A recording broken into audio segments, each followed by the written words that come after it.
A small cabinet on the wall is filled with various medicine bottles, nasal sprays, and blister packs. They all bear the Saint Baptiste Pharmaceutics logo. Okay, here. I hope Saint Baptiste makes you feel better or something.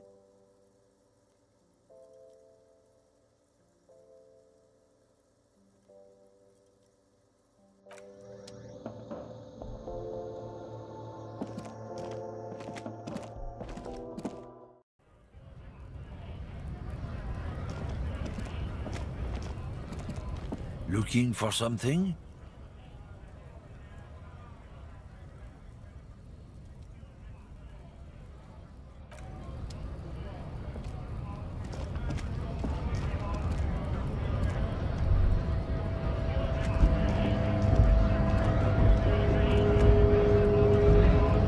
Bastards! We have a right to work! Hold up and stay frosty, everyone. Cops are here. You here to fuck with us? Beat the honest worker down. We're here to fight for a cause. Stripes usually have problems with people who have causes.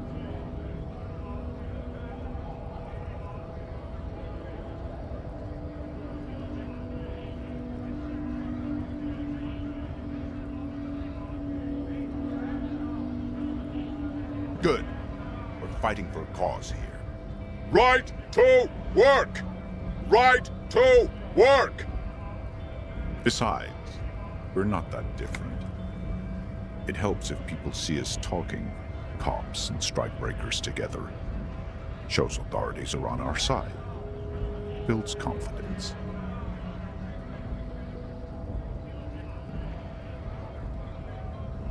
Rights of people. Rights of workers to have gainful employment, to make a salary, and feed their families. His manner of speaking is wooden, the tone of voice bland and uninspired, almost as if compiling replies from a set of learned phrases. Might be time. Don't let the fat bastards tread on you. Cops tend to side with the higher-ups, but you're essentially still workers. I don't trust cops, but I can see you understand the Right to work! Right to work! Maybe you should ask them the questions, like why we're not allowed to make a living here. Shame on you! We have families to feed, you piece of shit. So do we, Scab.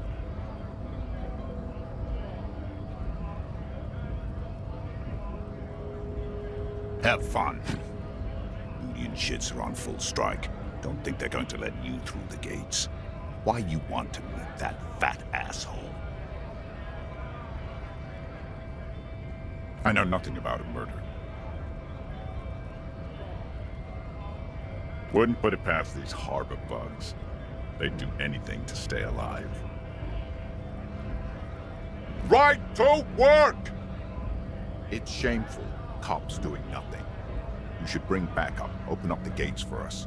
Blockading gainful employment for workers is a crime.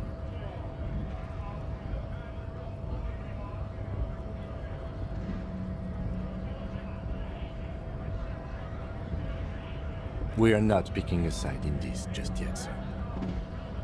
Pity. Let us work!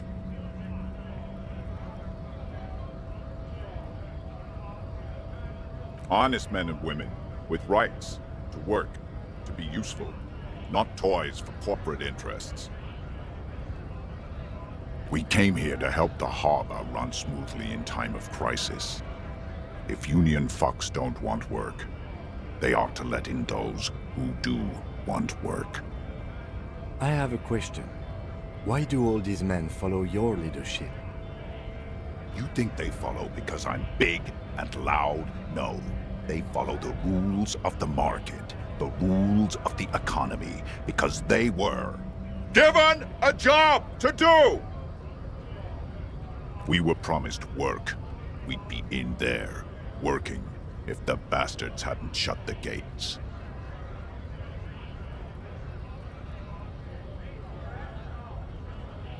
Main gate's locked. Would take heavy ordnance to bust it open. Could try to get in through the secretary's office. Door's locked.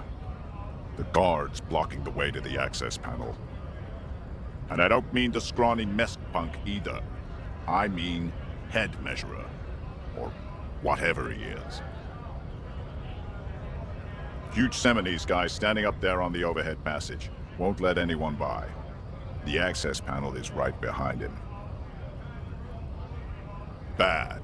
Standing on a narrow bridge, he's got a strategically advantageous position. And he's trained. I don't know how the Union has a trained killer up there. But that one's no joke, and my men are tired and hungry. They're workers, not fighters. Like civilized folk, you mean? These native fucks don't understand civilized. It would be better for the neighborhood if you went home, at least for now, if you can't get in anyway. No! They will give up eventually. Or get drunk. Leave the button unguarded. Then we charge.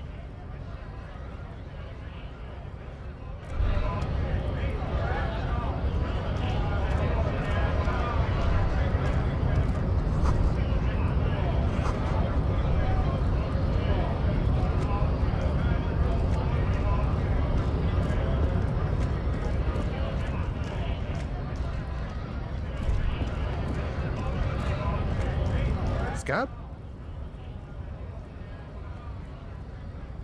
You're hazy on the notion of a scab. Smells like politics, though. Maybe it's got something to do with the flask he reaches for from time to time.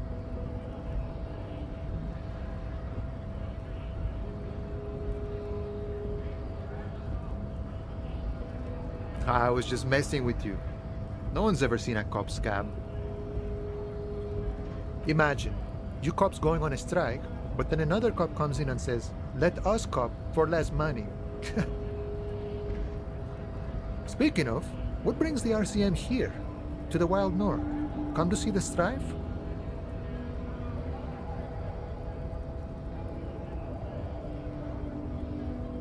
Oh, good, good. What matters do you want to discuss with Everard?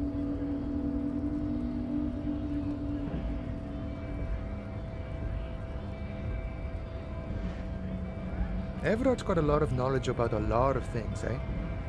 Doesn't often dole it out, though. But sure, why not? I don't operate in that capacity.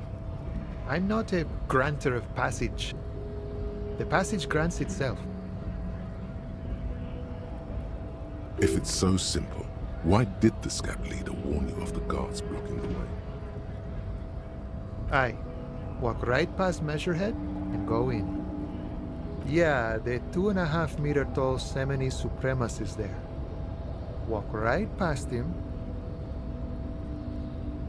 Then press the button to unlock the door. Then go past him again. And you enter the arbor through the office. Está.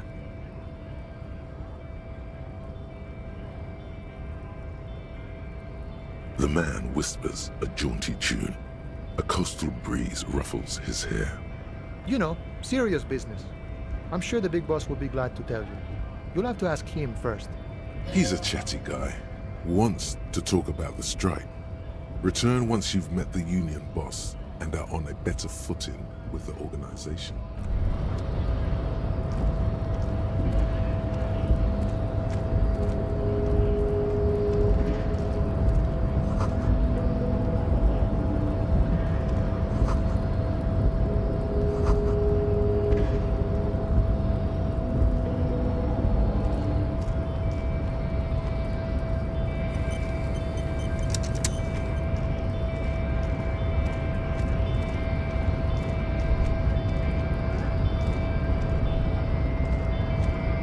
Nobody betrays your degeneracy.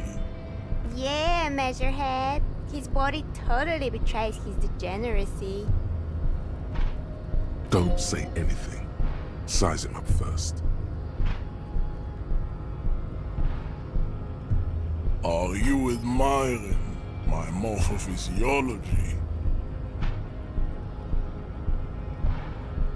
It must be frightening to stand in the shadow of this racial pinnacle. Be calm, Sandwich. You are not in danger, because you are not a threat to me.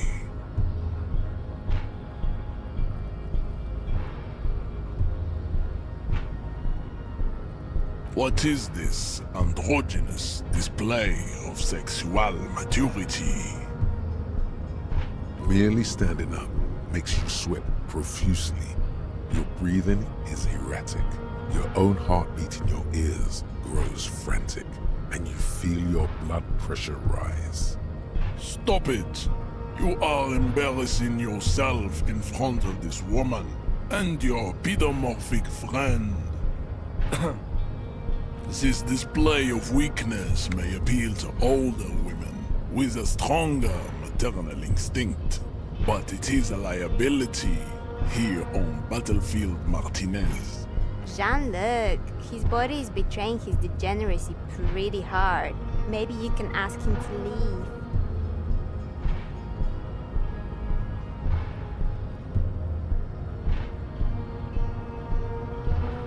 That is precisely the negligence that has led you to succumb to Al Ghul. You reek of it. An invisible sword of Al Ghul emerges from your throat. You cannot see it, but others can. It is making the woman in my company sick.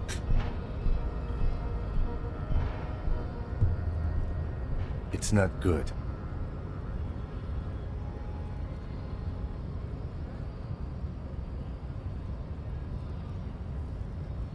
No, you don't. You need to get another drink. Occidental Haplogroup B4 is done giving orders around here. The influence of the ham sandwich race is waning. Show him the ham still got it. Does this remind you of someone? The guy down there?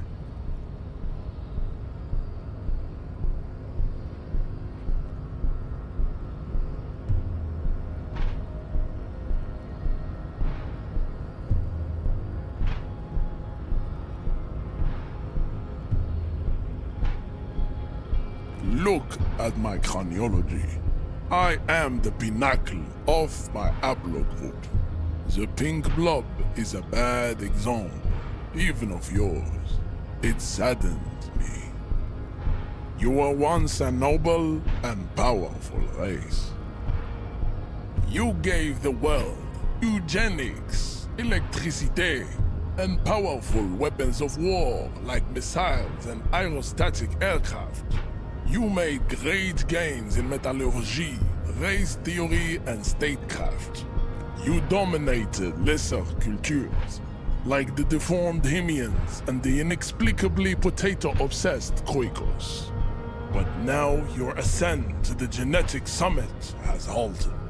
You are obsessed with sadness and with frivolous pop culture.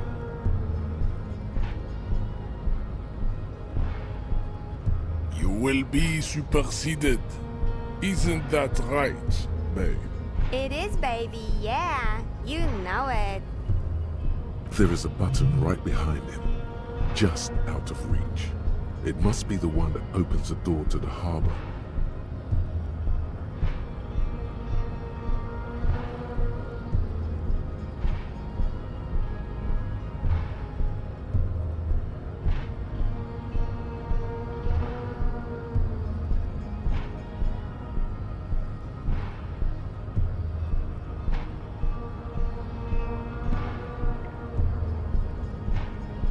Enough with this begging. You should leave the stage of history with dignity by inviting the other races to a great world war. Bring your troops to the Simonine Islands and to Boogie Street, and we will pulverize you. When you are gone, we will build a museum for you. The walls will be lined with bottles of Al Ghul, your beloved beverage. Inside, we will store the odes to homosexuality you call art, and your microcephalic skulls. There may be a peaceful solution to this. You could internalize Measurehead's race theory. He would take you as one of his own.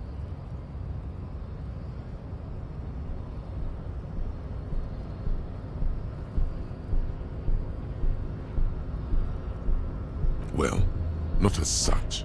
What you do with a mastery of advanced race theory is up to you. You could reject the findings, sure, or accept them and become an advanced racist.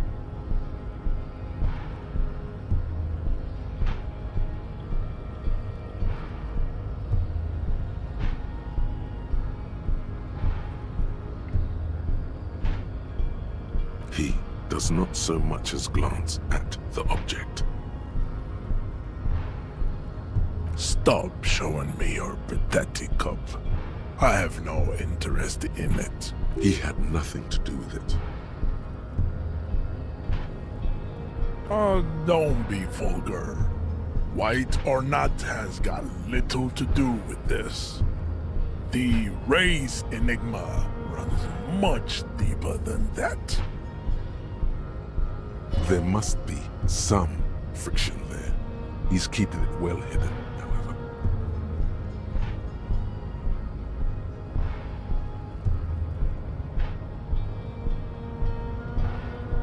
Mr. Clare is a man of vision and means. He has the will to confront international capital, which is something your race naivistic communists never did. Also, to serve is noble. It takes discipline. Your petulant individualism has only contributed to your race failure. It is lax and moronic. Jam, individualism. You have gotten these ideas from degenerate youth culture, have you not? You have picked them up from rock and roll songs?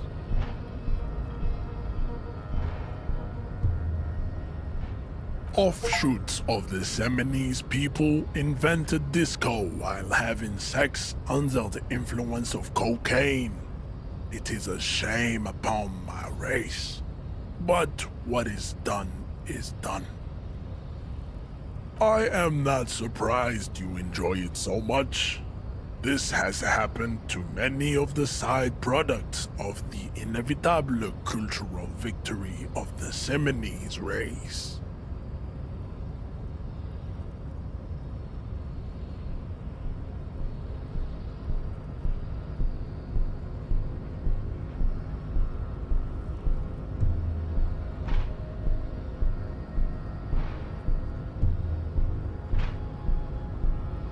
The South Island race, haplogroup A4A. We are the rightful masters of the Insulindian archipelago. We descend from the Areopagites of ancient Pericarnassus and arrived here 4,000 years ago, millennia before you. We are the future. That is all you need to know.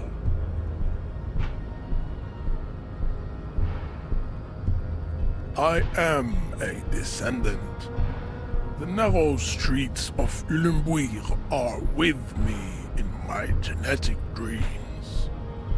I see young Seminoles women walk into the grey mass on Ile de Fantôme, waiting on immaculate conception from the pale. No, I have heard about it on the radio. I'm from Couronne, and no, it is not just in Remachol. The city is central to the Seminoles strategy. Spreading through its trade networks, our culture will dominate the world.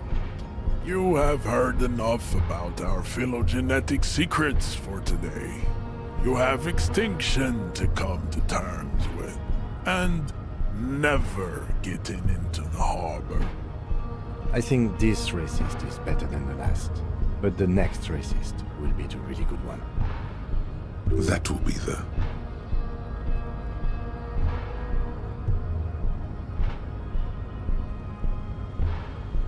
He will grant us 3 wishes. Your pedomorphic friend has quick wits, a protruding occiput, and an indented zygomatic bone. The lieutenant does not flinch. You should keep him close. The congenital defect of farsightedness does not render him a complete invalid. He still has the use of his mind.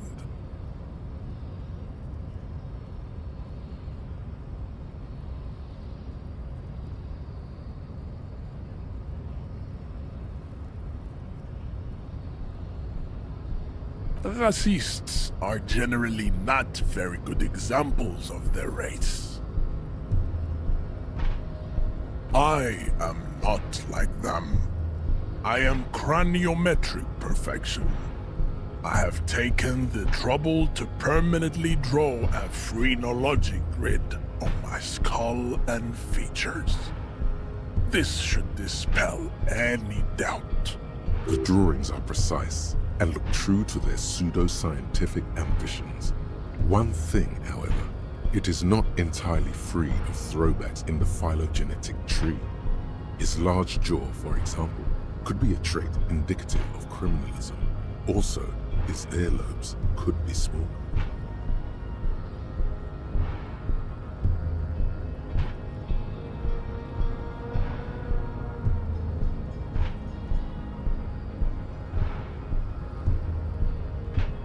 That atavistic stigmatum makes pussy say yes, plenty.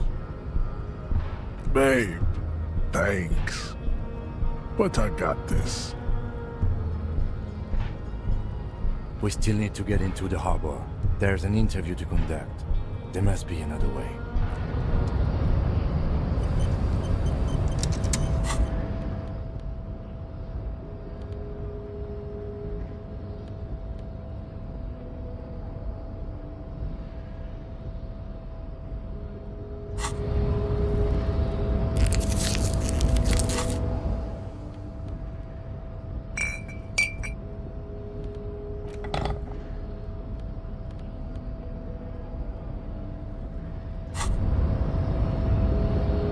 Well, hello. Someone seems to have found himself a bottle of alcohol. Light reflects off the green glass of the Commodore Red. The gods have been generous. Better pop it open before they change their minds. Wow, the gods of mass production have made this alcohol container laughably easy to open. There's a satisfying pop as the cork jumps out, and the hair on your back rises like an army at attention. You've been here before. Welcome back, detective.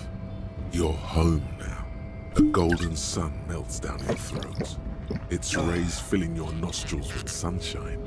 Your stomach melts from it into a happy, gooey mess.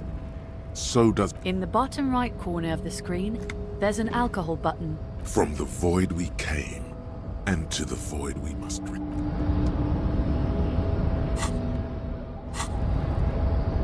Your race descent has only worsened since I last saw you. You have really let yourself go.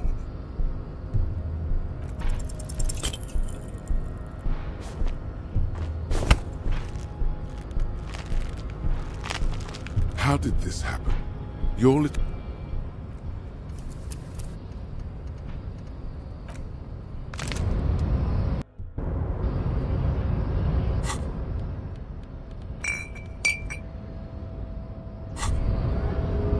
Well, a light rift... Wow, the gods of... There's a satin... A golden sun melts down your throat. Its rays filling your nostrils with sunshine. You're In the bottom right. from the void.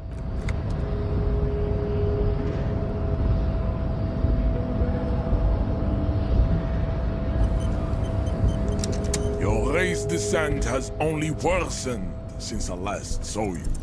You have really let yourself go.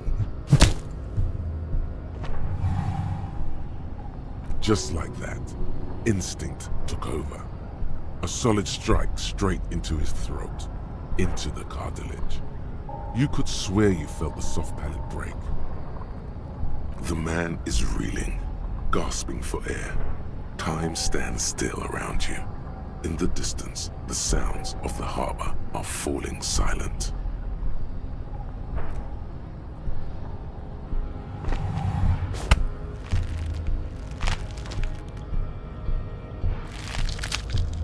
Oh God, wrong move.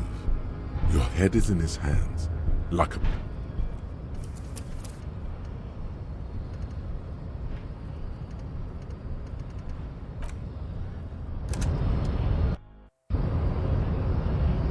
Your race descent has only worsened since I last saw you.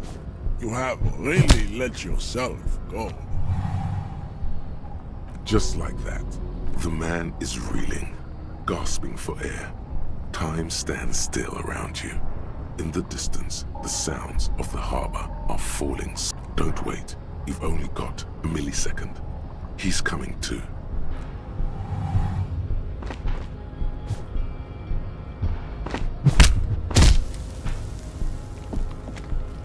The man lands with a dull thump, like a broken down puppet of muscles and sinew. For a moment, he still tries to keep his head up, dazed eyes looking at you with unimaginable surprise. To your left is the button. As you slam your fist on the button, the man collapses entirely, his head rolling to the side. Looks like you're the new measurehead now. No one is the new measurehead. Let's go before he gets up.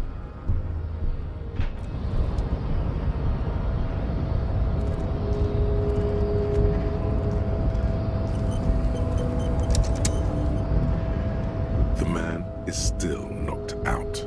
He...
On second glance, someone has forgotten to properly close one of the drawers. It's unfortunate for the Union to just leave their paperwork lying around like this. Let's see what's inside, he thinks. The drawer opens smoothly. Inside is a well-organized selection of brown folders. Hundreds of documents containing logistical data. Two kinds of transactions stand out. Materials coming into Revachol from the outside world, from Muindi, Grad, and even Ilmara, and the same materials being handed over to companies inside Revachol. Kuron, Coal City, La Delta, and Jamrock are listed among the many districts where the imports are being sold. It's hard to make sense of this thicket of company names, dates, quantities, and percentages. You try to focus, but the lines are getting blurry. Look how blurry all the lines on these papers are. How unwieldy your own willpower is to yourself. You're like an absurdist Samaran monk. Hermeneutics was almost within your grasp, but now Only vague letters float before your eyes. Less meaningful, but aesthetically more pleasing. You're a police officer, not a spiritual healer. You can focus the normal way by turning your attention to something and not letting go. Is that what you're doing with those photos over there? Right. This is probably not relevant to our case. After all, we're not investigating an accounting mystery. You're trying hard, but the data here is unbelievably dry. The drawer slides shut.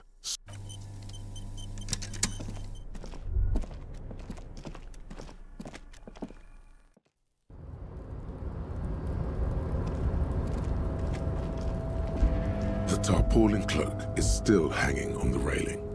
As your fingers touch the tarpaulin, it almost feels like the cloak wants to deliver a message of comfort through your fingertips. I will shield you from the elements and give my life for yours.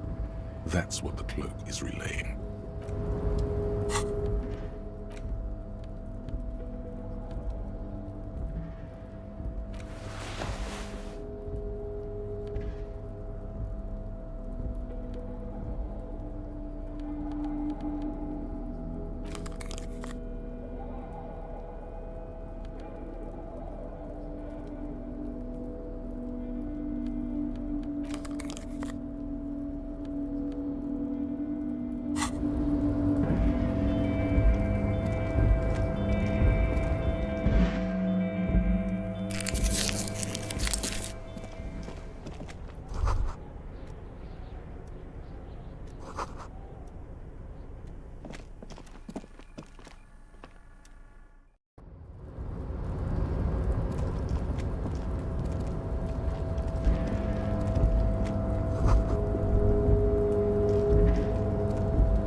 This is the night watchman's booth.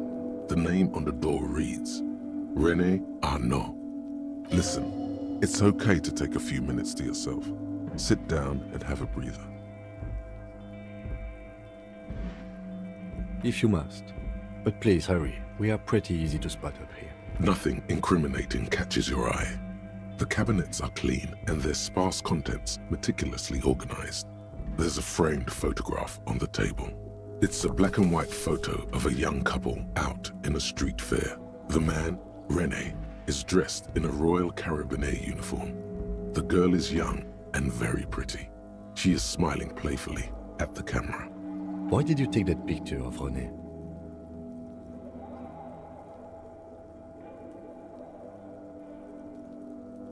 You're really interested in that old soldier. Not sure I understand your fascination, but sure, as long as it doesn't take up a whole lot of time. The chair is not as austere as the rest of the booth. A thin grey pillow is attached to the seat, secured to the stiles by black ribbons. Stale air floods through your nostrils. Not a single mote of dust floats inside your lungs, though. The inside of the booth is immaculate. The drawers are empty, save for old timesheets and receipts. One small box, however, does hold some cheap painkillers. They are slightly out of date. Oh boy, where to start? Elevated risk of dementia, mini strokes, prophet's disease, sudden death, hair death, erectile malfunction, critical flatulence, watery blood, black mucus, uncontrollable weeping, increased sensitivity to La Opera, inoperable joint disorder, total spinal collapse. Maybe this was a bad idea. You stand and exit the booth.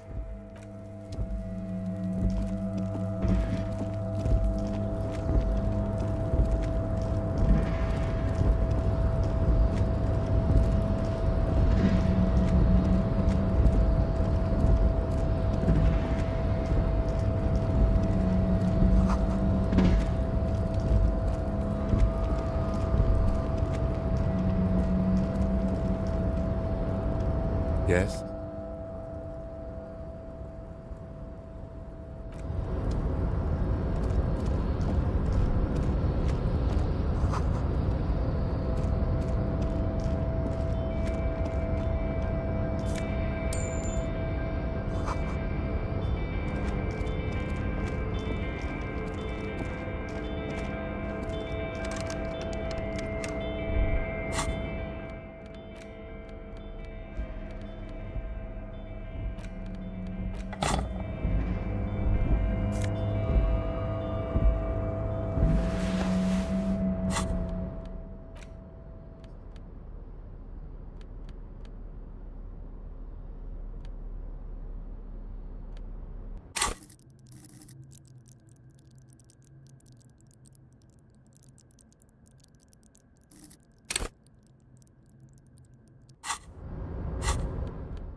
Container, container, I'll turn you nice and red. Container, container, put the logos on.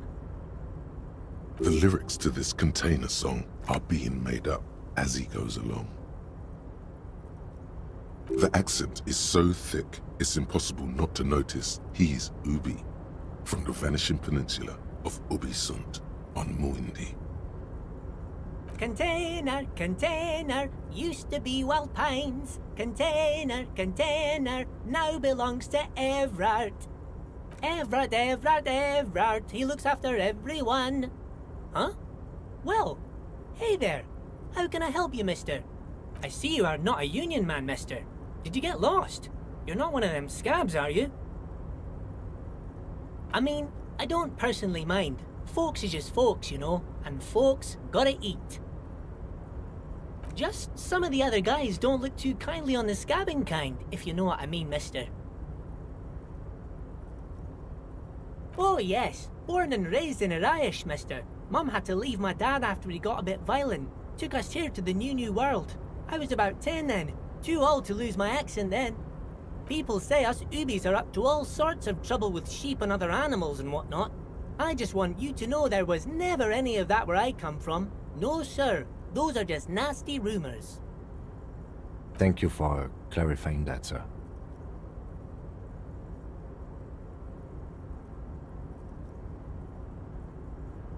Oh, I'm just making some covers for them containers here. Yes I am, yes I am. So it's easier for the crane operators to spot them.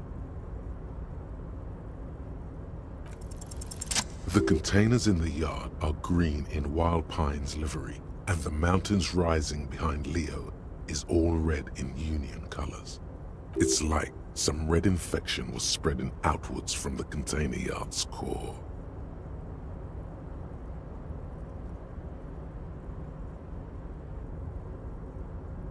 Yes, they are hiding it from the inside.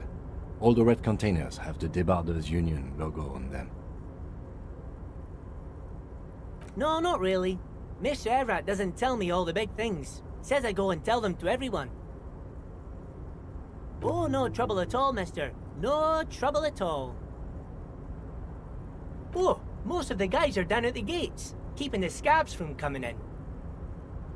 We're on a strike. The whole union is. You don't have to work when you're on strike. Ha! We haven't worked for 2 months now.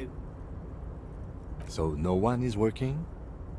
Not everyone is down there, of course. Mr. Everard is in his office, where he always is. And Jean-Luc is guarding the gate. But Titus and his boys got into some drunken trouble and Everard sent them on a nice vacation. For a week or so.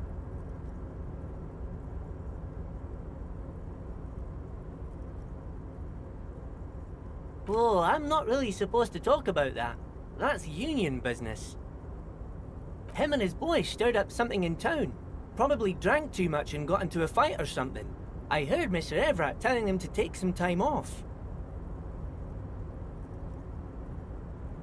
I guess the boys got a bit too rowdy and had to let out some steam. I don't really know the details. That's just how boys are, you know. I haven't been in a fight since I was in middle school. Easy, Leo. Let's keep this under hearties. Look at him. It's not gonna be anything useful anyway. Don't fight it. Better to go with the flow.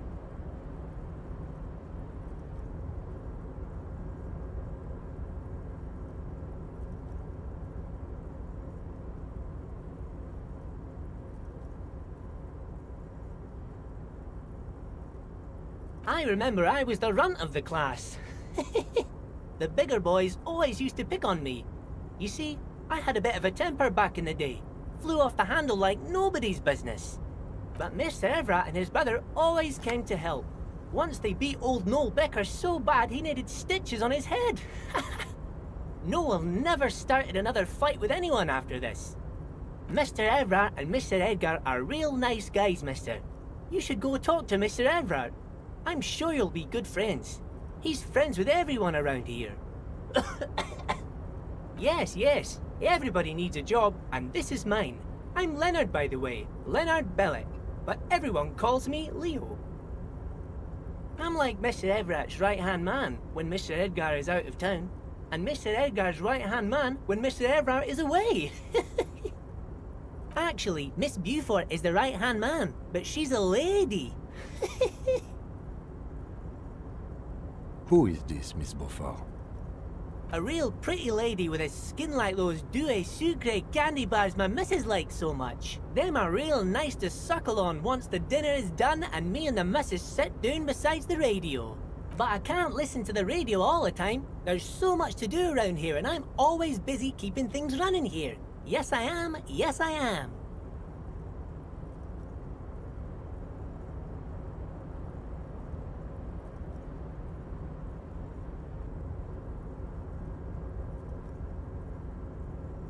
Yes, this place really seems to run like clockwork. Keep it up, Leo. Well, thanks a lot. Coming from you, it means a lot, really. Sometimes I feel some of the guys don't really get how much I bust my ass for them here. But you guys are alright. Oh, that one. That should be empty as far as I know. Lots of containers here have nothing in them. They're just waiting to be loaded up. Oh, you want Mr. Everett then? He's an awfully nice fellow, he is. Him and his brother are both nice fellows. They've lived their entire lives in this here neighborhood.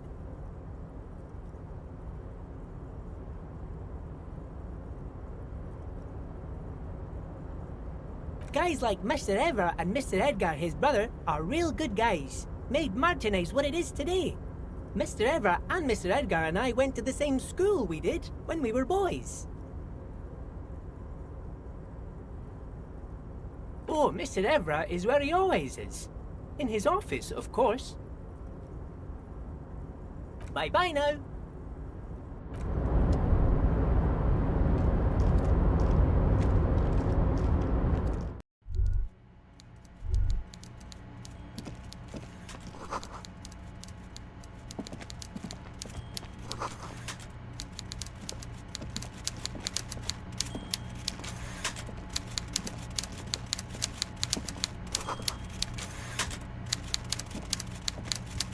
Before you is a walrus of a man seated behind a large desk. He looks up from his work, not the least bit surprised to see you. With great effort, he straightens himself up in his chair, yet says nothing. He simply stares at you. Welcome, Mr. Dubois, Mr. Kitsuragi. It's good of you two to stop by. Please, have a seat. I'm Everett Clare, head of the Debarders Union here in Martinez. I'd offer you my hand, but unfortunately my health prevents me from getting up. You understand? He looks extremely comfortable. The tiny folding chair, on the other hand, looks like a torture device. You go ahead, detective. Whatever he has in store for you, it can't be good, he thinks. I'll do my best. Forget about that. What's with this Dubois stuff? You're getting some seriously bad vibes from that name.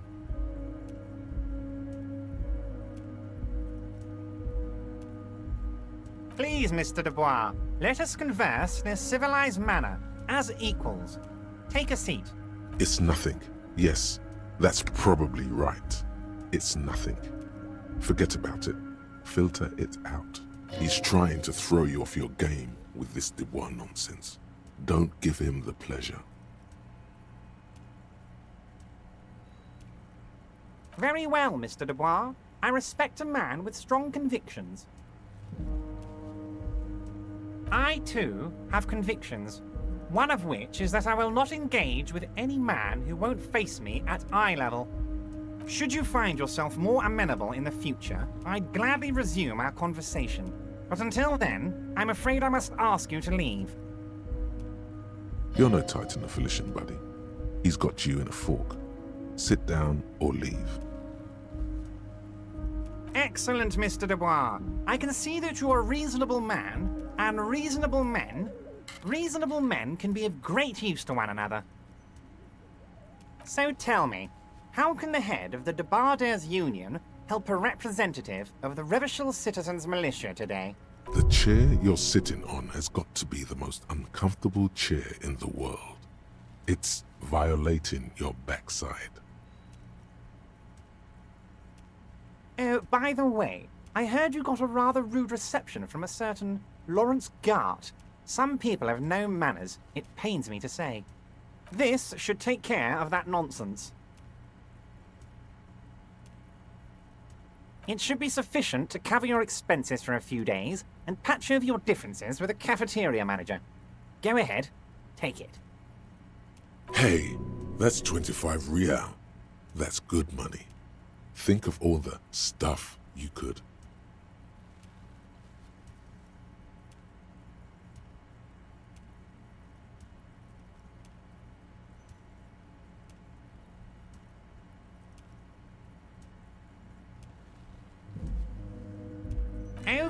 Okay.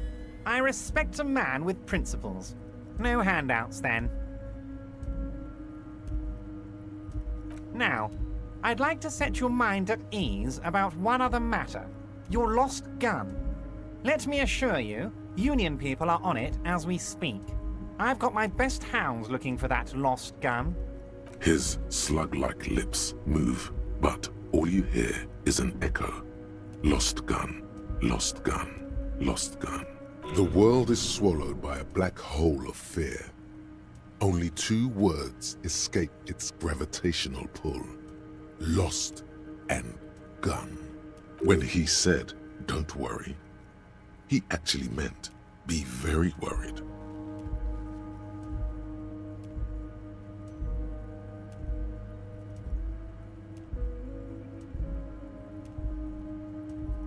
Are you all right, Harry? You say you got this, but you seem a little anxious to me. Don't be. Everything's going to be all right. It's not like you left it loaded. You didn't lose a loaded gun. Local children aren't out there playing with it right now, pointing it into their own mouths. It's in a safe place. I just know it. I have a feeling everything's going to be all right. Officer, we will deal with this later. We don't need Mr. Clare's help with this. I wouldn't be so sure about that. God, you're sweating. Your knee is jerking. You're about to cry, aren't you? You're about to cry because you lost your gun and those children are gonna shoot themselves with it. You want to cry? God, you're weak. Whatever you do, don't cry. You'll think you're disgusting. Mr. Dubois, you don't look so good. What is this, Mr. Dubois? He keeps repeating. What is he trying to pull here? You need to cool the fuck down. Mr. Dubois! Mr. Dubois! Harry!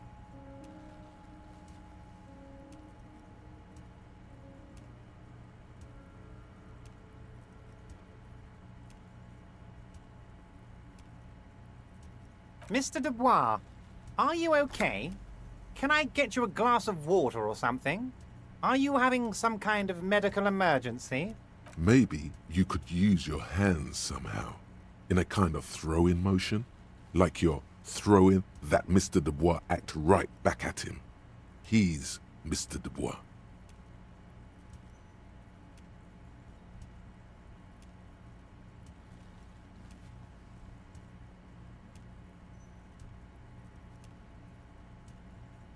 Don't be dramatic. I can see your condition isn't terminal. What an odd demonstration of... you got me, Harry. I don't even know what. As entertaining as it was, I'm afraid we're wasting our time. And I'm an extremely busy man, as... Okay, enough. We are here to ask you some questions pertaining to a murder investigation. Quick, here's your window. Get yourself together and ask him questions. Police officer questions.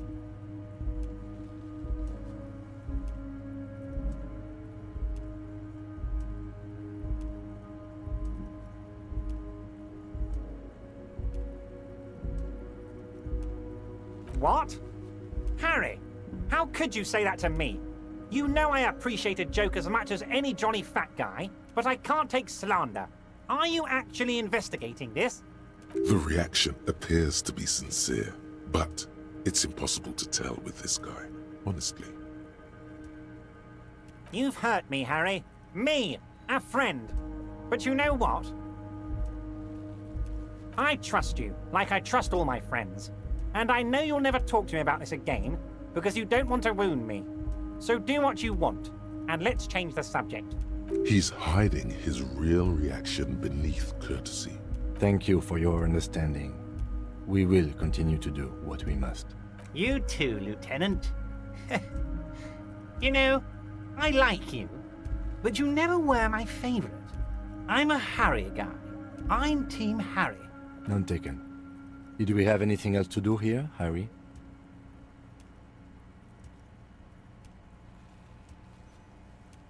Oh, of course. That's your main thing here. That's why you're in Martinez. I know everything that goes on around here, and I would love to discuss it with you. I mean, it's no secret that the lynching is connected to the strike. So much to talk about. Honestly, it's been weighing on me so heavily. I understand you need to interview me. But there's a thing that's been keeping me up at night. I want to talk about the hanging. I mean, if we could just calmly talk, exchange information, we could blow this thing wide open. Yes, that sounds good. Let's do that. But I can't think straight with this thing weighing on me. You're police officers, aren't you? I have a crazy idea. You guys are basically door-opening machines, incredibly talented at opening doors.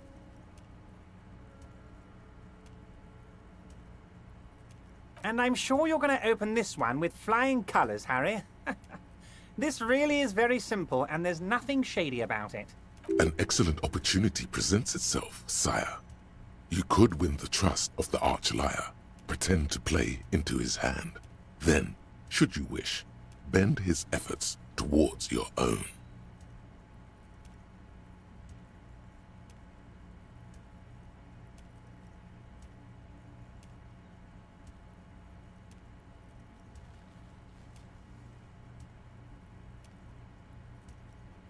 Oh, no one's. It's just a weasel. A weasel lives there. Nothing for you to worry about. A loud blabbering weasel. When weasels feel no one is watching, they start acting foolishly. Just go there, unlock the door, and leave it open. It's been such a burden on me, Harry. I just want this to be over so I can discuss business with you. Harry, I'm a very busy man, and more importantly, I don't have that extraordinary physique you do. You look like you could run around all day. You want to send someone a message that the police are working for you. I repeat, I'm a very, very busy man, Mr. Kitsuragi, and therefore I must occasionally enlist outside help. So what will it be, Harry? Harry, my dear friend, I am what people call a local bigwig. I know everything that goes on in Martinez. Fantastic, my friend. Just let me know when it's done and we can take our friendship to the next level. You can get the key from Manana. He's down by the gates. Manana's like a free agent in the Union. Special operations. Hardened socialist. A real free thinker too. He'll tell you precisely where the door is. One last thing, Harry. Just open the door. You don't need to go in or anything. I just want that weasel to come home and see the unlocked door. Am I going to ask? Hell, Harry. You spin-kicked my strongest man in the face. I saw it from my window. Would you ask a man like that how he got into your container yard?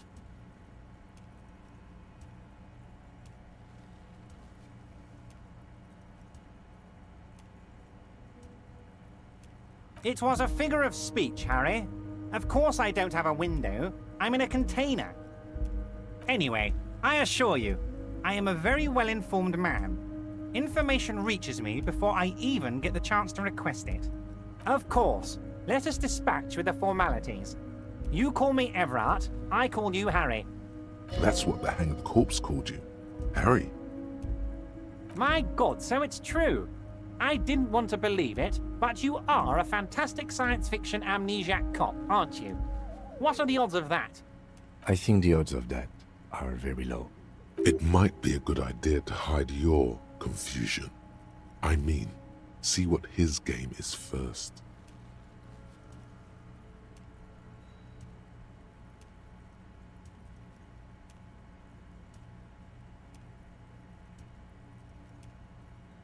I assure you, there's nothing to be ashamed of, Harry. You're among friends, and the good news is... I have a big fat folder on you, Harry. I'm sure you have a lot of questions to ask. Maybe I can help you out. I'm sure you had some concerns you thought I might be able to address. And you were probably right. I can. Are you trying to tell me you've gotten hold of some of our documents? Mr. Kitsuragi, would you mind? Me and Harry are talking about his lost identity right now. Don't just jump to the folder. That's not smart. Shows you're on the edge. Do some probing first.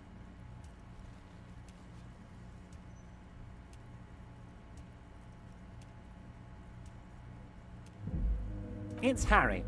Harry Dubois.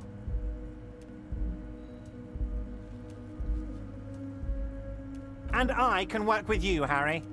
Now, what else can I do for you?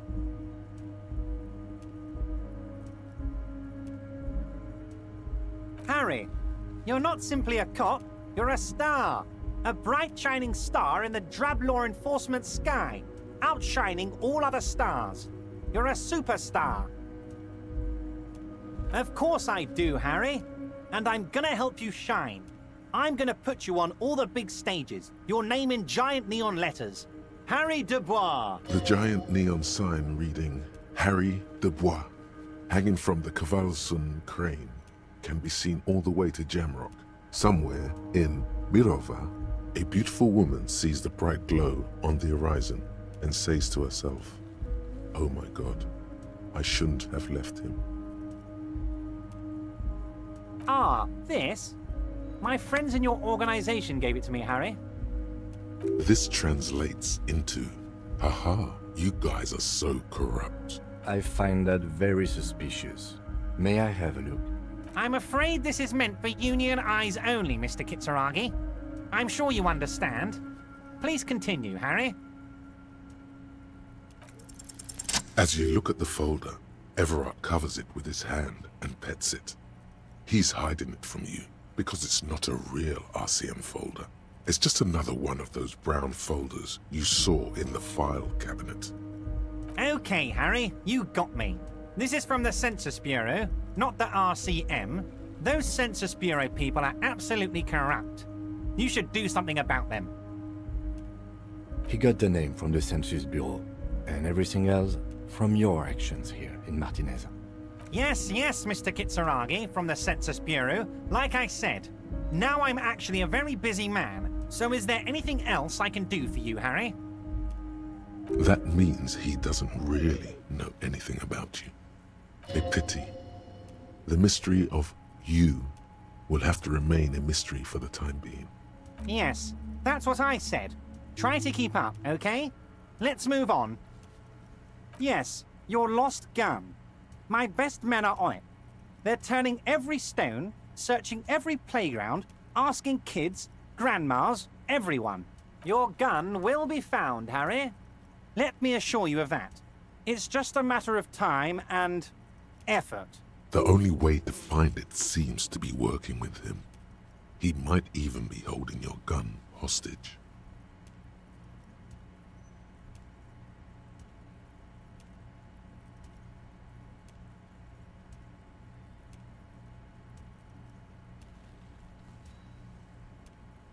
Yes, thank you for the hot tip regarding your lost gun, Harry.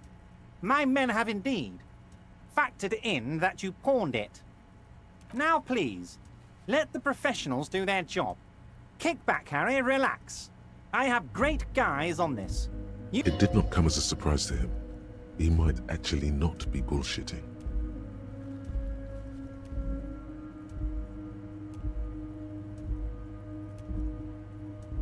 Damn it, Harry. That's exactly what it means. I'm only kidding, of course. Of course. I understand. We help you, you help us. Oh, that's very nice. I haven't gotten around to her yet. I'm very, very busy, you see. I hope you're getting along. One thing I want to make very clear, Harry, is that this is not some kind of union versus corporation situation. Everyone is just pals here. We're all trying to do what's best for Martinez. Don't feel like you can't cooperate with her because you and I are such good friends and I'm helping you find your lost gun. I'm not a jealous guy.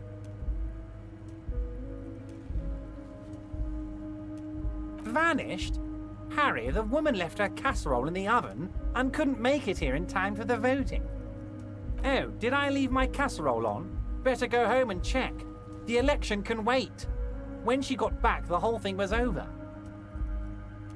Wait, there was no mention of a casserole from Joyce. Harry, Harry, Harry. Do not fixate on this little matter. Maybe it was a rabbit stew, or a hairdryer, or an iron. The point is, her heart wasn't in it. Mine was. This particular brand of humor he has, it makes for a fine distraction. What do you mean, Harry? Nothing. I let him go.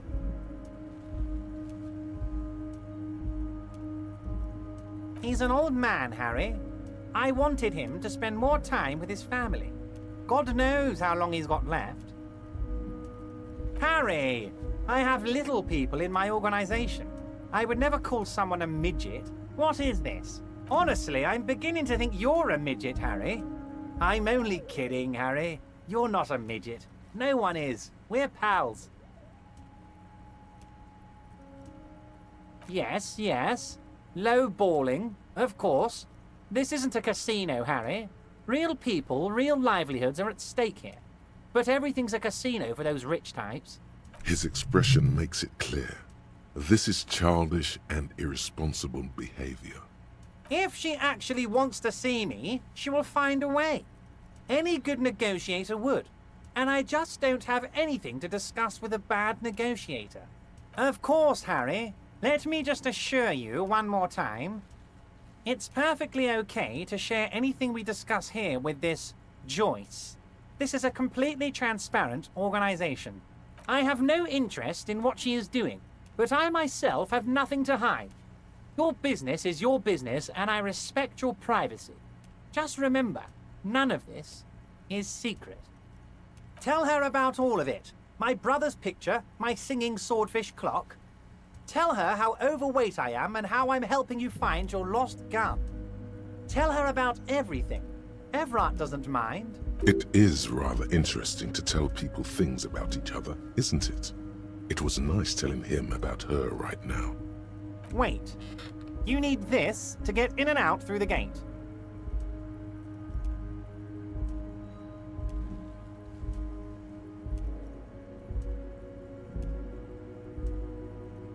Here, you're one of us now.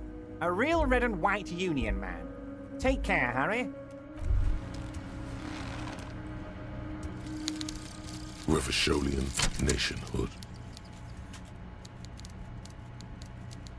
The Revacholian state will be a serene place. You should get a drink. A beautiful, serene place of mystery and peace. It will not be a place for women to infect with their frailty and hysterics, or where the Seminese will be allowed to wear their pants around their ankles. All of that will go once you get a drink. The socialist professors at the École Supérieure will be fired. The editors of Trompe le Monde will have to beg in the streets. You'll pour beer into their begging hats and laugh. You should get a beer.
Control panel with several knobs. 2 buttons marked Marche and Arrête are faded with use. It seems to control the large crane above. A container is attached to its hook block. Marche. On. Arrête. Off. With a loud grind, the crane shifts overhead, moving a massive metal container through the air.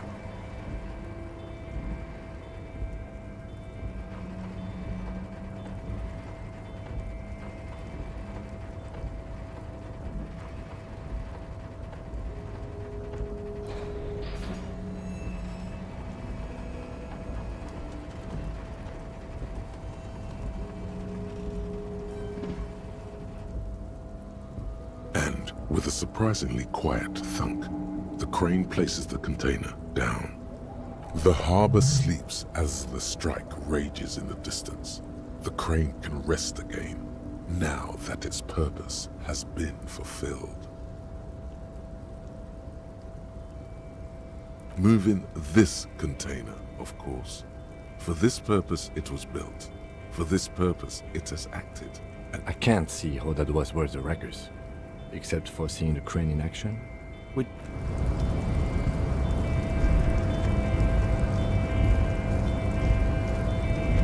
Before you stands a cargo container, just one of many in the yard. Is this like your thing with that wall again?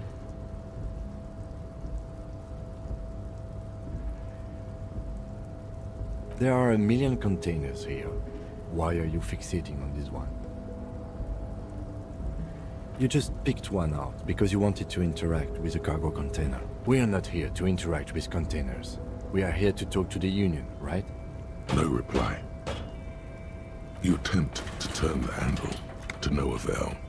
The doors seem to be mechanically locked. To your left, the lieutenant considers your actions with some puzzlement.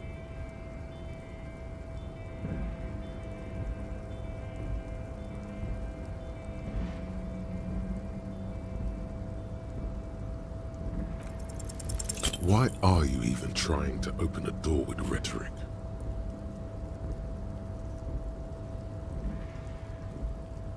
Because what wasn't an option?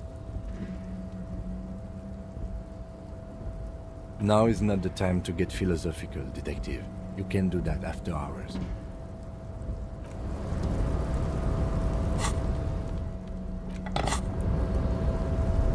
You're back before the cargo container.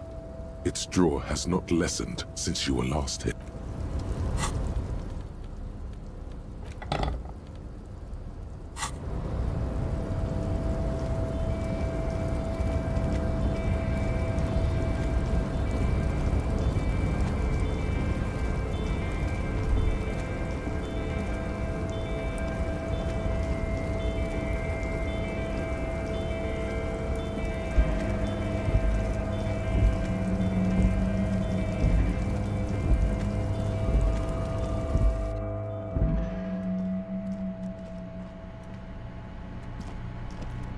file cabinet stands steady. The drawer slide.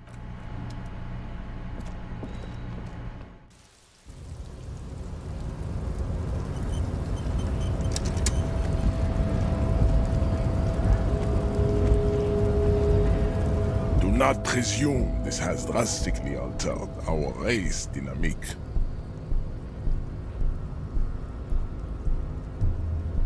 True, I said nothing about our personal dynamic.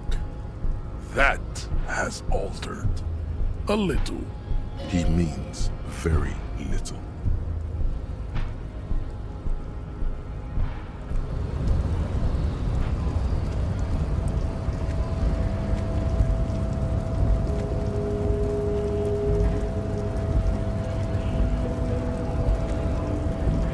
So, how'd you like our harbor? You've been in there, he means.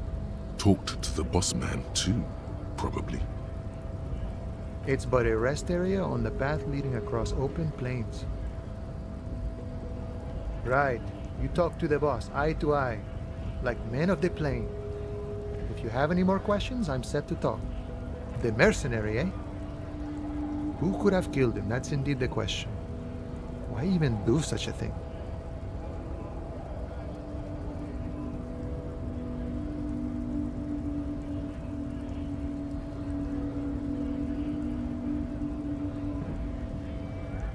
What a thought!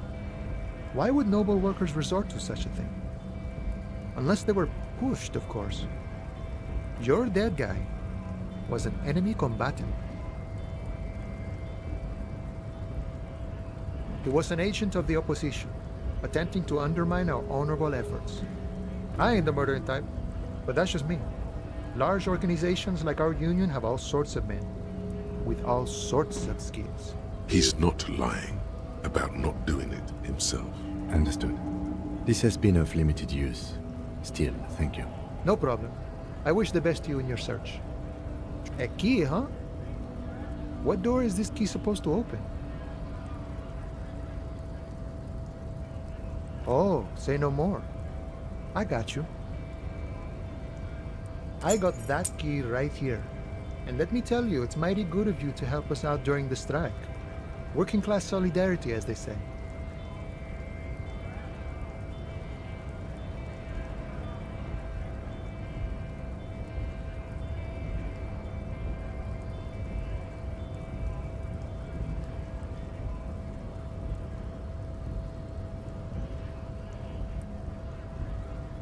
Oh, so the none of the above type, are you?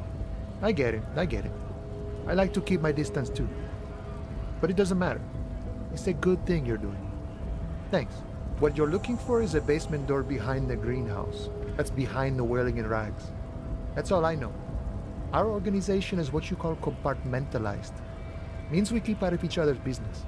Okay, but where did you get the key from? The janitor gave it to me. Nice fella. We talked about life and things that really, truly matter. None of this mess we're in. This jiving and juggling. What's it for? To feed our children, I guess. I'm more of a philosophical dock worker. I like to talk about the big picture stuff. Who I am, who you are, what we are fighting for. He means he's not going to tell you, cause he doesn't know. But he will shoot his mouth off with you now that you're working for Everhart. Who he is, and what they're fighting for. This is interesting. We're negotiating our share. Aye.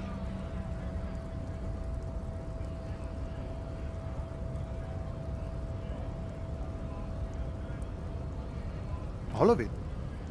However, right now we want all the harbor workers to be on the company's board, so they could take part in the decision-making process.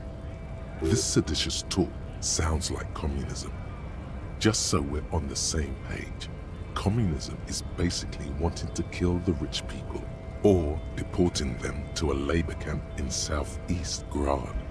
But don't say that out loud if you're a communist.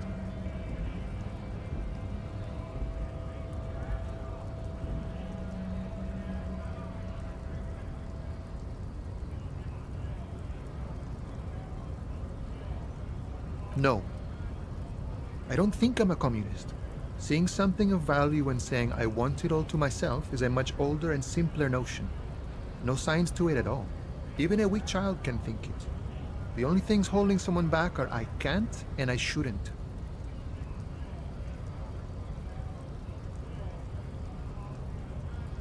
Just the way the world works, boyadero. I think it's best you make up your own mind now that you've met him. In my eyes, he is a capable organizer and a decent businessman.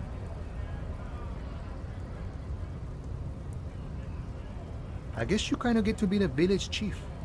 He oversees the harbor, makes deals with the owners or other relevant parties, watches out for his own. By that, you mean corruption? By heavens, why would he not be corrupt? We live in a harsh and disordered world, see? And in this world, the old man is corrupt for our benefit, and we know it. Appreciate it even. He is, personally, not too lavish.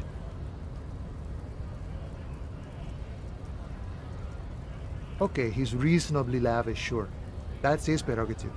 It's not like you want a saintly demeanor on a corrupt motherfucker. That would be a manipulative illusion. Besides, there are no non-corrupt systems in the world anyway, and moralism is the most corrupt of them all. Not you would like to say. But then there's that weasel door. This man has political theory, and it has not failed him today. Sure, I've had the necessary free time. Fortunately, there's always time. The look in his brown eyes conjures up an understanding. For him, having command of his time is the most important thing. It all comes together now. The way he speaks about scabs, his general attitude. He's a follower of a 500-year-old Franco-Nigerian Boyadero code, itself an appropriation of Vespertine cool. That of a noble peasant or a traveling herdsman. True to yourself, independent in your actions, loyal to your friends.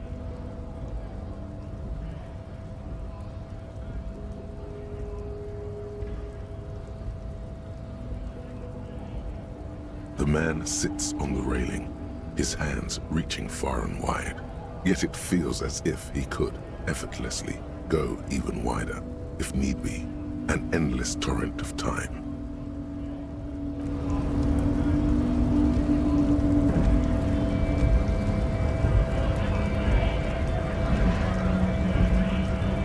Went native on the chief, huh? Those ballerina antics were reckless.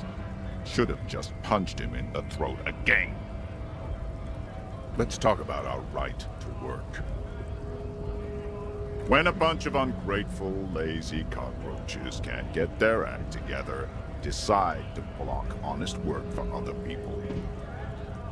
Beats me. They mumble nonsense about boardrooms and workers' rights, while we have the right to work! There's something odd in the way he carries himself. His set of clothing looks vaguely mismatched.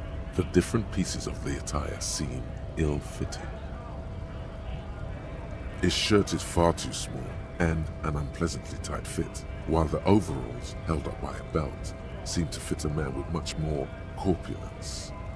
He ignores your question, choosing instead to turn to the emaciated workers, raising both fists in the air. The clothes are obviously not his. Silence is the answer. There's something off here, but he won't say what. You've been talking to him for quite a while now. Something is off with this guy. Ask him where he's from. What's it to you?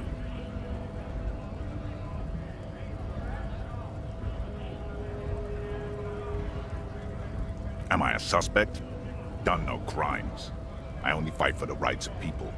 Every once in a while, it's like you can see glimpses of another guy under the guise of this fighter for jobs. He seems a more brutal, cunning, and suspicious person. Just a hunch. Or you just might be paranoid. We're all workers, right? Workers stick together. Came from the eminent domain, in Jamrock. Backgrounds in odd jobs, heavy lifting, cargo hauling, bouncer work. I know the drill.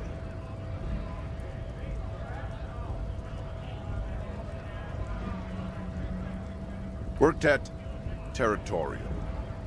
Ring a bell? Pretty okay as far as lies go.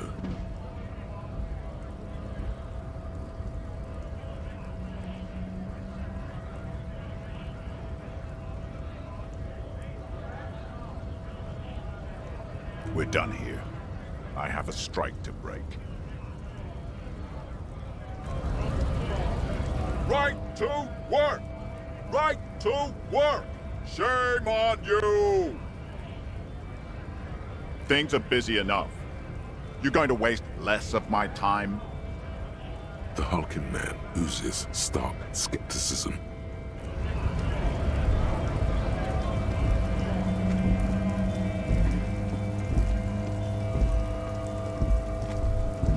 Looking for something?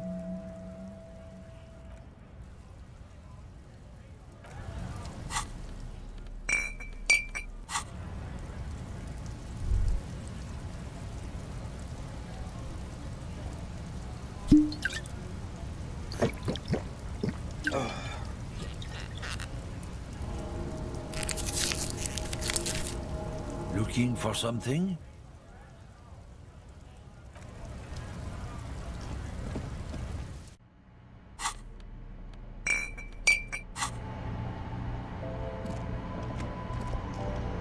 The tear machine stands. Your bottles climb.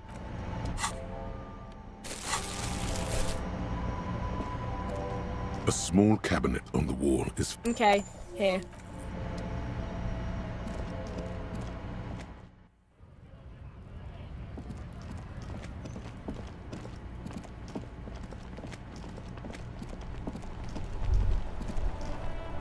All around you, rain falls on the great city of Revachol. Rain drips from the eaves and floods the gutters, washing the filth away.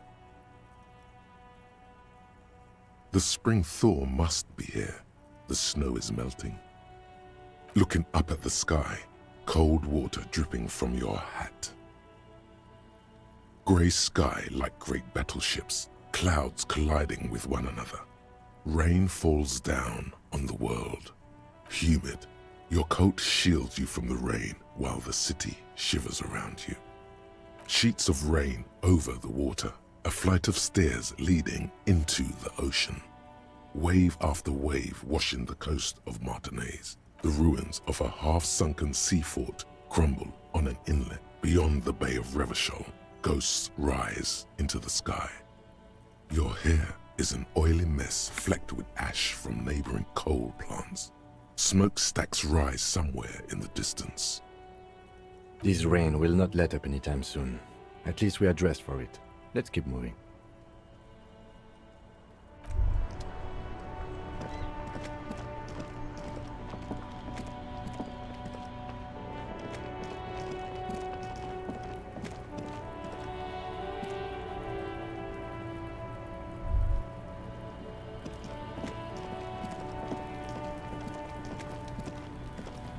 So you tried to kill Kuno's girl?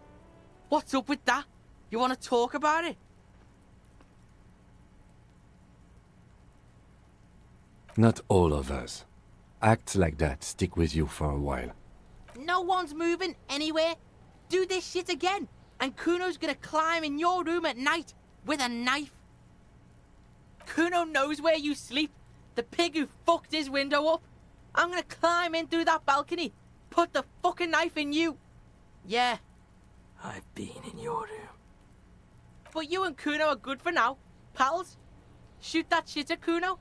Let's have a jolly time. And you're back in business with the Kuno. Now what is it? Kuno is a merciful king, kind to his wayward subjects.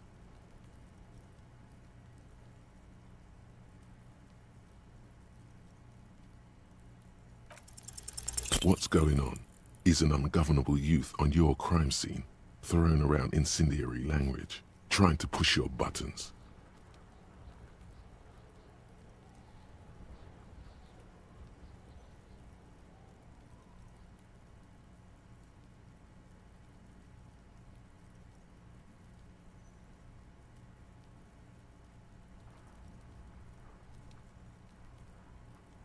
Fuck no! What are you fucking mentally handicapped? Kuno, they've almost made you a snitch now. Ease off, see? Kuno always takes the bullet over the hammer. He'd rather die than work with the justice system. Kuno doesn't fucking care.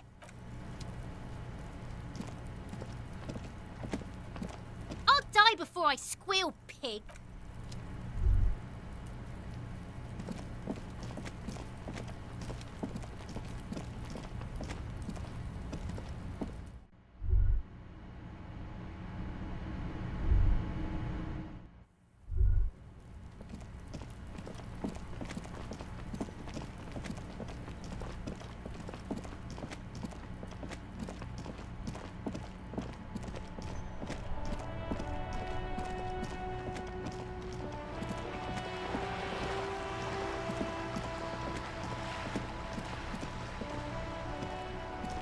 Vigilance officer, what can this old carabinier do for you?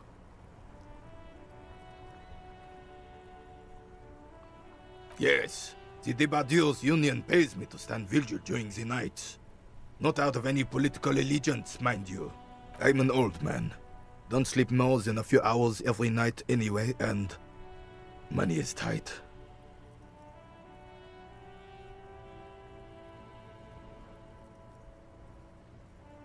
Yes, it does. Unfortunately, I wasn't working that night. Been on a 2-week leave since last Monday.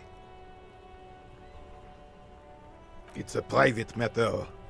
Nothing to do with your investigation. You see, officer, René is the kind of man would rather die than admit he needs medical assistance or, God forbid, sick it. A real man's man is just gonna ride it out. I'm fine, goddammit! Mind your own business! It's no one. The boss has been unmanned since last Monday. There's no other guard. It's just me. No one has been guarding the container yard since last Monday. Yes. It's not actually an issue. I mean... Look, officer. The container yard doesn't actually need a guardsman. Never had one before René. Monsieur Claire had that booth built specially for him. It's mostly decorative. The possibility of someone being in there is enough to discourage any ill-minded individuals. Evrard created this job for René because he knows the Royal Carabiniers' pension of honor and PTSD isn't something a man can live off. A decorated Kingsman collecting tear reflects bad on the whole neighborhood. His words.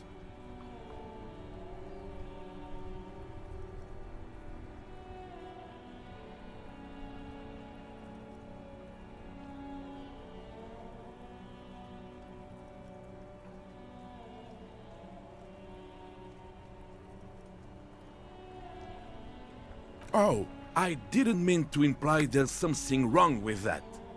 I do it too. Everyone does it. It's an excellent side thing. Yes, yes, yes. Can we conclude the topic of my guard booth now? He is not going to become an entrepreneur. She is nobody. This is none of your concern, and I refuse to discuss my private affairs with the RCM. The lady is Jeanne-Marie Beaulieu, and she sure as hell wasn't a nobody. Yes, yes. Like I said, I would be up anyway, so might as well keep an eye out.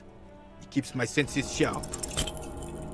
Still, all you see is an old soldier. Anything else I can assist you with, officer?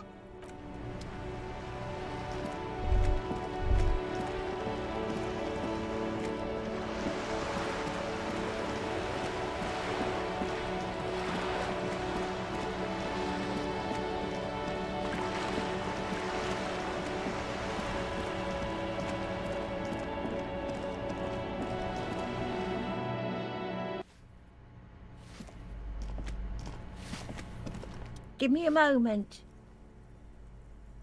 Ask away, policeman. Oh, that one is a scientist, a future scholar. I think he studies astrology at the community college. Education's good. I always tell them to study. Something to do with all those stars around his door. He asked me to leave his drawings up on the wall.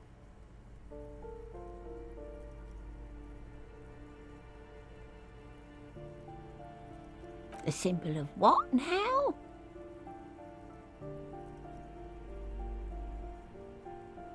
Never heard of it. The hell am I supposed to know? Another nut job, I assume. She really doesn't like those nut jobs. Bad blood there. People come and go. I don't keep an eye on everyone. They probably just moved or died, hopefully somewhere else. No one lives there. It's been empty for months. Impossible. I would know if someone had moved in there. Maybe it's those countercultural people again, breaking into a house like it's a public space. You're a policeman. Be good and take a look, will you? Great. Young people. They're worse than rats. You know, always littering the hallways with trinkets and empty beer cans. She mumbles some kind of a response, then hacks something into her handkerchief.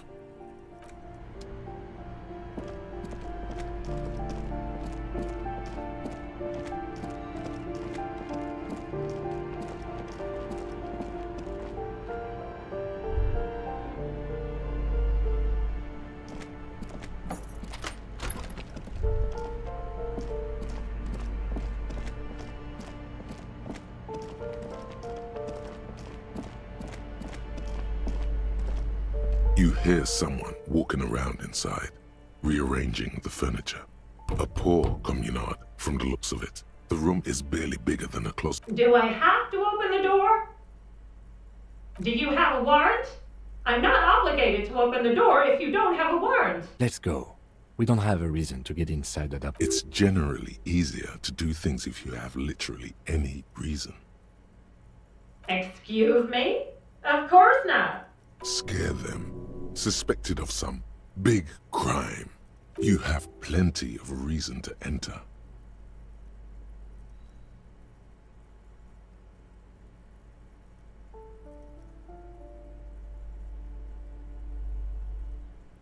Oh, come on. Well, that was easy. That was smart.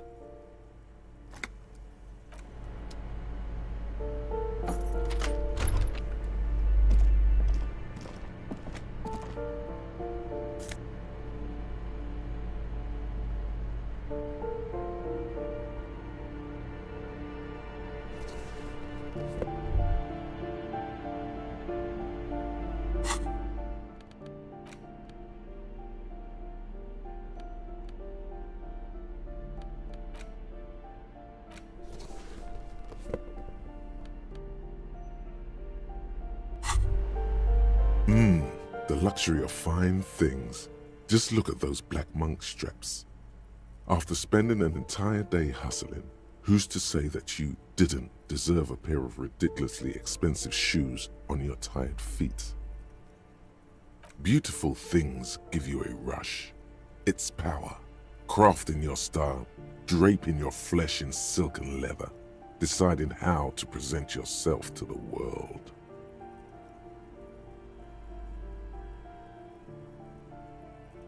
Remember, when they come to take it away from you, you worked for those shoes. Whether you like it or not, wearing these shoes has made you more liberal, ultra-liberal. They're either a gateway drug or a booster pack to get you deeper into free market ideology.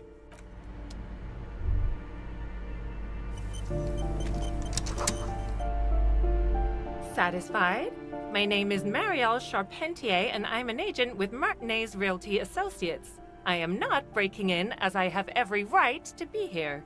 The keys, see? Do you want to see my ID as well?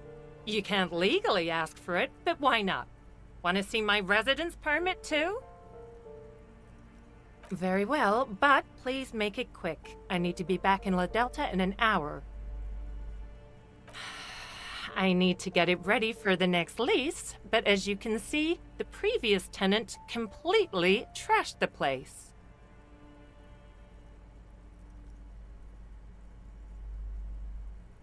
It was some kind of a moribund old man who used to be a business owner. You'd think they'd make rent. But that was months ago. Anyway, was there anything you wanted, or is that it? Oh, that's another huge mess. The former tenant owes us 3 months of rent. 3. We closed the apartment and planned on auctioning off the valuables, but... And again, I have no idea how stupid mistakes like this can even happen. But Ron, when he came to close the door, didn't close the neighboring door. And there's a hole in the wall. So preppy. She's probably on some low-grade performance enhancers, like Preptide or Pericanine. A hole in the wall. Can you believe it? And then the tenant ran off with his stuff. He's gone. The money's gone. Just like that. The sum must have been puny.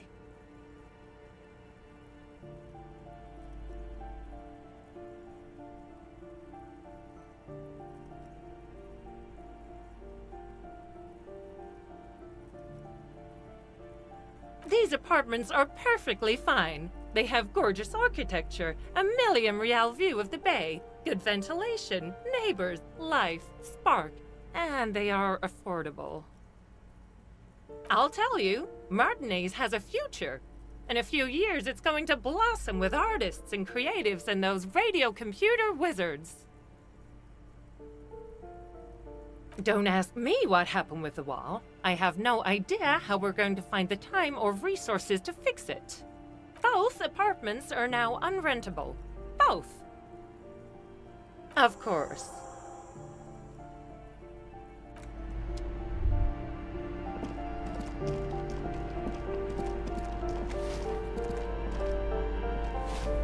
Give me a moment.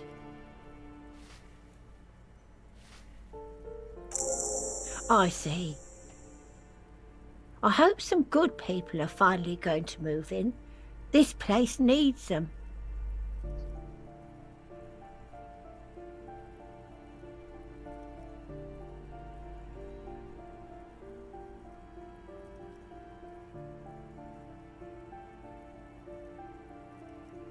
Oh, I do like wizards, and people like that in general.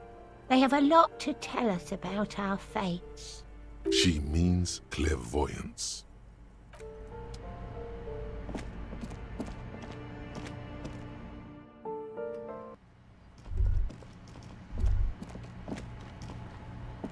Hello again, officers. Have you come to admire my mural?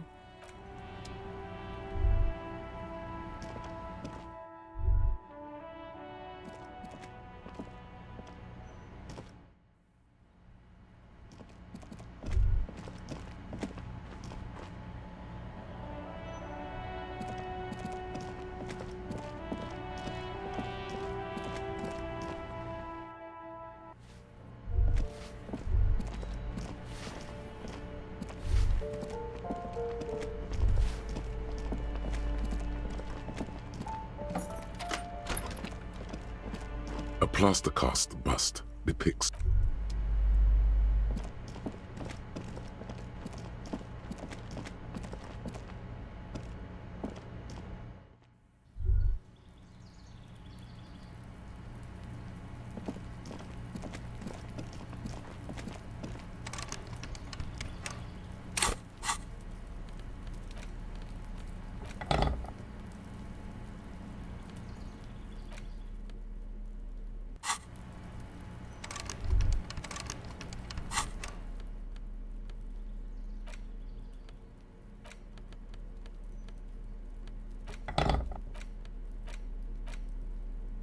The front of this quarterly journal features a large satirical portrait of the late King Friesel.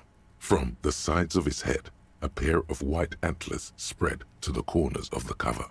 Because Friesel was incompetent, foolish, and cruel. In short, the embodiment of everything the communards wished to overthrow. It's satire, you see. To your disappointment, there aren't any full-color pictures to direct your attention.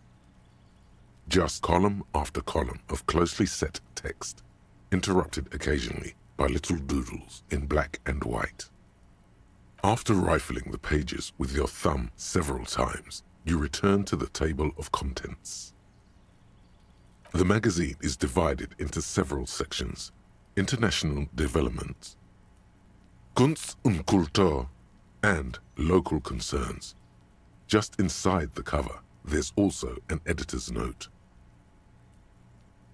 Comrade, as you know, this journal takes its name from Mazov's immortal expression, du cristal à la fumée. This was his way of describing the way the rigid, crystalline structures of capitalist ideology turned to smoke under communism.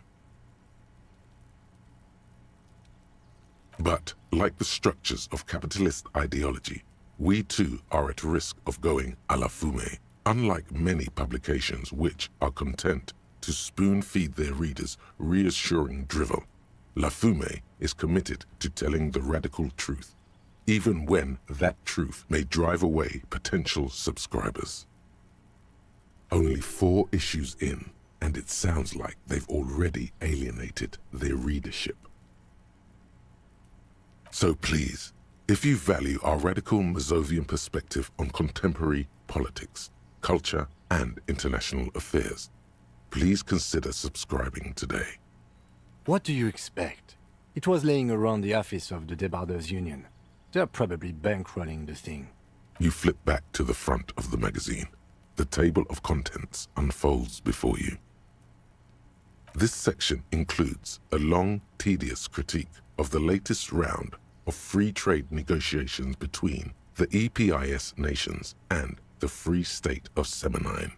You also skip over an article about heavy fuel oil smuggling along the Messina border, something about bear wrestling in Samara, book riots in Yugograd.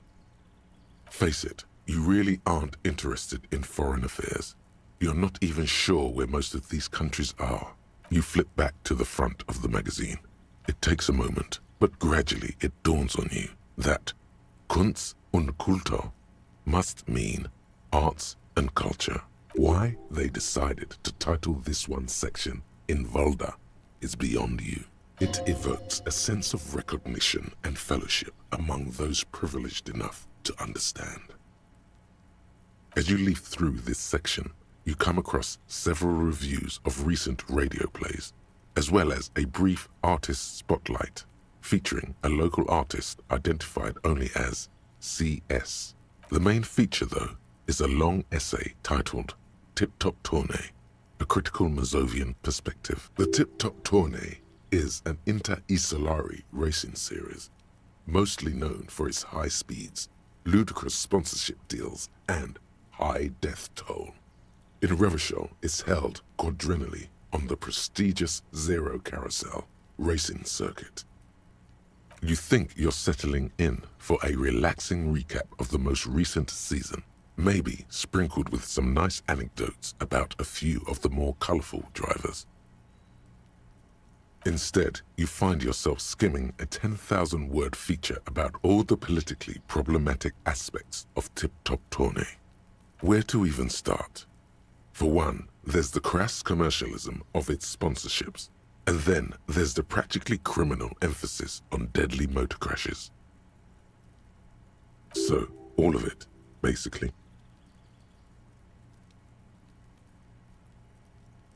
Oddly enough, this article has 2 bylines: Nasteb Encolada Bernal and Exilus Buka. There's no way those are real names.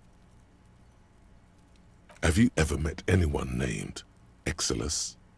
Come on, they're plainly pseudonyms. Under capitalism, the article says, every pursuit has its price. Every pleasure, even one as elemental as the joy of racing others around a track, is reduced to an advertising opportunity.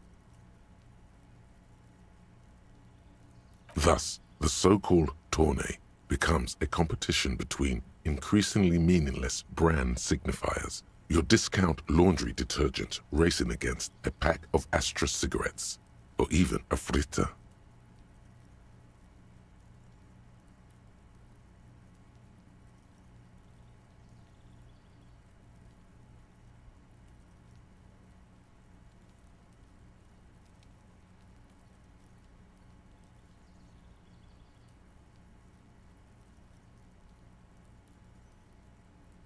And that precisely is what's problematic about it.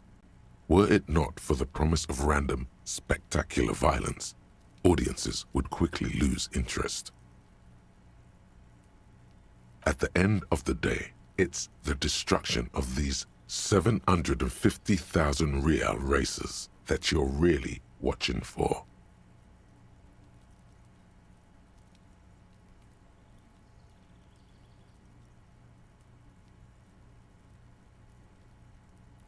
Sure, you think that, but subconsciously, it's the visions of brand names being engulfed in flames that you crave. It's the stilted language and overconfident tone that's the real giveaway here. You're almost certainly reading a recycled university essay, one that could probably use some edits.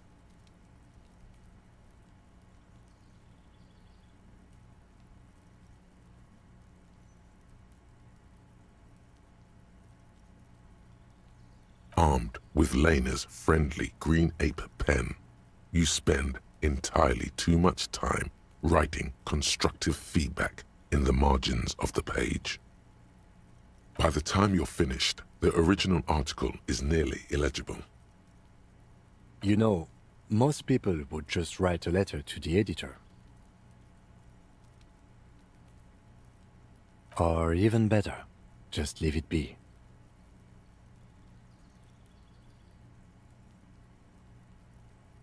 I can imagine. Something tells me there's not exactly a glut of young communists itching to write about tip-top for La Fumée. If I had to wager, I'd say they've never even seen the inside of a motor, much less a motor race. I take whatever they write with a large grain of salt.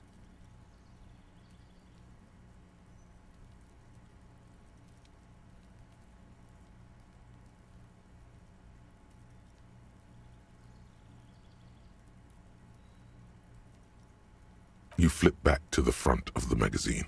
The table of contents unfolds before you. Unsurprisingly, much of this section is taken up with articles declaring unqualified support for the dock workers' strike. You skim the headlines. Paint the harbor red and white. Martinez tames the wild pines. A city in revolt. First we take Martinez. Then we take La Delta. Finally, there's a brief article by the writer, G. Martin, accusing the owner of the Capeside apartments of illegally attempting to evict certain communist tenants simply for not having paid their rent.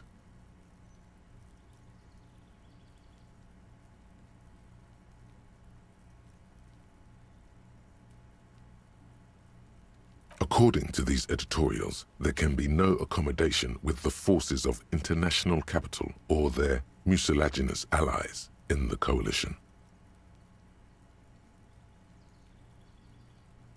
You flip back to the front of the magazine. The table of contents unfolds before you.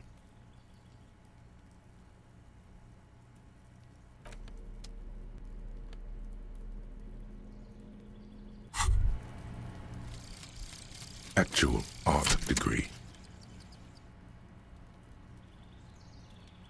Trite, contrived, mediocre, milquetoast, amateurish, infantile, cliché and gonorrhea-ridden peon to conformism. I fucked me. Affront to humanity. War crime. should literally be tried for war crimes. Resolutely shit. Lacking in imagination. Uninformed reimagining of. Lip-wristed, premature, ill-informed attempt at. Talentless fuckfest. Recidivistic shit peddler. Pedantic, listless, savagely boring. Just one repulsive laugh after another.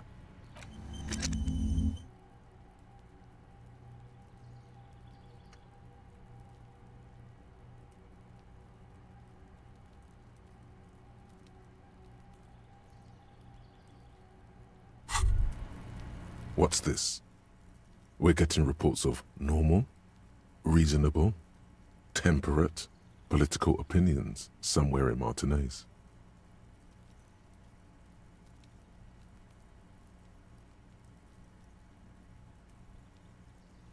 The air suddenly feels calmer, more transparent in a strangely tender way. Perhaps it's the hangover. Perhaps it's a temporary surge of serotonin. But something tells you it's time to become a citizen of the Kingdom of Conscience.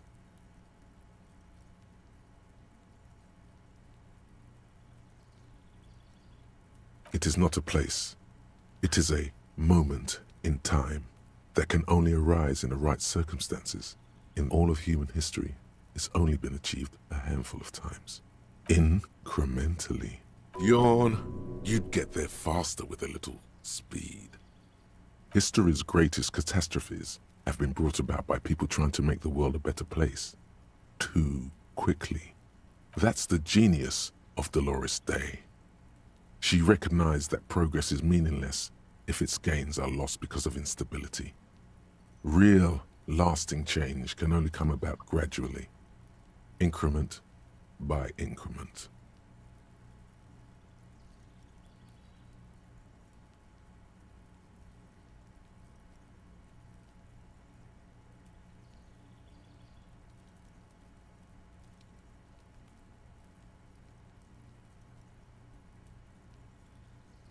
The kingdom is difficult to comprehend, and even more difficult to describe, partly because humanity will need to discard many of the categories that define and limit it today. The kingdom of conscience is post-capitalist, post-national. It's also post-industrial, post-ideological, and even post-sexual.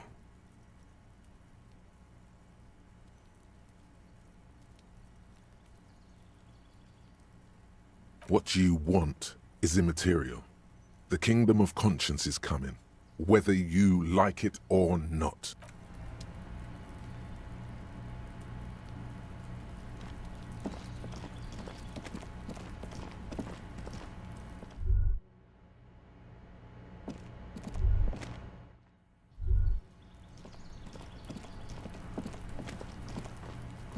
This must be it. The basement door is weather-worn. The copper nails holding the upholstery in place have turned green from sea air, and there's a knocker shaped like a lion's head. You knock silently. The upholstery muffles the sound. No response comes from the apartment. I guess no one is in? The leather upholstery is worn and rough against your jaw. You don't hear any movement. Let's be honest. This isn't what I joined the RCM for, but every day tells you something new about yourself. Apparently, working with the local union boss to get info on an investigation is not something I'm squeamish about. I mind that the local thug is using the RCM for his busy work, but if this gets us to the bottom of this hanging, then I'm willing to look over it. On the other hand, we could just leave and tell Evrart we opened the door. No one seems to be tailing us to see if we actually did it. Yes, presenting a fabrication is known to get results here and there. You took this task. You make the call. The door is right here. You can just open it and be done with this. Besides, if you never open it, you're never gonna find out what's behind the door. I don't know. You're a pretty good liar. Are you as good an infiltrator as you are a liar?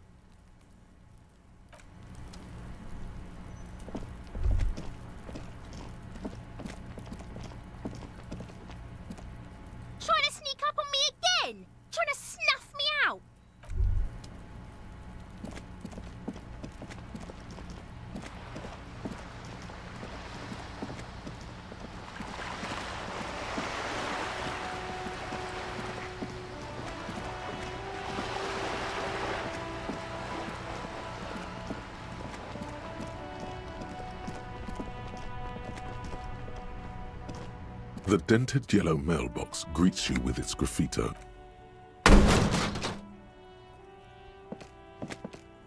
There is a hollow ring as you kick the box. It sounds like it's mostly empty. Your toe hurts now. Your toe has suffered damage. It hurts. Cool. You really showed that mail collection box. He does not actually think it's cool.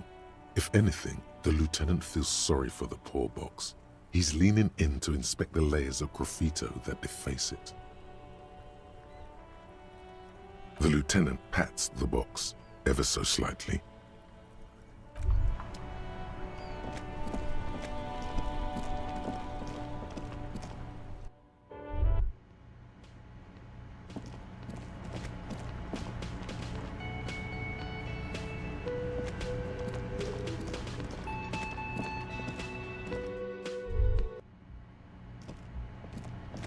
The door is closed. Still nothing. The lieutenant gives you a quick glance.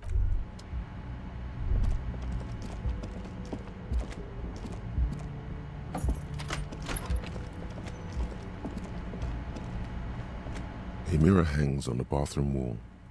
It's barely covered in steam anymore. It's your face in the mirror.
The man ponders his cooking utensils and gives you a little nod, acknowledging your presence.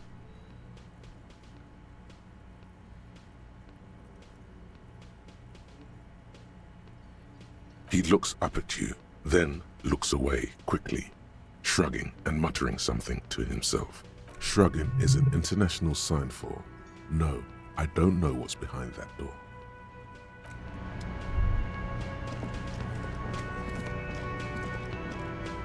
Oh, hello, dear.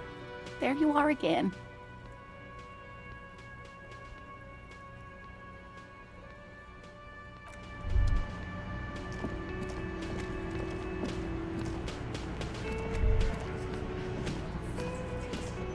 Let me handle this.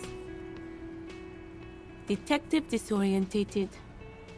Are you still wondering where you are?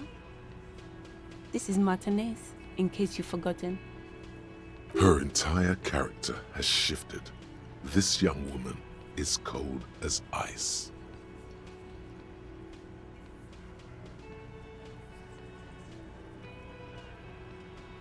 That's right. I am not a gardener. I'm a legal counselor for the Dock Workers Union. So let's get to it. You're looking for Titus Hardy? You think he has information that will help you? Maybe he does. That's Titus. Talk to him. But know this. I'll be keeping an eye on you. No strong arming. Nothing official. The District of Martinez does not recognize your authority to make arrests.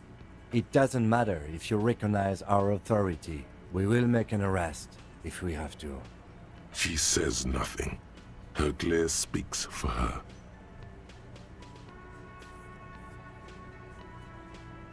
Like I already told you, I'm a legal counselor.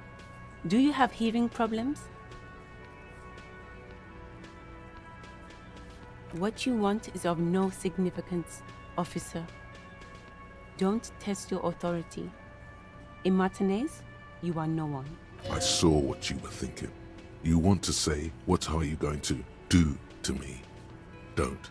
Just because it's in your head doesn't mean you have to say it. Aggressive. You make your living enforcing violence. These people are just dock workers. So you were spying on us, and now you represent murder suspects. Just dock workers. Listen, you Morrolinton lackeys.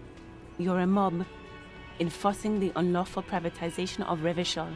20 fat men in the Occident are stealing it all, and you're their bodyguards. Fuck yeah. So ask what you came to ask, or get back to your commanders.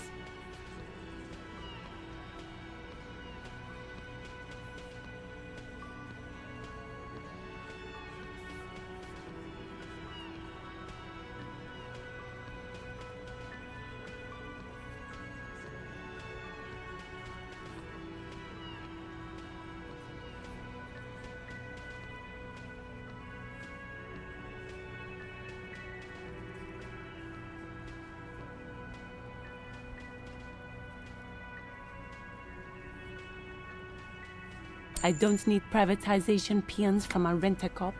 Just do your job, ask your questions, then get out of Martinez.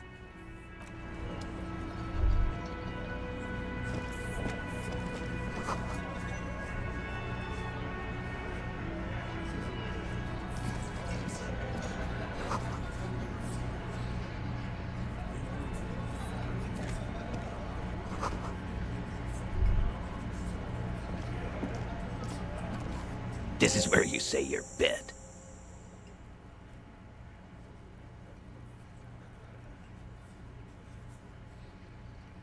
Detective.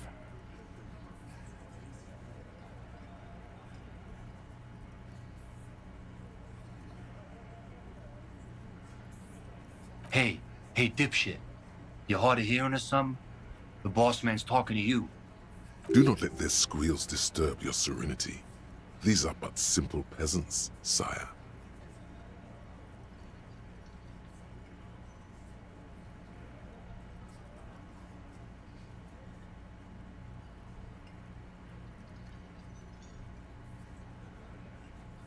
What, is he fucking kidding? This guy high or something? Hey, asshole, up here. We're talking to you. We're looking for Titus Hardy.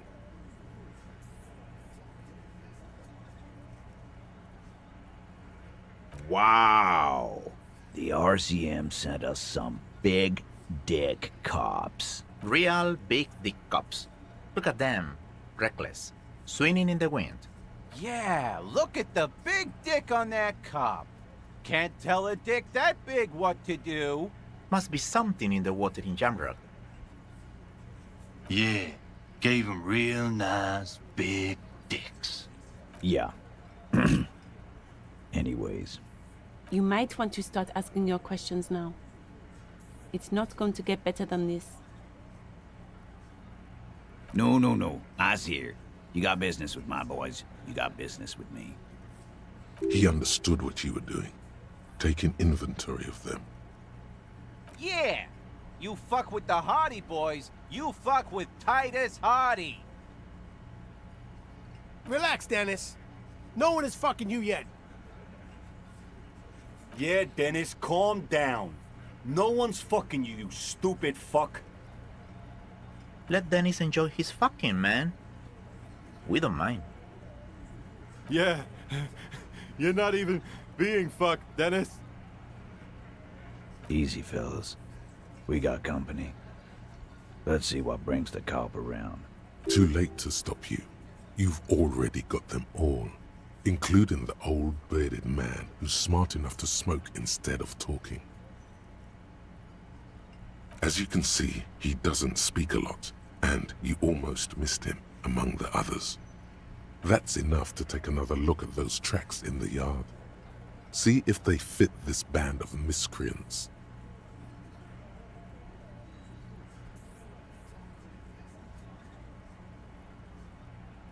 So, you're not just here to swing your big dick.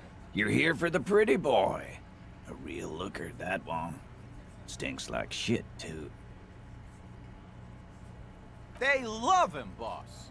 Spend all day digging around in there. Can't get enough of that pretty boy smell. Funny. But my partner and I have a serious matter to discuss with you.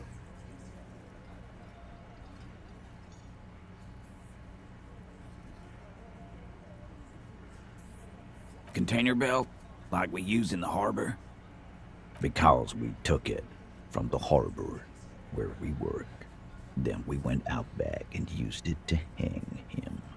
We did this together, all of us, until he was dead.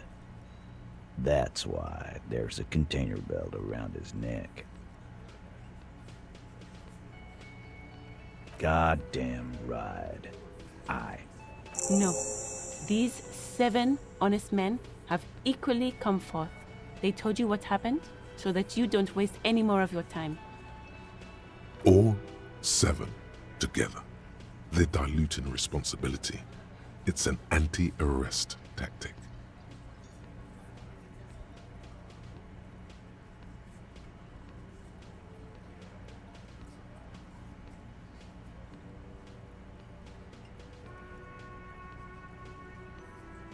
Are you deaf?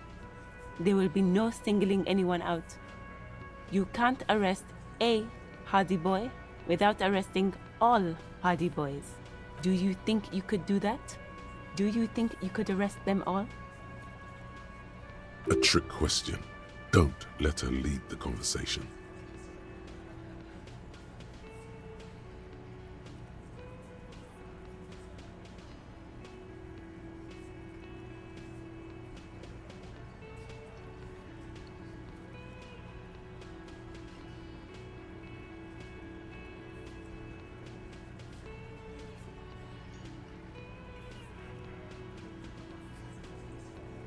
Who do you fucking think does?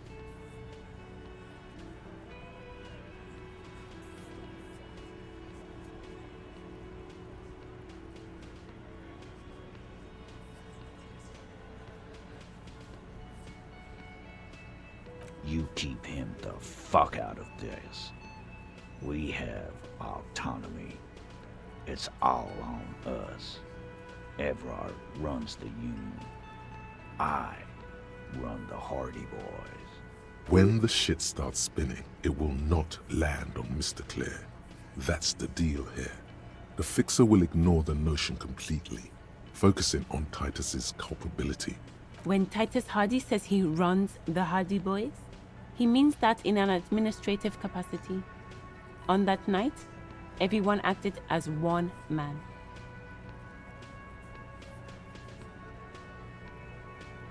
You don't have to keep answering his questions. I know, Lizzie. Relax. We killed him last Sunday night. Seemed like a good way to end the week. Known him? We don't associate with scum like that, asshole. Yeah! Who do you think we are? Quiet. He came around about 3 weeks ago when that Pines cow first sailed into town. Happy? By the Pines cow, you mean Joyce Messier, the representative for White Pines? The same company you're striking against? No. I mean the Pines cow. The stupid-ass cow they sent in to fuck us over. But you know what? Why don't you ask her about the pretty boy? I'm sure she has interesting things to say when you ask her hard enough. That's enough insinuation for today, Titus. Officer, your interview is drawing to an end. Don't waste your last questions.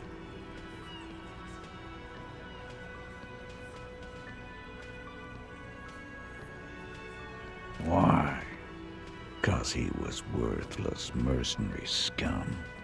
And he stepped out alive in my town. And he stepped out of line. What kind of mercenary? The kind that shows up when you start a strike. The experienced kind, too. Had Kohoy and Semenine written all over him. Ex-Oranese Special Forces. A live grenade. Right here in our bar. I can't prove it, but I know he was sent by the Wild Pines. They hire merc shit like that. Story of every strike from here to Samara.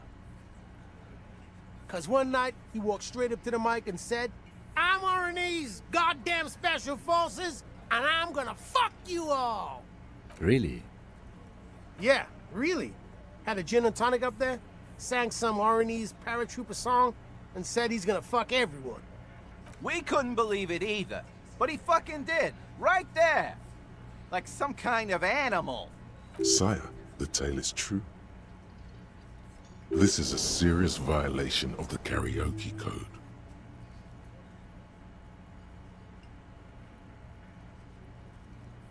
Wrong.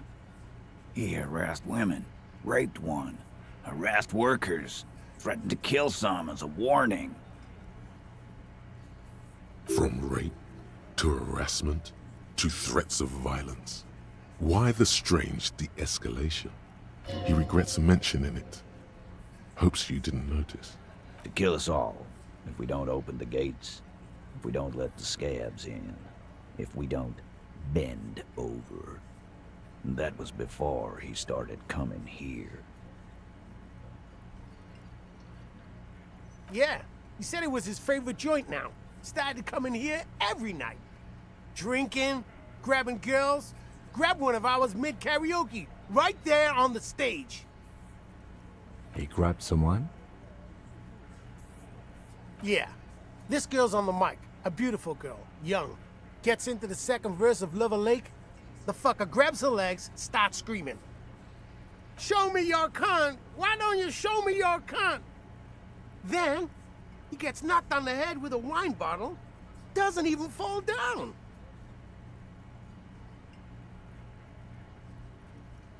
Aren't you fucking listening? My man is talking to you. He took care of it. They got the girl out before anything else could happen. Yeah, me and Eugene got her out. Aren't you fucking listening? There's something odd here. Seems like they don't want to talk about that rape Titus mentioned. Why not? This is a serious allegation. Make them talk about it. No, you're not getting the name. That's a Martinez matter, and I'm not discussing it with you clowns. There's nothing you can do for now. He's stonewalling you.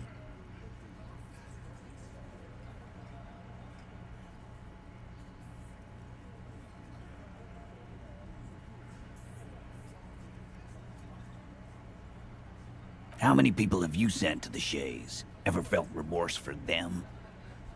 Chaise électrique is the method of capital punishment in Revachol under the Coalition. During the suzerain's reign, it used to be the firing squad. Or send them to Reunion to rot. For 20 years. For life.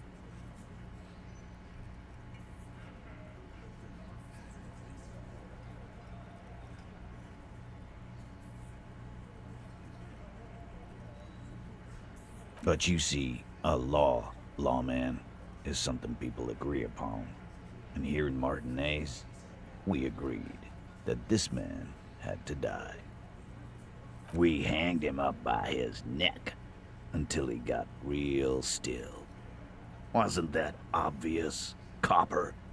Didn't they teach you anything at the cop school? You're pretty sure you've had at least 2 years of cop school and many more of active service. The autopsy showed there were no ligature marks. His hands were not tied. Can you explain that? Look, I'm not gonna play 20 questions with you, Capo. I'll say it again. We killed him. Yeah, I knocked him out. Came up behind him and clubbed him in the back of the head. He went down like a sack of sand. That's right, lawman. And then we hanged the fuck.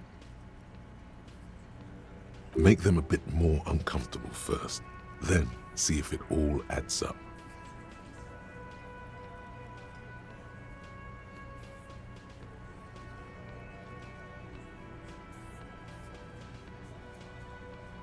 My fucking elbow, Copper. Samaran boxing style.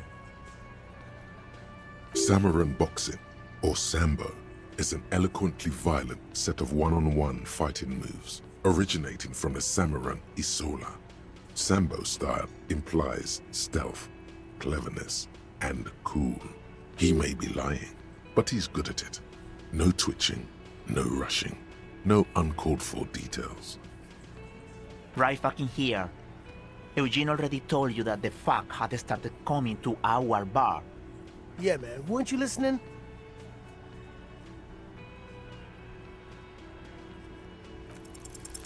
Actually, they're admirably, surprisingly composed. The entire room. Given how, well, this one, but he's always fidgeting, so don't get your hopes up. Like what, Copper? Yeah, lawman. Why don't you? It's almost an anthropological sight, watching him try to assert dominance over you. Not in the arresting mood? By your side, the lieutenant keeps his hand away from his holster. You hear the nylon of his coat hiss as he steps closer. Easy. Walk back from the provocation. They're armed, and they outnumber us. The lieutenant tries to establish eye contact with you.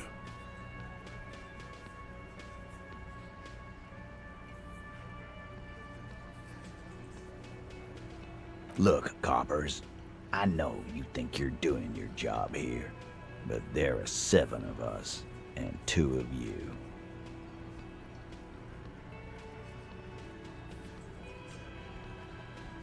The bore's the size of your eye. I can almost see the stars.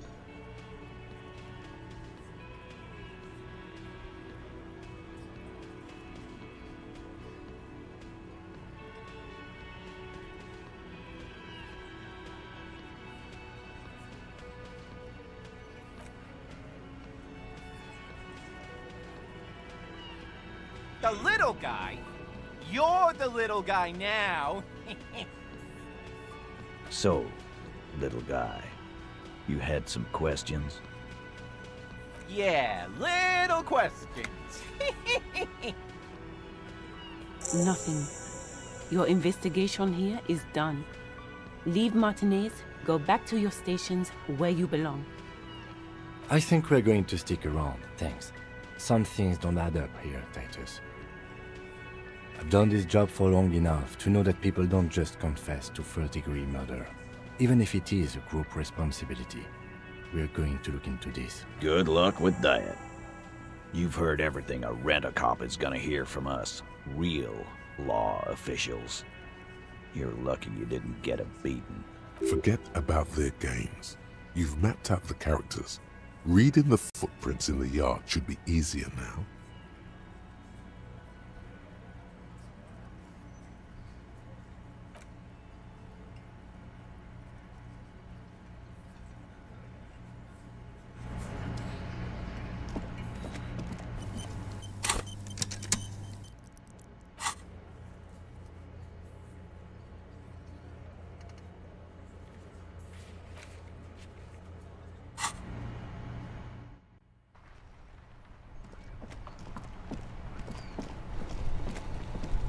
Inside, you see a set of steering levers, a radio microphone, a pull. This is Precinct 57. How may I? Not yet.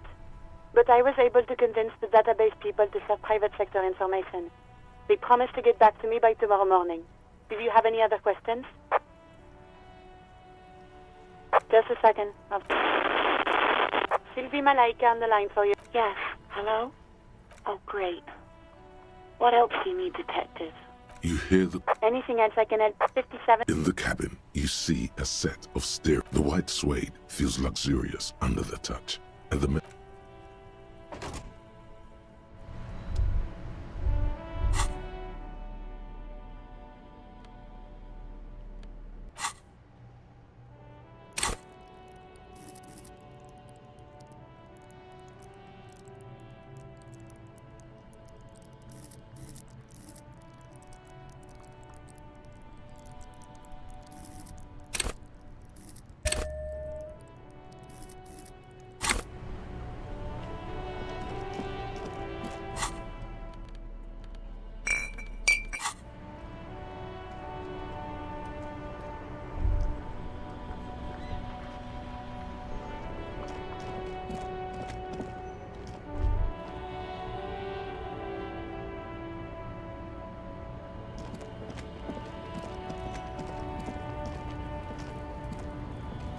Looking for something?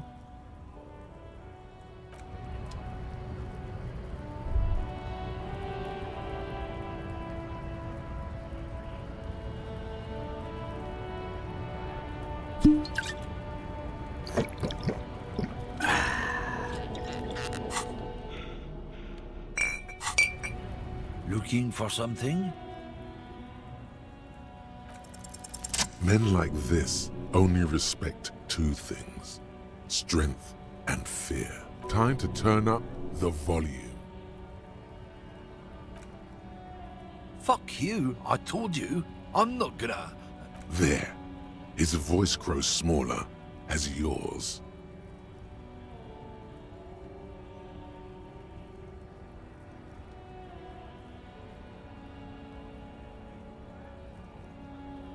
Look, fuck you, man. It's some lorry down there. Green, banged up thing. I don't fucking know who she is. When did she go away? I don't know. I don't even know her name. She just rolls with the fleet and acts like a big shot. Some dyke, probably. I haven't... Now it's not a big deal for him anymore. This is how he saves face. Past the monument. Down there. The Green Temple. Now leave me the fuck alone, okay? A small temple by the monument. Green. Let's get into that lorry.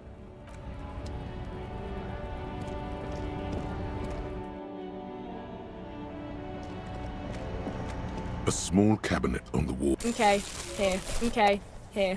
I hope Saint Baptiste makes you feel better or something.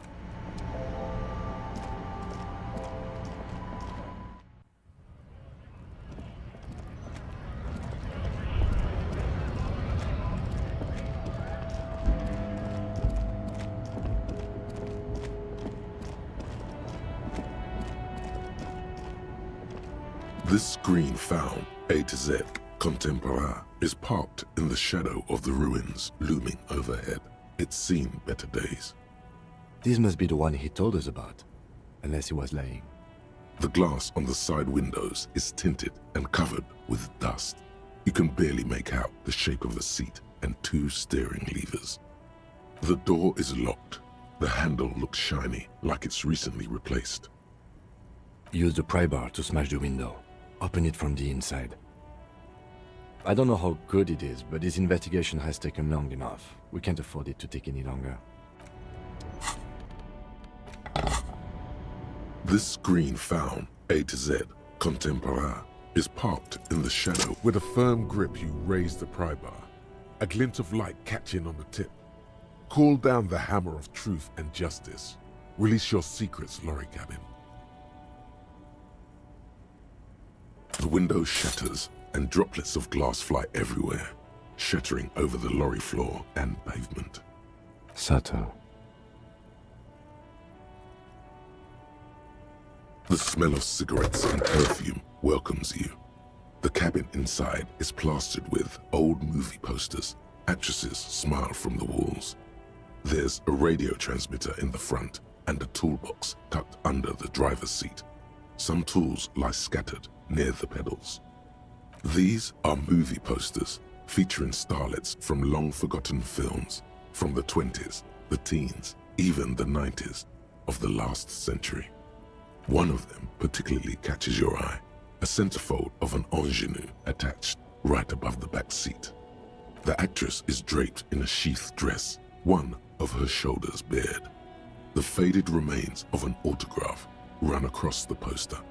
Wait, doesn't she resemble someone you know? But you can't put your finger on whom exactly. This is Tijon, a starlet from the dawn of cinematography, less known for her talent than her tragic, untimely death. She wasted away in a drug den called the Door to the River, not far from here on Boogie Street, a mixture of cocaine and morphine. She was afraid of the world, and the camera, too. The actresses and the rear actor all smile you a warm goodbye. Arrayed, you wedge yourself under the steering wheel to get a better look. Seems like the few tools lying around here, a hammer, a pair of pliers, a rusty wrench, have been casually thrown there by the disorganized driver. But one odd detail does catch your eye. A piece of sandpaper has been glued to the throttle. Sandpaper adds extra grip.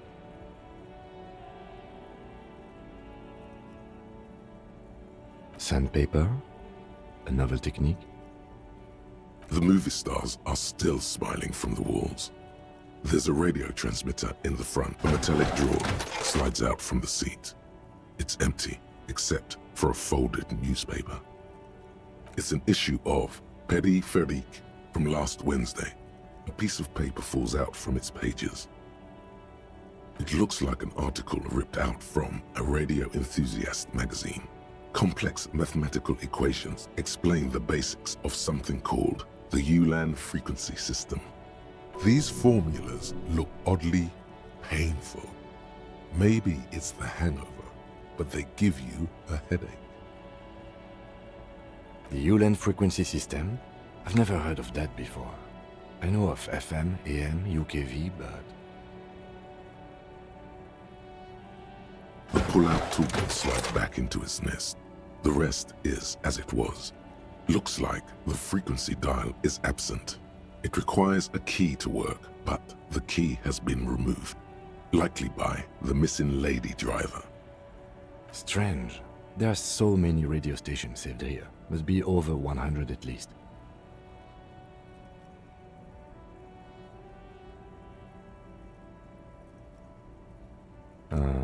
Doesn't look like it.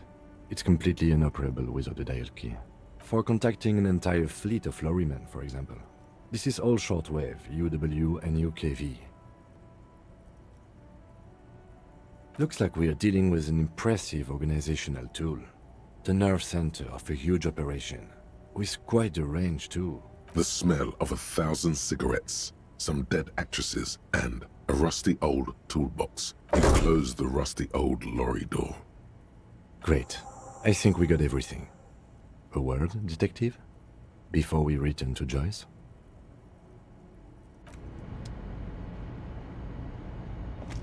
All right, we've finished here. Let's quickly debrief and go over what we found, so we don't do it in front of the company rep.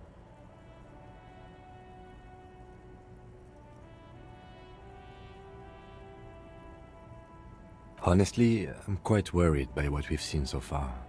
The evidence seems to point to a rather extensive and well-organized operation. I'm especially intrigued by that radio transmitter, particularly the sheer number of stations it can connect. Looks like this alleged drug trade casts a wide net. This means it's well-funded. Technology like that, a major player must be financing it. I'm not sure what the Ulan frequencies are all about, but they may hold some significance. Perhaps it's a better way to connect between fleets while avoiding frequency bleed, or maybe it's used to tap into RCM networks. Listening in on your calls between you and your station, a worrying prospect.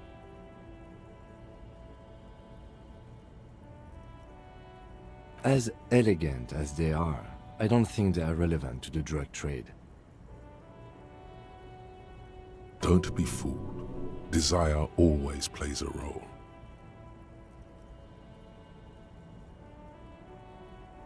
Yes, well... Unimportant.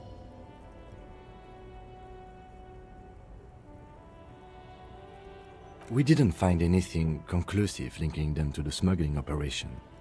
But somehow, I doubt that Evrard Clare would be oblivious to something like this happening right under his nose. My suggestion is, we use it against the Union in any way we can, to our own ends. It's a slippery hill, but we just might be able to pin them down, indirectly, down the road. We should return to the murder case, see what Joyce tells us about the lynching. When we are done for the day, I call my station and suggest our narcotics department look into it. There are more than enough grounds to start an official investigation, sometime later when we are done here. We do not want to get caught in that. The fact that one hasn't started already gives me pause. An investigation, I mean. Especially if the Madrid grouping is involved, and I can't imagine they aren't. It's certainly worrisome. All the same, I don't like the idea of internal affairs descending on the matter. That won't help anyone either. Debrief over. After you.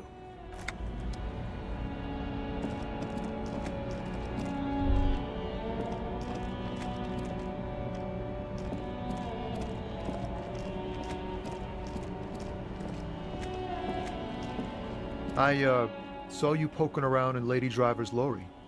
She in trouble?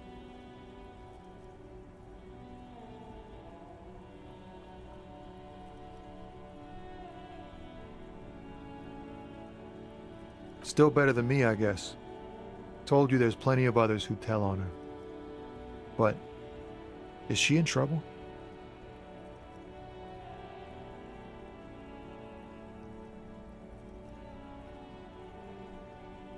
It's that bad. Man, what should I do?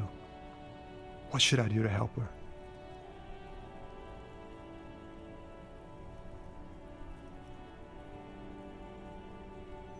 Yeah, maybe I should just keep my head down and work on my rhymes while I can. Oh, you know, Tommy Leham's gonna be a musician. Sprechgesang, but with beats. I've got a lot of free time on the road to hone my craft. The correct grammar is Tommy Lahom. Tommy Lahm was taken. My real name's Jerry Lafitte. Tommy's way better.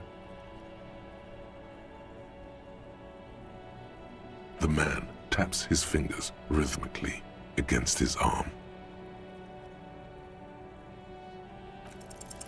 Wait, there's something here, stored away in some dusty corner. It starts like... Whoa! What else?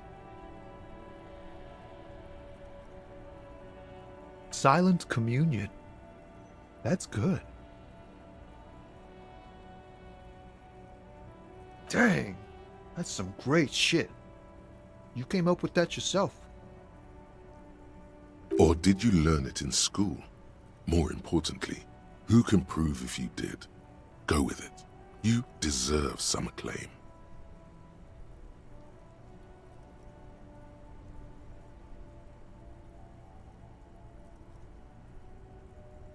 No matter. It's a fine stanza. You're not so bad after all, for a cop. They're more often in the fists than rhymes, see? Let alone honesty in verse. In a small office behind the old military hospital, hunched under the green glow of his desk light, Officer Hans Blau browses through a test print of his Futurist magazine. It's called The Futurist. The typeface on the header is too small.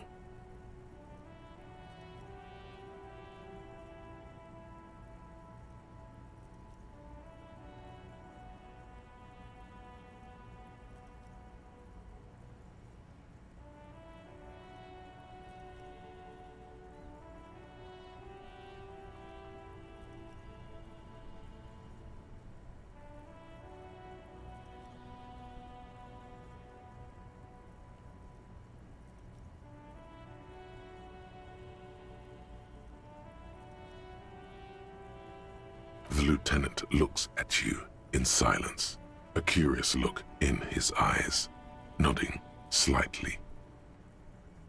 Well, you've given me some hope, I guess.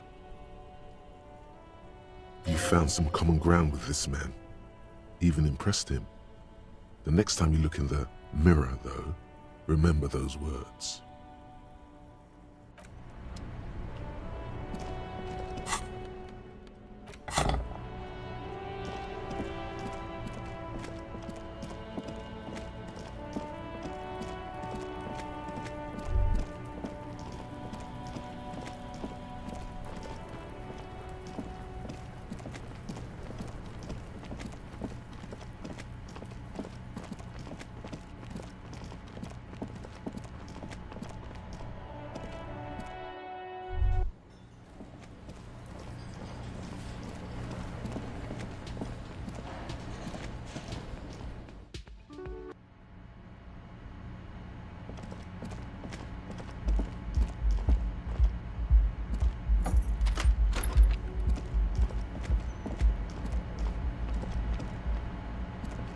A mirror hangs on the bathroom wall. It's barely covered in steam anymore. It's your face in the mirror, adorned with the expression. It's like something snaps in you, a nerve ending, a thought. a sadness. Your face in the mirror is suddenly clean of the layer that had distorted it for God knows how long. Just like that, it's over. The running gag that your life had become. A sad old man looks back at you.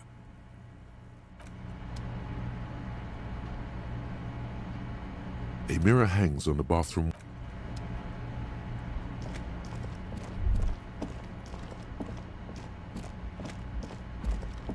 The door is closed. Still, the lieutenant, you should punch a fucking hole in it.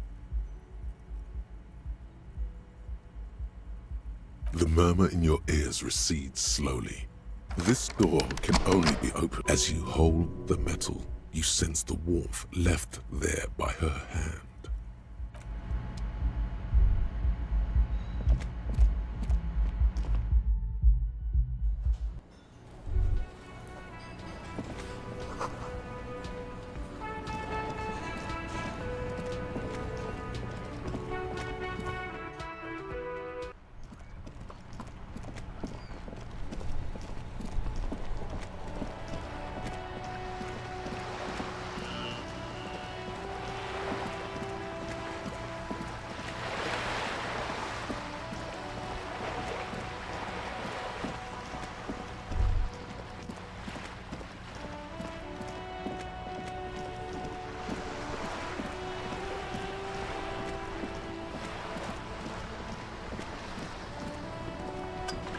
You're back. Good. What can I help you with?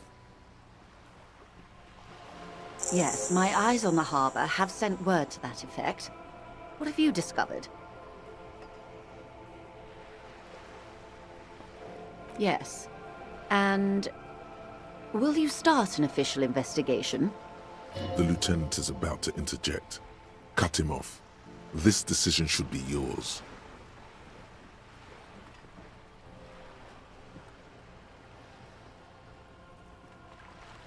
If there is an investigation, it will be part of an ongoing operation, subject to confidentiality.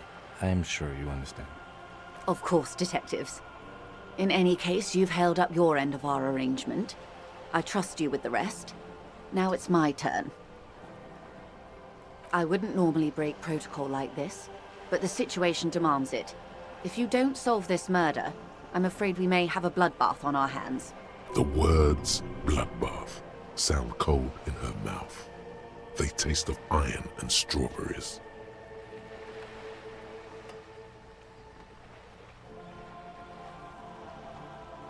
Yes. I'm afraid this strike may descend into a small-scale civil war, with possible consequences for all of Rivershoal West. Since you are sharing, ma'am, this is also the RCM's worst-case scenario.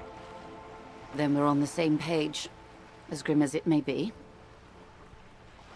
I have an indirect role to play, I'm sad to say.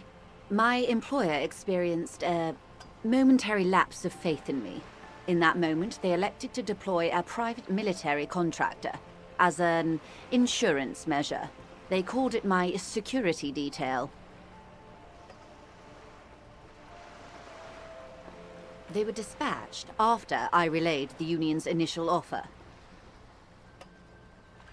Every worker... A member of the board. I tried to convince my employer it was simply a piece of rhetoric, or a joke. They did not appreciate the humor. Absolutely not. These mercenaries are muscle, pure and simple. They are meant to intimidate the Union into surrendering. Who are they, exactly? Kune, an Oranese military company. As far as I know, 3 arrived in Martinez. They report to me sporadically, but they do not answer to me. To be frank, our relationship is deteriorating. They wear ceramic armor, have semi-automatic weapons, and years of combat experience. They also have trauma and stressor disorder, and no idea how to conduct themselves in an urban civilian environment. So, what happened? The story is, one of them, the colonel, I don't know his real name, sexually assaulted a local woman while he was drunk and separated from his unit. This allowed some of the more militant Union members to subdue him. He was taken out behind the whirling in rags and lynched last Sunday night. Nothing. Mr. Clare refuses to let me into the harbor. I have not been able to discuss this matter with anyone there. The remaining 2 Crenell contractors carry out their orders, for now. It's a smokescreen. In secret, they are conducting an independent military tribunal into the lynching. Once this investigation is concluded, executions will follow. What is the nature of this so-called investigation? Whether to execute one, some, or all of the Union militants. It will be all of them. The decision is already made.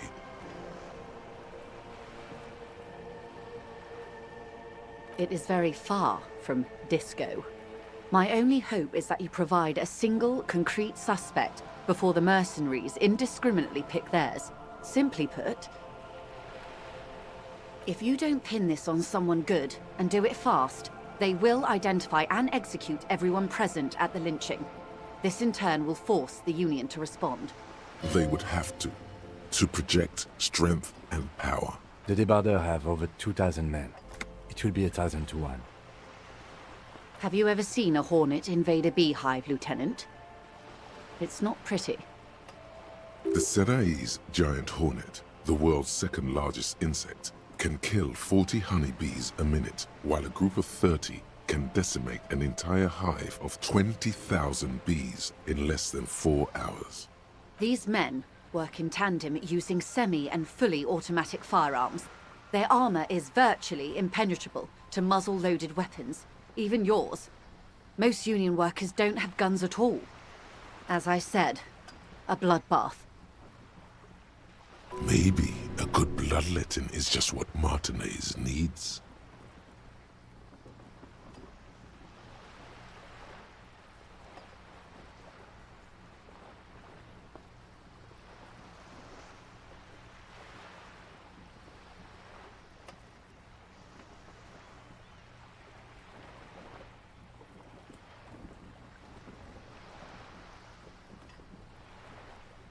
It doesn't have to be like this.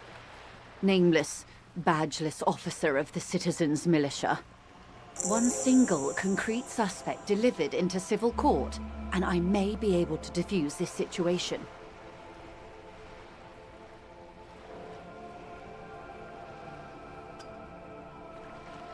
Not much.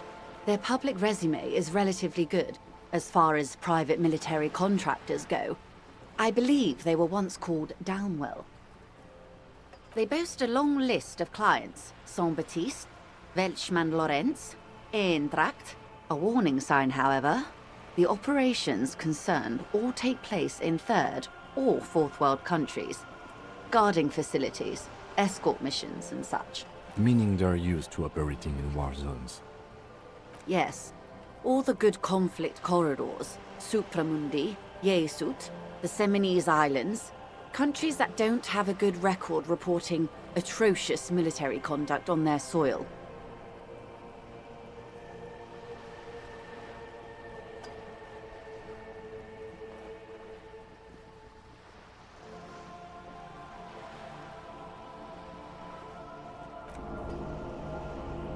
I wouldn't go as far as to use that term, Detective. It's the expression she objects to? Sadly, no. Before this happened, I had little interest in them. Now that I do, I don't have the resources. If you still have access to the ICP's database, you could run a better background check than I ever could. It may take some time, though. Do you know a lot about the inner workings of the RCM and the ICP, man?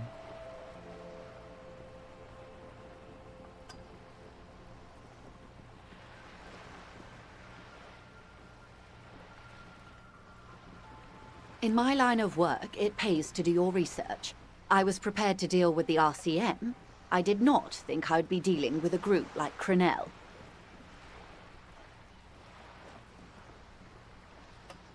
I have. And they will. However, these orders take time to reach what is basically a rogue unit out in the field here. Until they do, it's all on us. She's being truthful. She is pressing them as hard as she can.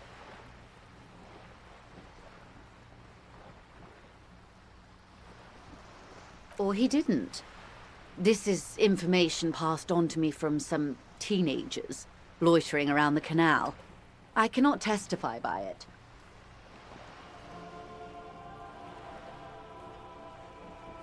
The remaining contractors, their tribunal, it's what they believe. That the man was killed because he assaulted a local woman. I've asked around a bit. This seems to be the accepted story around Martinez. The lieutenant consults his notebook, his eyebrows knitted in concentration. Odd. We haven't heard any reports about an assault in connection with the lynching. Where did it take place? And when? Last Sunday night, at the Whirling in Rags, the hostel by the gates. Supposedly, the colonel was drunk, maybe on narcotics too. Either way, he's alleged to have sexually assaulted a woman. Sometime later, a group of dock workers got their hands on him. That's a good question, officer. I don't have the slightest idea. As I said, it's a rumor about a rumor. In any case, it's what the colonel's remaining colleagues believe. You'll meet her soon enough, you feel.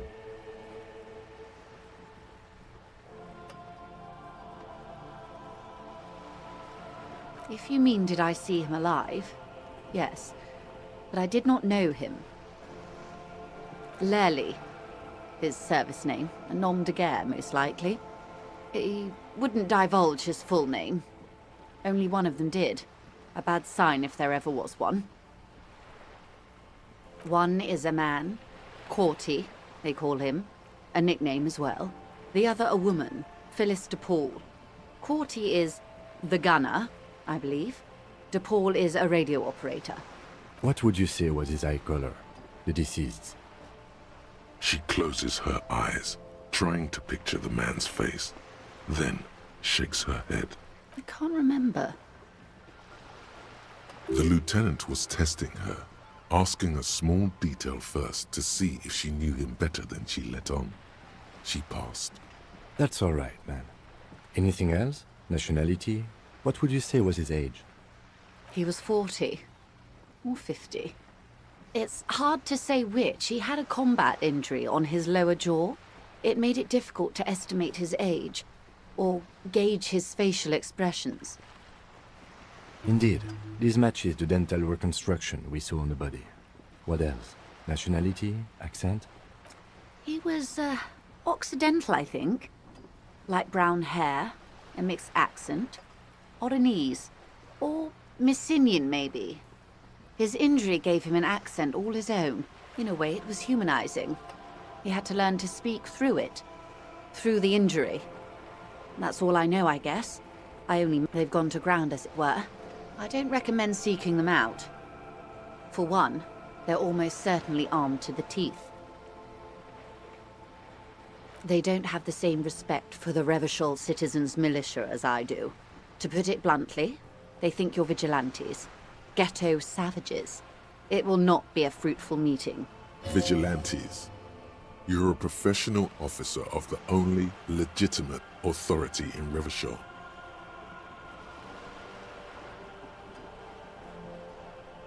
Somehow, I doubt that lecturing them on the legitimate use of force will persuade them to stand down.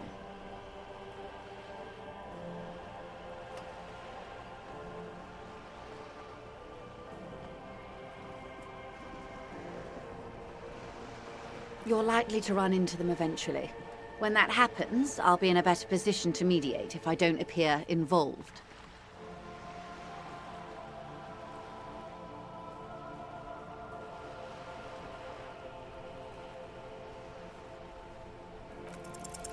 One is obviously the scab leader at the harbor gates. The one chanting the idiotic slogans. He's barely maintaining his disguise. The other has a vantage point in a building south of the roundabout. They were keeping tabs on you while you were canvassing the lorry drivers.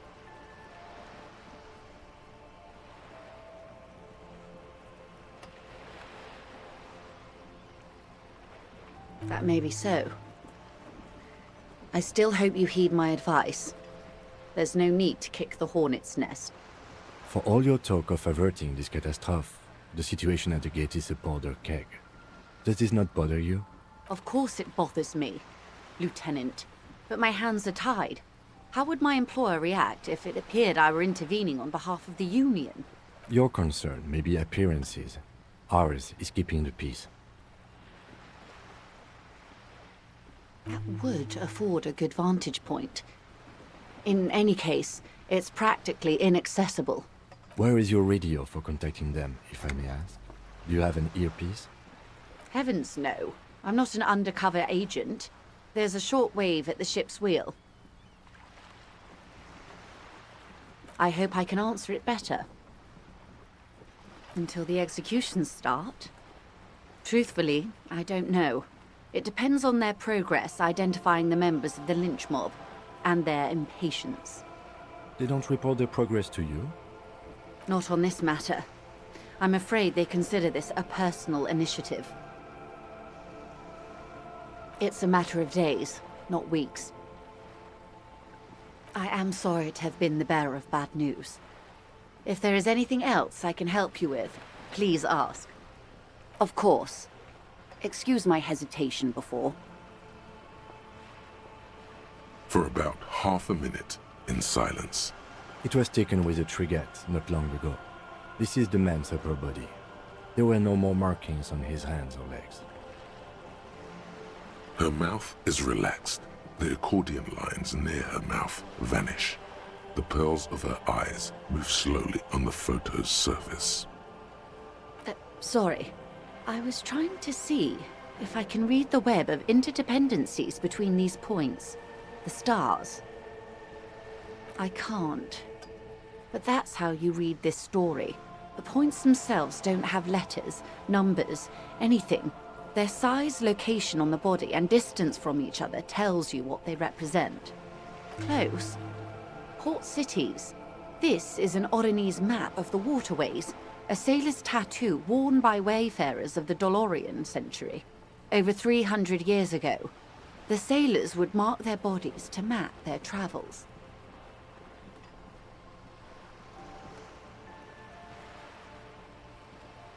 The sailor's soul would use it to fly back home if they should die abroad. This is a sort of contraption to be reeled back in by. The silver cord, they would call it. Where is he now?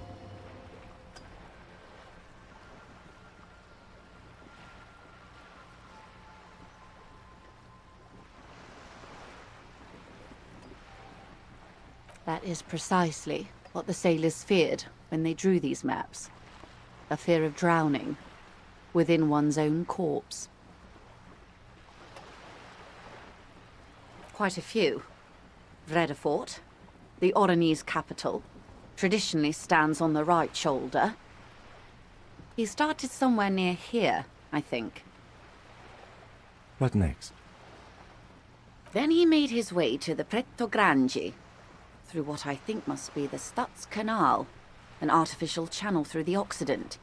From the Pretto, he sailed to the Insulindic Ocean, first the Semines Islands, then this. Revachol.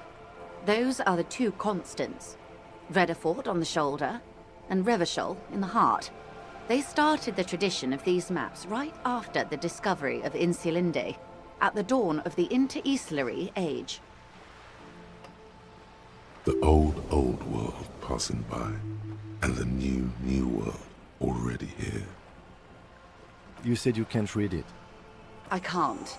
This man was no sailor, and these are no ports. I can understand geographic fragments, but not their meaning. His platoon members? The other contractors, though I do not suggest you go and show them that picture. This man was their friend and comrade. Surely there are other people to ask about the tattoo. This is not necessary to complete the task, officer. It's a dangerous side task. Search elsewhere.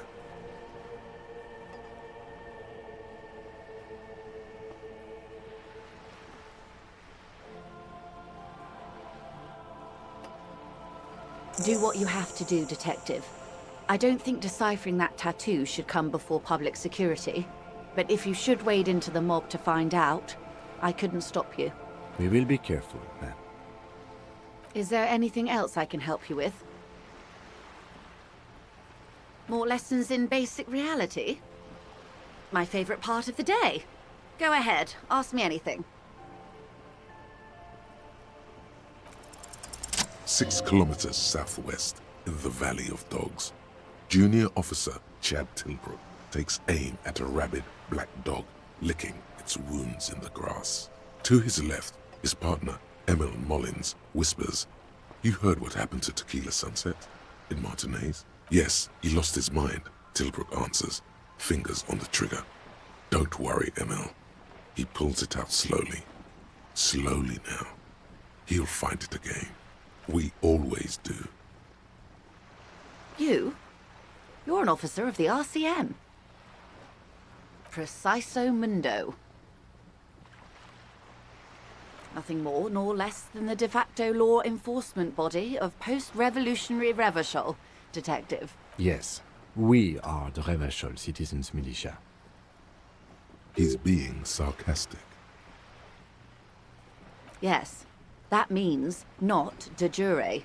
The RCM acts in what is poetically called the twilight of international law, both at the behest of the coalition government and to its chagrin.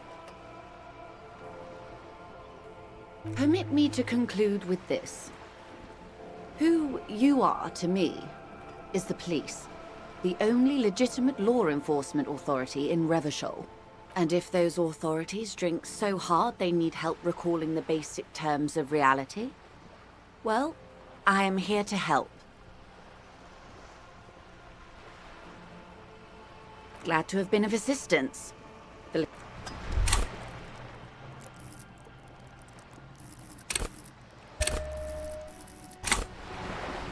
You're back. Good. More lessons in basic reality? My favorite part of the day. Go ahead, ask me anything. Nothing more nor less than the de facto law. Yes, we are the He's being We are. Yes. The RCM's response. All three are good to know when we are out policing.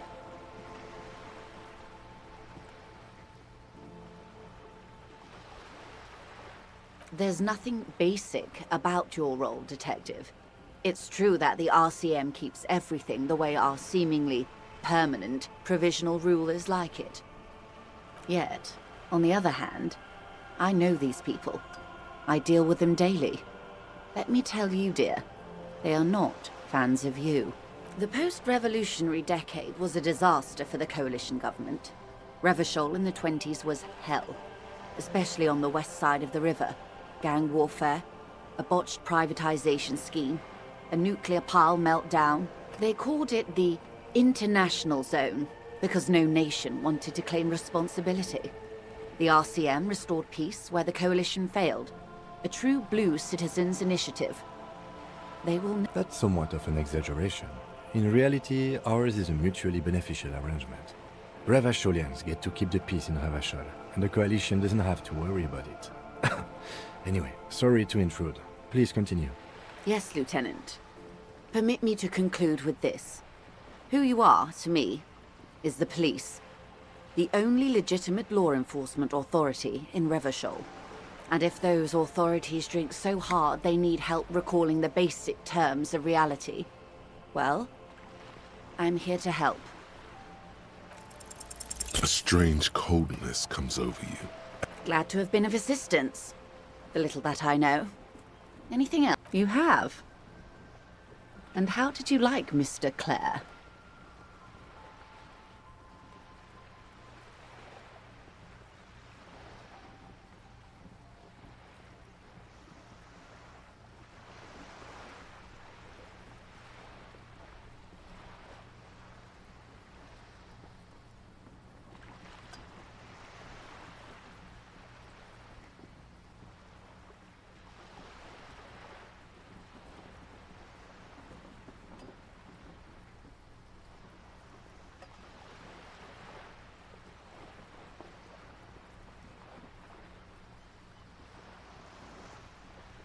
Of course, Detective.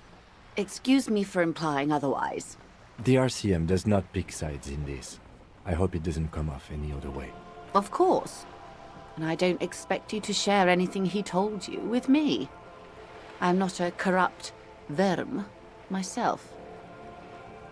However, if you felt like discussing something, how could I stop you? Are we not human? Are we not curious to hear another person's take? It's only natural. We would only be gossiping. Intellectually speaking, it would be quite interesting to hear what she has to say about these things. Tell her she'll like you for it. Oh. That's so helpful of him. The lieutenant looks at you, and you can swear his jaw muscle is trembling. When I said be wacky, I didn't mean wildly, grossly irresponsible and damaging to the RCM. Unconventional police officers sometimes lose their guns. They then go around and tell people about this, to gauge their reactions. It's all part of detecting. Incredible. Simply incredible. And how is it going? Has this detecting produced a gun? Did he now? Well, then it should be any day now. Unless, of course, he's lying to you. Anyway, was there anything else you've heard? Perhaps he is. Of course, Detective. Should something come up later down the road, don't be afraid to drop by for a chat. Until then, is there anything I can help you with?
You see rows of toy soldiers guarding the rest of the trinkets displayed on the table. Some on...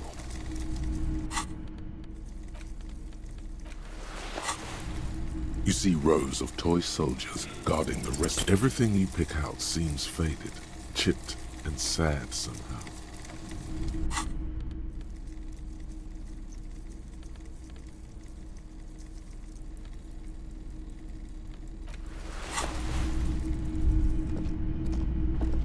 Typical Martinez streetlight sits among assorted floor and table lamps. The light pole has been carefully cut, and the wiring has been redone and attached to a standard indoor plug. The light buzzes faintly, but persistently. This would make quite a statement in your living room.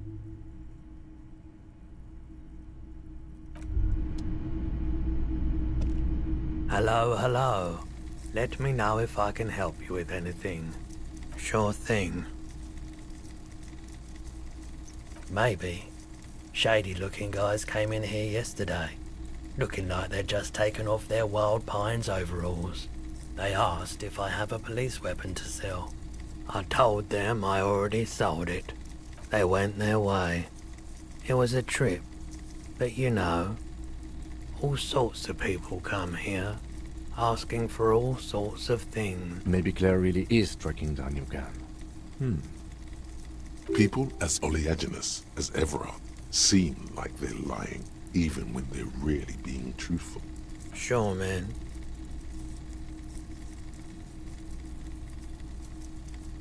Sure, let me have a look.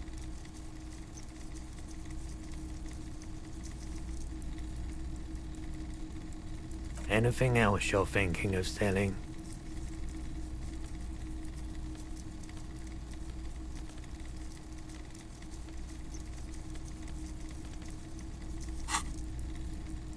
Another time, perhaps.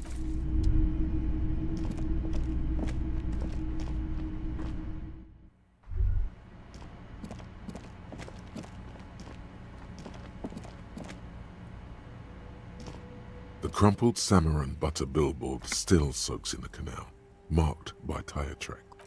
There are two good. You'd have to follow the track. The lieutenant looks on.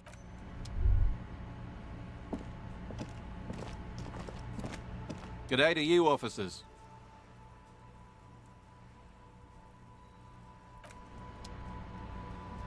A rusting control panel with loose wires dangling out from the hole and this panel usually closes the water lock, turning it into a bridge that lets you cross the canal. You pull the lever all the way up until the metal clicks against the contact pins. You hear a soft clunk. Nothing happens. A spring brings the lever back to its original position. You still need to close the water lock to get across the canal. Some other way. Wasn't there a sign over there saying functionality will be restored on Wednesday morning?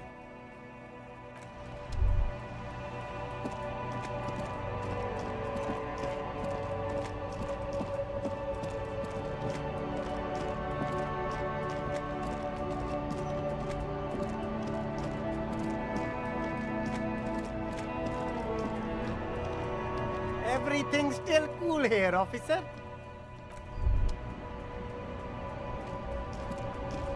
You keep coming back. That's good, officer. Keep browsing those. The shine on these sunglasses lasts a lifetime, officer. 100% guaranteed. Abort. These are hideous. Damn, officer. You look like a mega secret. They're perfect for concealing your bloodshot and bag. No, you are definitely not buying those. Are you sure? But they look so...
Looks like the circus left town, but the clowns are still here.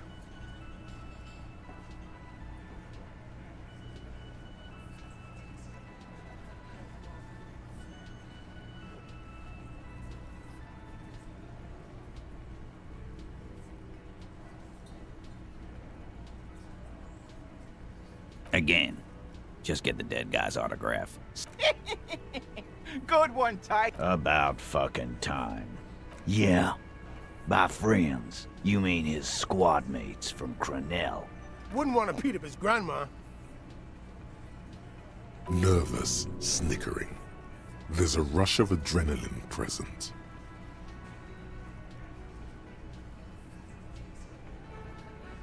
This is what happens if you take the law into your own hands. Other people start doing it too. Let them come. The Hardy Boys are right fucking here. You heard the man. Right here. We're armed. We got the whole district behind us. And Glenn. Glenn is fucking crazy. Yeah.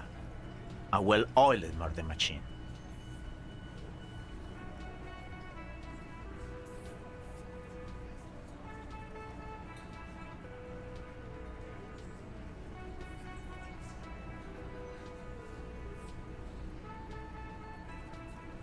The fuck is that supposed to mean? We're not bees. We're men. We're socialists. Easy, E. He's trying to phase you. What are you trying to do? Scare my men? We got weapons of our own. We got Ister 50s, Zeelagers. Glenn's got a knock cannon at home. I guess we're gonna see, aren't we? That was an unsure phrasing.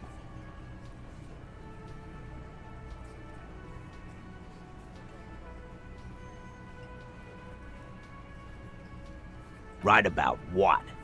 That a 50 caliber bullet goes through shit? Yeah, I am. So are the local gangs. The fucking Barmy Army and the Madre scum. You've been out there. Seen any around? Yeah. Where are they now, huh?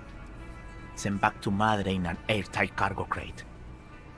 These people are trained military professionals. Special forces, as you said. They're not a gang or a Barmy army.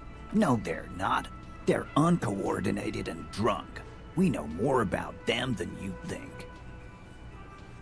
Big fucking surprise. They hire psycho scum, arm them to the teeth, and let them loose in the city. What do you think is gonna happen? What do you mean, okay?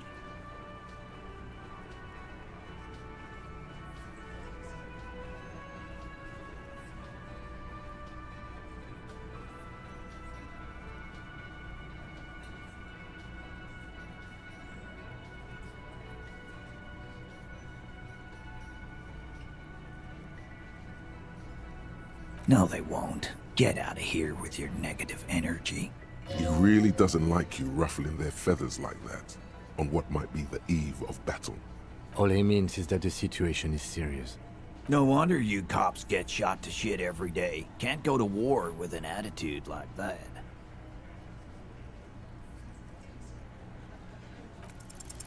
Establish authority. Yes. Authority. Feverish thoughts race through your mind. Did you already try the gun thing? I hear the gun thing is excellent and has great results. You're probably right. The others are only there for filler, to make the gun thing pop.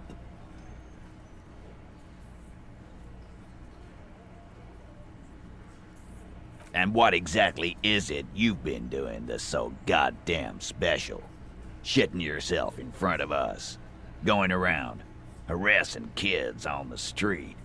Kids who've done nothing wrong. All the while talking racist shit. Don't think we aren't watching, Fascia. People here trust us. We're getting complaints. Fascia. That's short for fascist.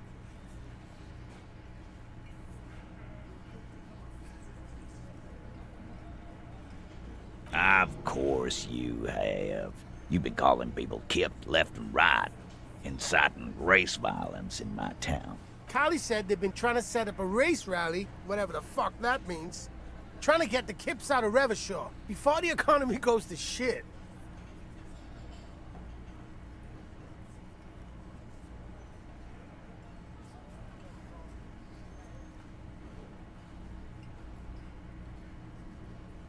Sure there is. Kylie said they're bulk purchasing confetti, ribbons too, and loudspeakers, and fireworks. Kylie works at the carnival shop, you see. Get the fuck out of here, you racist carny. There'll be no race rally in my town. What happened? We got absolutely wiped. Let's go before it gets worse. What's going on? Are you racist now? Is the rally real? Please don't set up any rally. It'll make you look awful.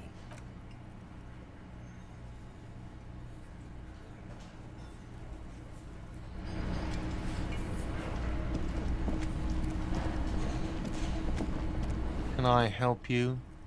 Got the 20 real? Good. You got the room for the night, but remember, you'll need another 20 real tomorrow. How could anyone forget, asshole?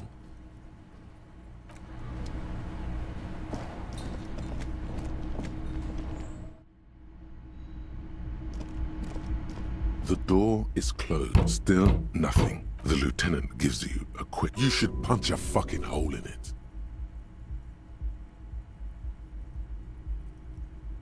You slam your fist into the vinyl. It does not produce a hole. The door sits sturdily in the frame, and your fist hurts. Stop that. Bent metal. Broken glass. Your path lies strewn with the broken forms of everyday objects. You are the destroyer, the bane of inanimate matter.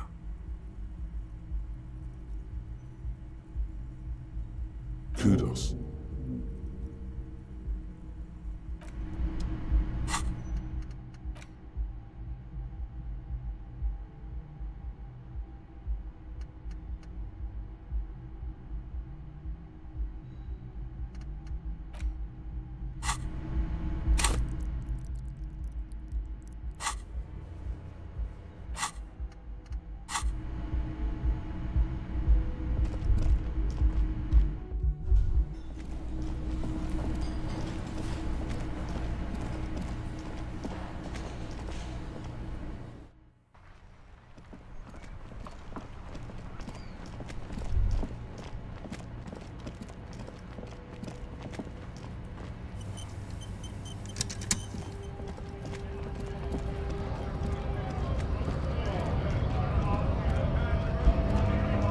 Right to work! Right to work! Shame on you!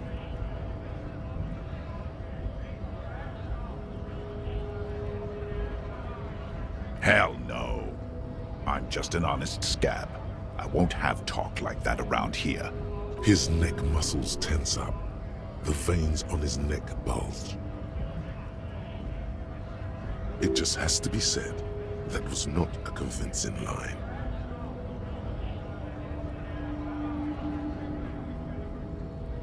Fucking wow.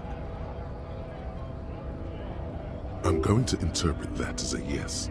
There's a tribunal, and it won't be long until it's ready.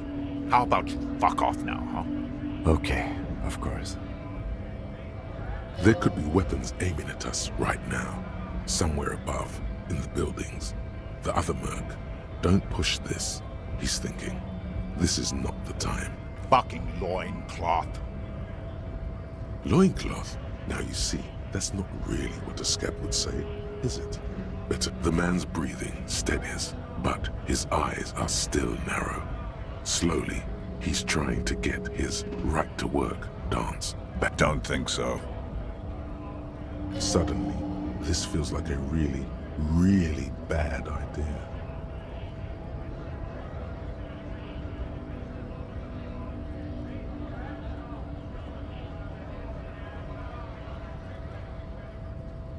Silence. He takes the photo. Grey eyes dart back and forth on the glossy surface. His face is unmoving. Fucking loincloths. Really did him in. What it means. In what must have been Seminine. I can tell you what this one means. Only one. You want to hear what happened here? Our colonel is deep in the bush here. Deep in the fucking bush. In Benital, 41. Monsoon season. He's on a reconnaissance mission.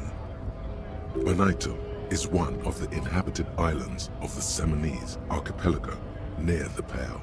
Covered in jungle, it was anchor point for the Seminese nationalists in the proxy war held on the islanders' territory. He spent a month behind enemy lines, scouting kipped villages. Nothing but fucking bugs and snakes for fun. Men are getting restless. There's talk of switching employers. With some strange emotion, this is about to get really graphic. Last moment to back off. Our boy, he's only a captain then, but he knows how these men think. If they don't see action soon.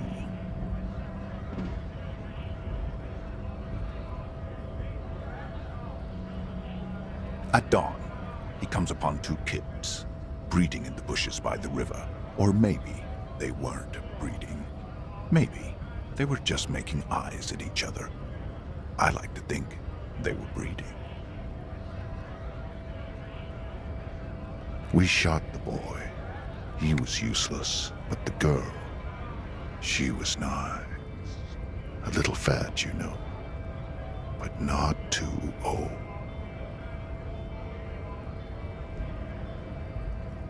She was quite the entertainment for the week she lasted. Expired in the hands of Sarge Mason. The kind of guy who'd make Chief there shit his pants and cry like a bitch. God. Mason couldn't let go. Cut the tits off her cold body and fucking ate them. Drowned in a creek a week later. Spirits my ass. Something stirs in your stomach. There's a word on the tip of your tongue. Colorless, odorless. It's...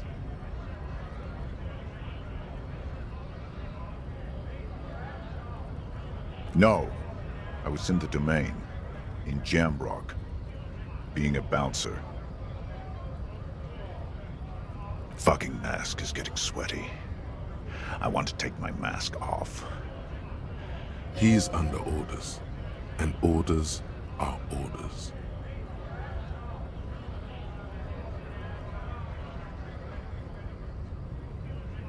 Go ahead.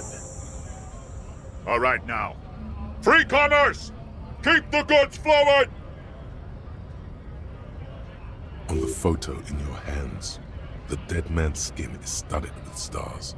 Tens, hundreds of them, littering his dead skin.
Hola, Wandering Man. How can I help you? Los Ardis? They're an independent militant group. A bit too high-strung, but it comes with the responsibility. They're sort of like you.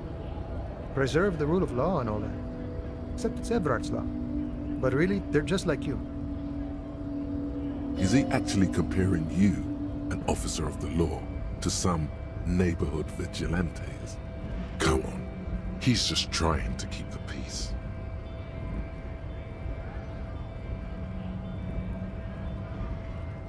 The man whispers a jaunty tune.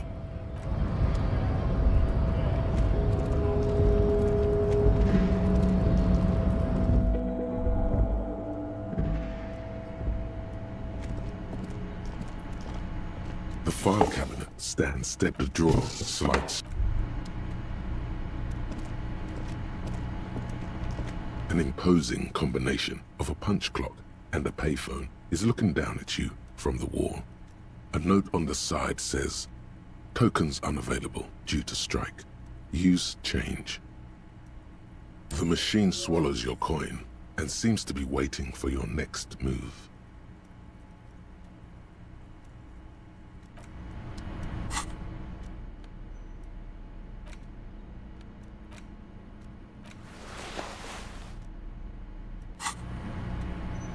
The already familiar cold touch of plastic welcomes you as you pick up the handset. Your fingers run over the dial pad. 005. That's the dialing code for Revachol. 4952, and a moment of hesitation before entering the final numbers. 993. Calling. Calling. Still calling. Then, Video Revachol, 24-hour video rental. We rent 8 and 10mm film for home use. This is Lammy. How may I help you? Video Revachol is a 24-hour video rental. We rent 8 and 10mm film for home use. This is Lammy.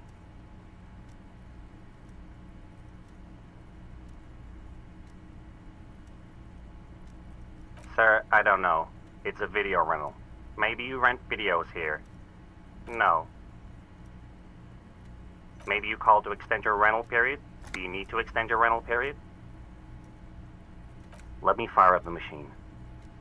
Dubois. Dubois. Here we are. You haven't rented anything in 5 years, but you still have a copy of Blue Ocean Hell from November '46. Whoa, not a thumb film, that one. It's not an easy watch. After the death of his daughter and subsequent divorce, Ziemsk immigrant Gidzius Wojcik tries to come to terms with the onset of dementia. No wonder no one's been missing it. Still, it would be great if you could return it to us. We're on the corner of Voyager and Main. the call is terminated by the other party. You're left with the discomforting sound of the disconnect tone.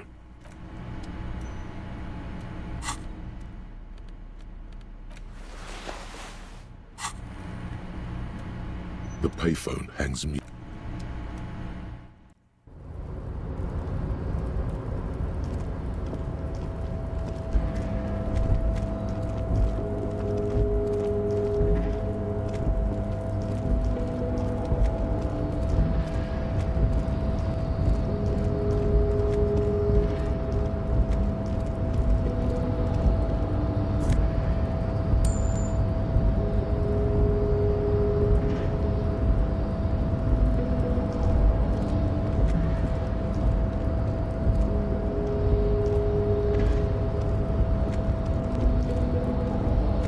Rusting control panel. Crane does not return. No screech of metal.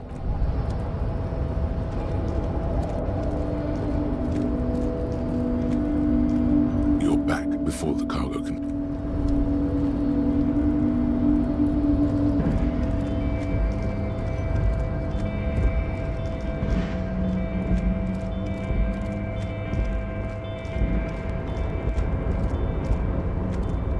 Oh, hey, mister. I knew you'd be back to talk with old Leo here. Yes, I did. Yes, I did. It's like Lady Larice said when she opened a bathhouse in the basement of my apartment building. They can only get so far before they're aching to get back. And sure, mister, absolutely. I'm always willing to help out nice fellows such as yourself.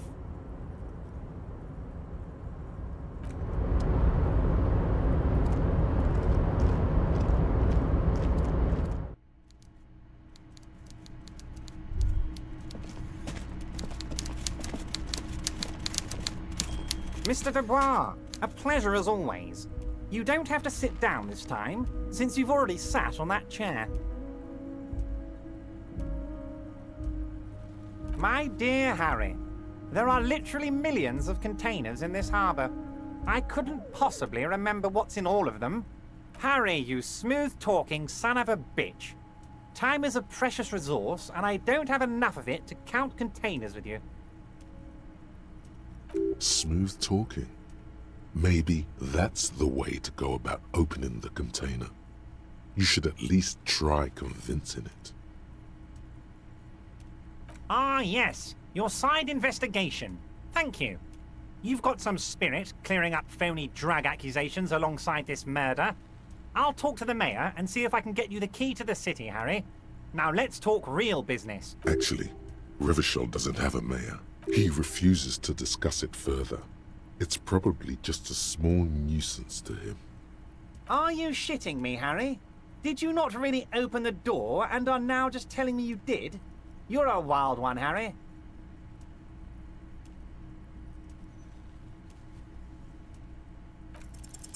You didn't say it with nearly enough confidence.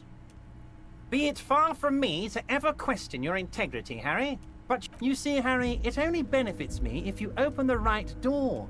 If you open the wrong door, then it makes things harder for me, because now you're scaring random people in my district. I don't want them to be scared. I want them to think, wow, I feel so safe. I like Everard. I only want weasels to be scared. The lieutenant shrugs. He means, fuck it, let's open the door then. See you soon, Debarder.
The door to the weasel's deck. You try to be as silent as you can.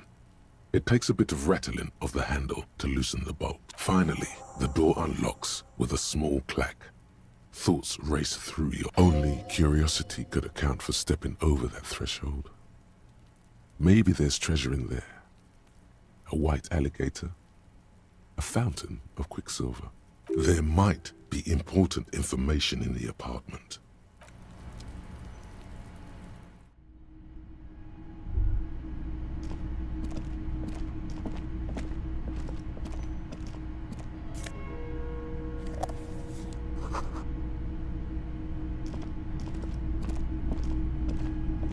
A row of mugs sits on the shelf.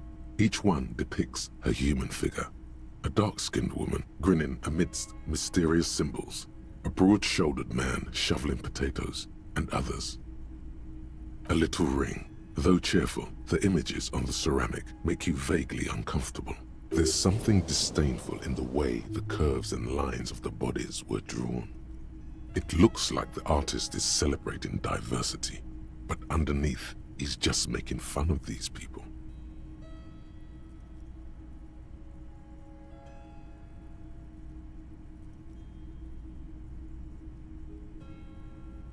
You ain't gonna change someone's mind by calling them a bastard. The lieutenant picks up one of the mugs, then puts it back down with a look of disdain. I'm beginning to feel better about breaking into this man's apartment. Yes, your broken mug friend would feel very much at home here. The same humor, the same mocking lines. There's the missing tin soldier. Whoever lives here might have used the Whirling's container to dump his trash. And now they've drawn the ire of the Union. The plot thickens, as they say. An interesting little clue. Let's see where this goes. Clues have a way of magically connecting to other clues down the road. Perhaps you should break into apartments more often. Who knows? I'm not expecting too much from this clothes in the trash lead either way. It might turn out to be some random local matter, but still, a nice coincidence. You could ask Everard who this person is once you're done here.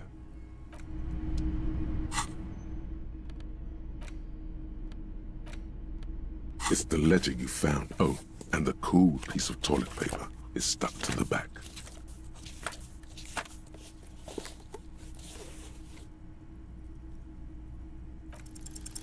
Yes, at last, you find a way to piece them together using the alphanumeric code on the margin. HDB 41, date of initialization and time of arrival on the scene, followed by the title. For example, HDB 41120117000, the Next World Mural. Why yes, your precinct number is 41. Every last alphanumeric in the files begins with it. And these are your case files. It's safe to say HDB are your initials.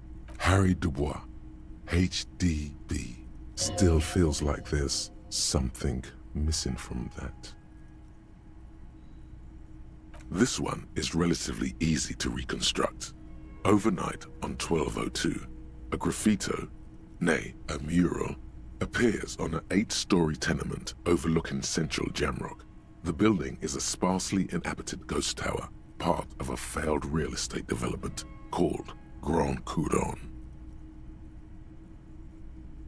Cause of failure, rent too high.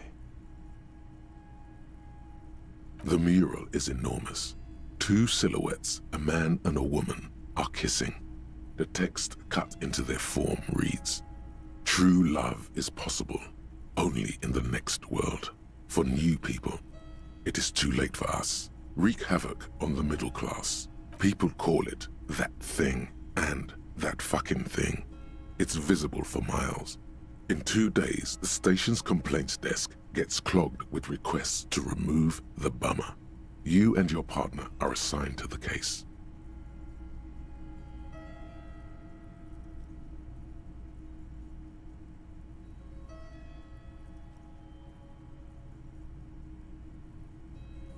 The graffito crew is easy to track down. Only the bell lectures have the literage of industrial paint to cover the surface. One of the graffito artists is rumored to be rich. They take responsibility for the execution, but not the design. The ideologue of the Next World Mural, as the crew calls it, remains an unknown. The case files do not show you finding the author of the design. The crew agrees to clean up after themselves. However, your partner, JV, is against the removal, citing public support for conservation. This leads to a debate in Precinct 41, which then spreads to the streets of Jamrock, ending in a rare plebiscite organized by you and the rest of Row 3. The 9,000 people subjected to the mural's message, all of Lakeside, Central Jamrock, and Villalobos, plus half of the eminent domain, participate in the vote. Although the case begins with what appears to be a lot of rambling on the streets as to how juvenile and stupid the mural is, given a choice between 2 options. A staggering 78% of voters choose to keep it. Turns out the opposition were a loud minority, and that love truly is possible in the next world for new people, and it is too late for us.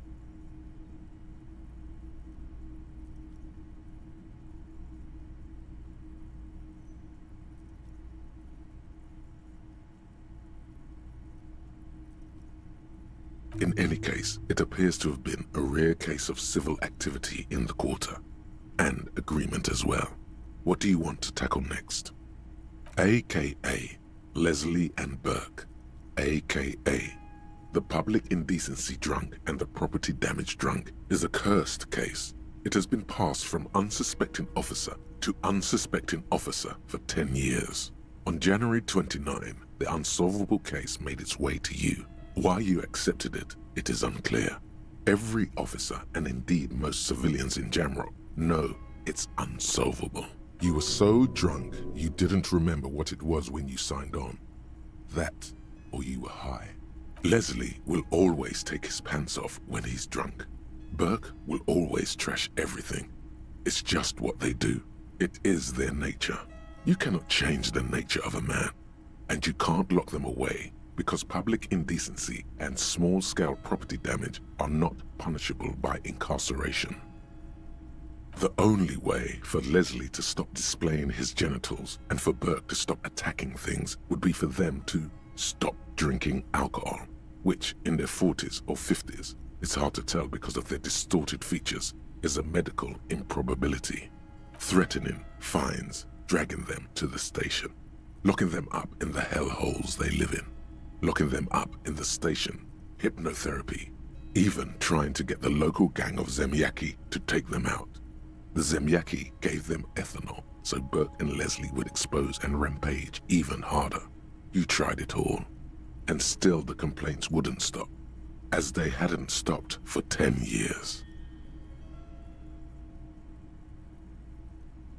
It's plain to see from the files that you, Satellite Officer JV, and Special Consultant TH had more important cases to attend to. You uncover cross-reference to several ongoing investigations, each brought to a standstill every time you drive down Main Street. Because there they are, on the corner of Perdition. And what is Leslie doing? Good, you're learning.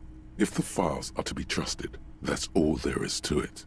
That and Burke breaking things, and the fact that they're both drunk. But then again, so are you.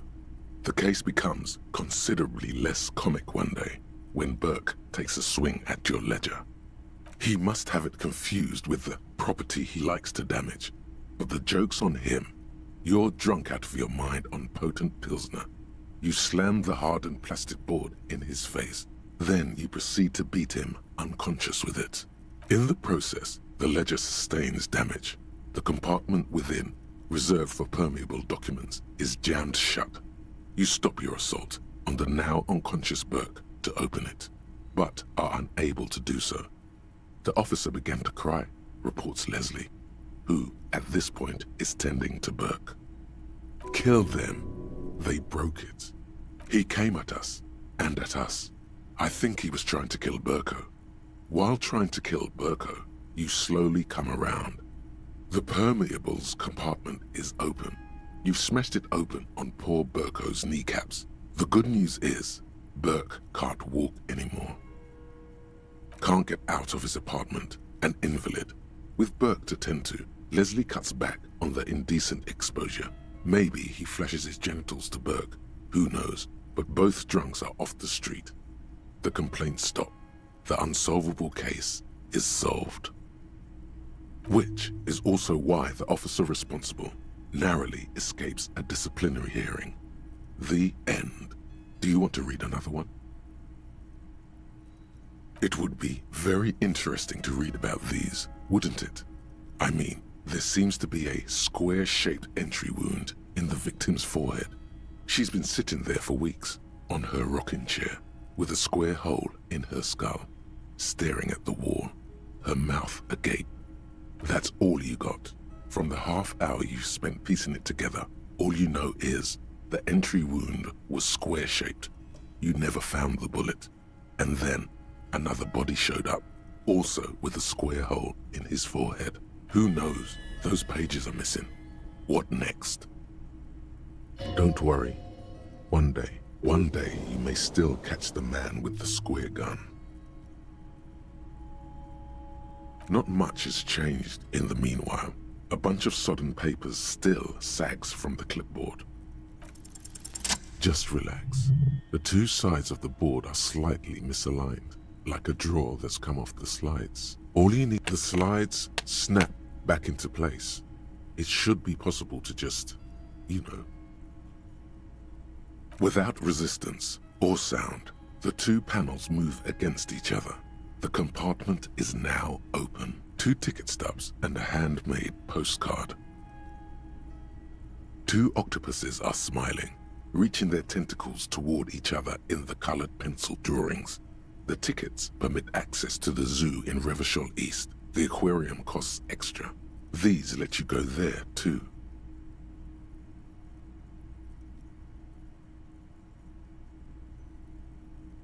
Thin wax paper has been glued to a piece of cardboard.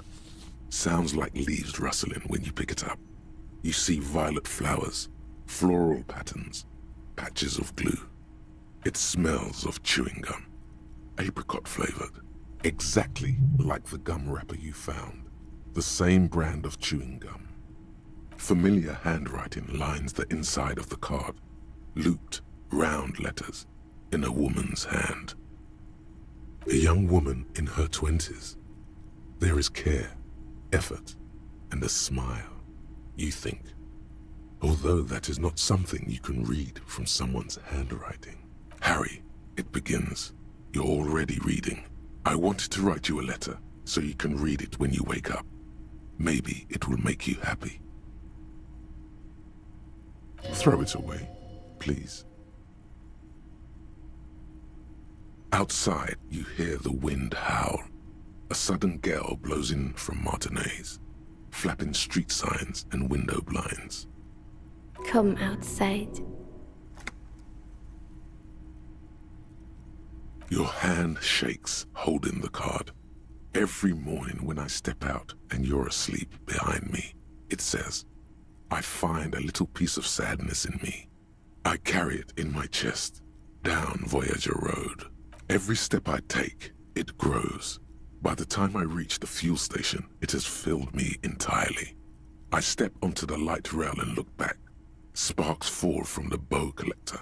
I know it will be like this until late afternoon, when I get off the 42 and walk back to you.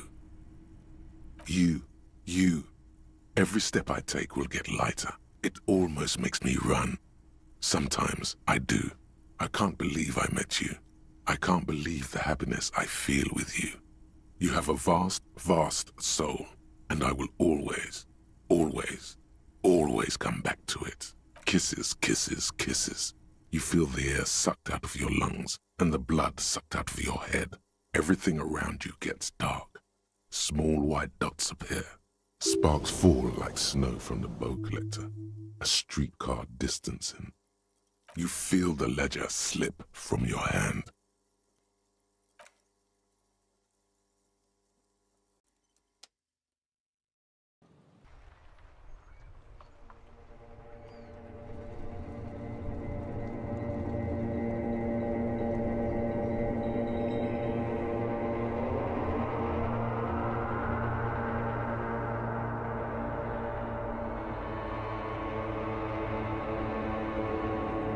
There is nothing.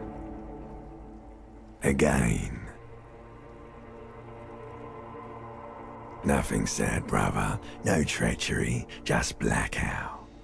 Well, almost nothing. There is the ground below you, that's still there. And the small light that's on, fluttering, somewhere in the basal ganglia. That's me. Blue eyes, that's me. Is it? The world is gone.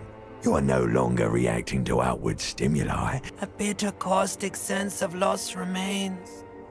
Even in the darkness, great sorrows slip in the water. The cool, when you're dead, brother. Here in the paleo-mammalian cortex, we call it the shadow.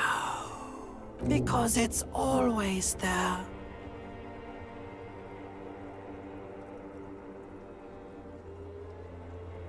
Your name is fuck all. It certainly ain't Harry. Your name is passed out on the ground, dragged around by one of the other evil apes. They're taking you somewhere. Yeah, man. What was that about?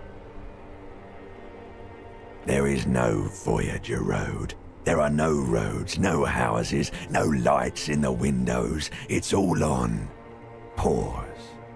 Bloated corpse of the past resurfacing. Don't prod at it. It will start moving again. You think they would let you? Until you disintegrate into biomolecules? No. Someone is breathing on your face now, inspecting your pupils, stupid idiot. Yes, they're pouring something on you. It's in you. Glowing lights on a dashboard emerge out of nothingness. In the upholstered cabin of Lieutenant Kitsuragi's motor carriage, seated in the driver's basket, the air is thick with leatherworks and heavy fuel oil. Cold water runs down your chin. Drink. Water. The water is cold, silvery, the stuff of life itself, as it pours down your parched throat. The pound... Drink. You haven't drunk water in 2 days. Did you know the human body is not made to survive on alcohol alone? You need a secondary form of hydration. With greedy gulps, you down half a liter of cold water. Some of it spills on the driver's seat. The lieutenant pays no heed to it. What happened?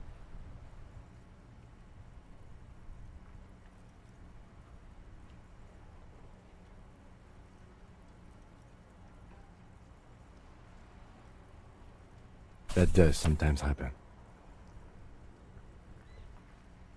He replies with such understanding, it's as if the burnt-out ruins of the past were an occupational hazard. Athlete's foot for cops. You dropped these. Are you okay to proceed? Good. The Ledger of Failure and Hatred is a special item that can be used both as an...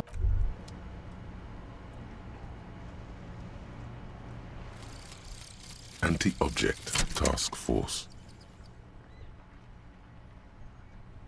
Behold, the Anti-Object Task Force has assembled. God's avenging angel, arrayed against the lower emanations of the Darkened One. Shoe racks, tape recorders, motor carriages, and doors. So many doors. You're not just pounding it all to pieces. You're reforging the universe, from the anvil of the heavens to the worms below. Indulge in it. Be bold. Have an impact on the shape of creation.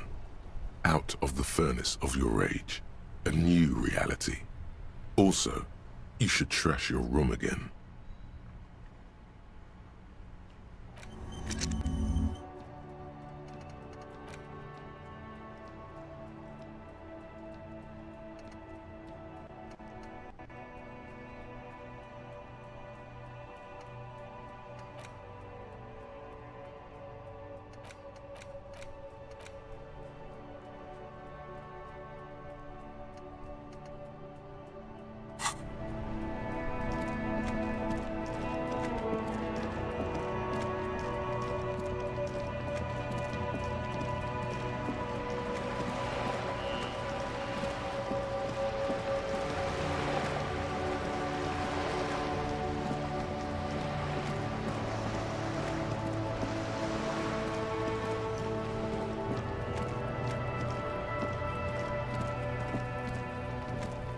Trying to sneak up on me.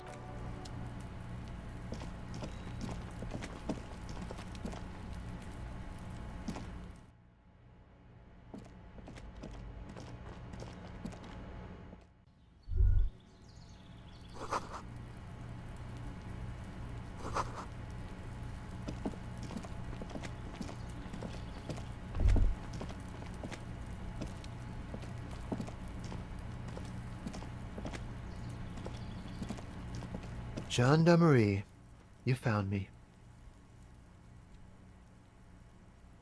His slender figure is backlit by city lights. its distant streets and motorways flashing like diamonds. And his shirt is still unbuttoned. Beautiful. So tell me, are you here to make things right again?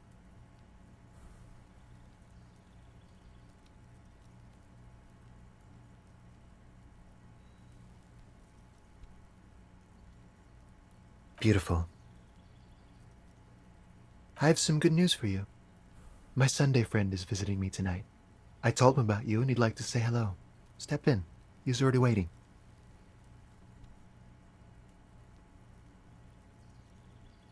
Mm-hmm. That's why I chose this place. Martinez is special, isn't it? Wait.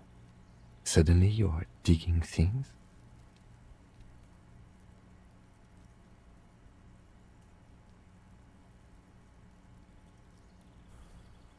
That's nice, but I don't have anything to tell you. It's my friend you're looking for, not me. He takes another drag of his unfiltered cigarette and looks around. It's getting dark and the neighboring windows have lit up. Besides, I've got to run. He's going to leave you alone again. That's sad.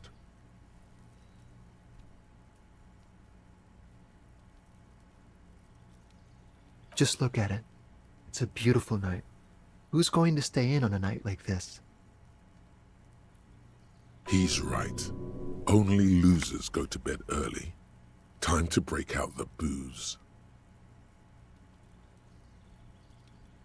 Something flutters in the corner of the lieutenant's mouth as you're saying those words. We'll talk. Just not tonight. Take care, all right?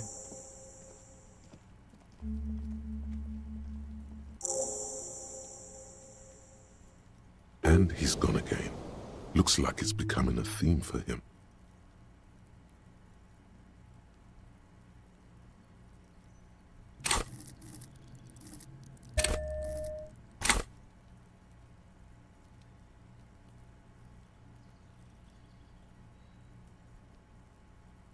Different, of course.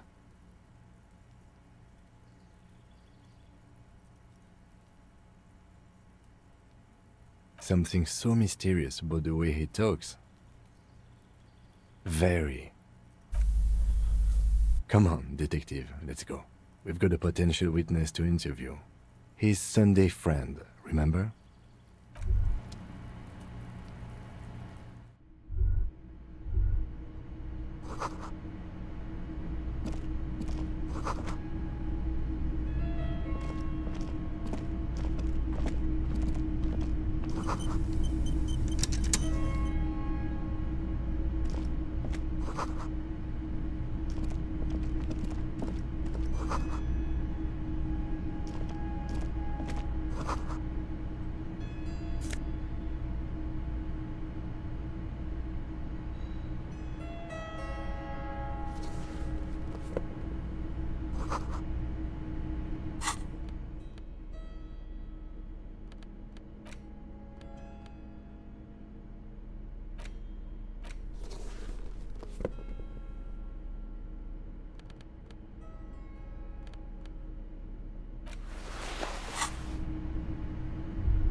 Officers of the Revachol Citizens Militia.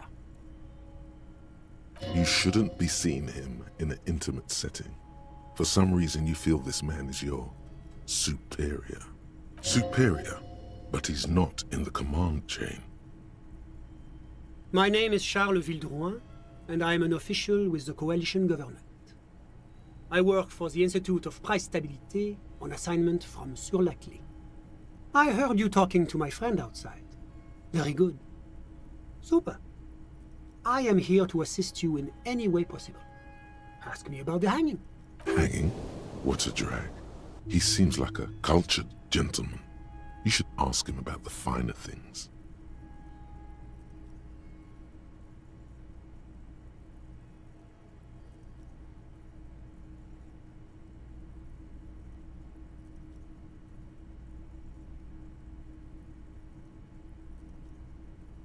Oh yes, my friend has a great eye for these things.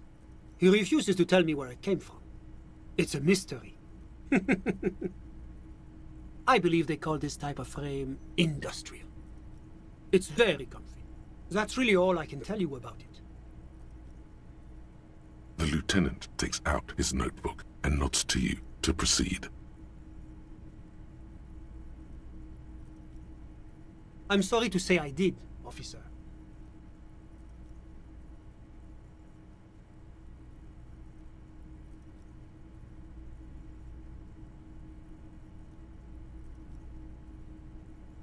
Easy, detective. No need to jump to conclusions. Officer, it's very difficult to describe what I saw that night. It was so surreal to me, like in a play. He holds out his hands and blossoms his fingers, like a drama teacher setting the scene. What do you mean, like in a play? It was just so strange. I could barely comprehend what was happening. I was on the balcony when it happened, getting some fresh air. I remember that first they came in, carrying what looked like a body. And then I saw all the surrounding windows go dead, one by one. That's when I understood. I should not be seeing this. Sounds like the victim was unconscious, or at least incapacitated. Interesting. I couldn't tell you exactly. Less than 10. Maybe 8? I couldn't see their faces well, and there were quite a few of them. But they were very loud and very Martinez. Let's just say that the laboring classes can get rather expressive with their profanities. I went back inside. Yes, back inside. Keep yourself safe from the killing. Were you able to see anything from inside? Officer, the yard was pitch black. There was nothing to see, but I could still hear their voices. They were threatening to kill that poor man. All men, I presume. But again, I couldn't see very clearly.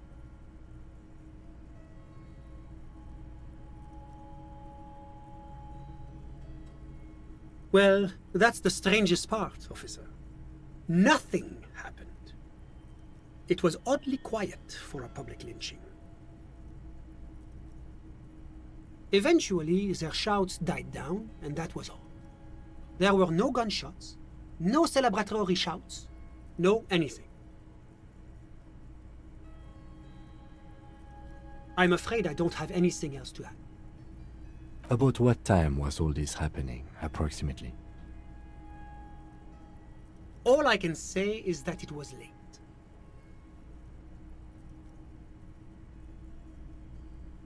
No, I didn't see the corpse until the following day. It seems this wasn't the break you were hoping for. I think we have everything we need. Thank you for talking to us, Mr. Villedroit. Of course, anything I can do to assist the RCM. The Coalition is only looking out for the price stability. Inflation is a killer, like a heart disease blocking the normal circulation of the economy.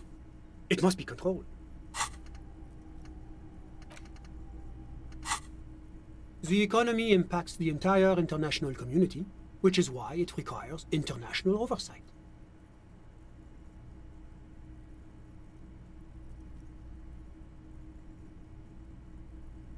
It is the most important thing. It's the central goal of any sound monetary policy. Maintaining the price stability is essential to maintaining high levels of economic activity, which is essential for maintaining high levels of employment, which is essential for maintaining the social stability. Basically, it makes sure the price of bread doesn't change. Précisément. Too much inflation, bread becomes too expensive. Too much deflation, it becomes too cheap for bakers to produce. That's why the Institute of Price Stability works to keep inflation just below 2%.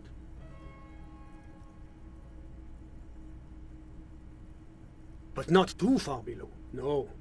Too below is also bad. Below, but close to 2%. The Coalition believes in the importance of informing the public about the benefits of the price stability. Transparency is one of our principles. Would you like an informational pamphlet? A sound monetary policy is essential for addressing uncertainty. Stability is the raison d'être of the moral intern. It's the reason why I identify as a moralist. But oh, I don't have my leaflets on me today. That's too bad. You can always call our information line. Making information available is part of the moral intern's commitment to transparency.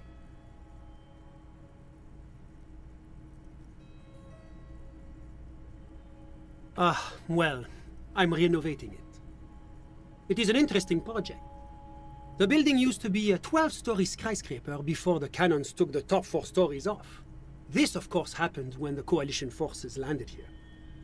You could say I'm undoing some of the material damage the international community caused when we arrived here.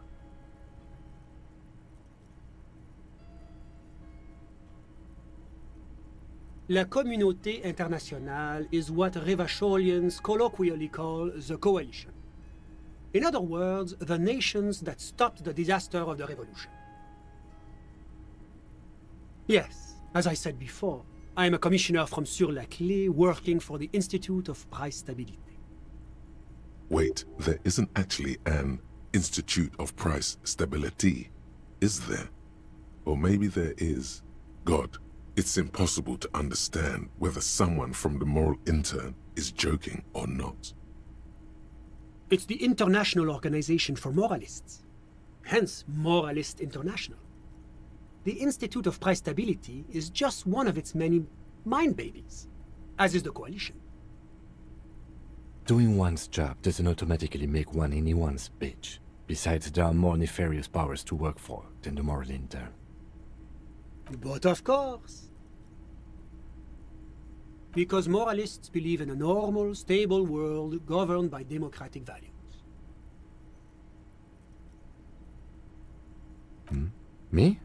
I'm a lieutenant of the RCM, dedicated to maintaining law and order in Revachol. A very moralist answer. The lieutenant is practiced in the art of putting on a show for one's superiors.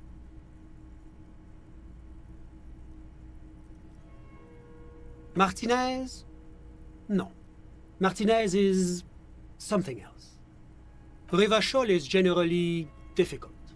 It's led by an interim government, which means it hasn't yet achieved full democracy. But they are working towards it. You're all doing very well here, relatively speaking.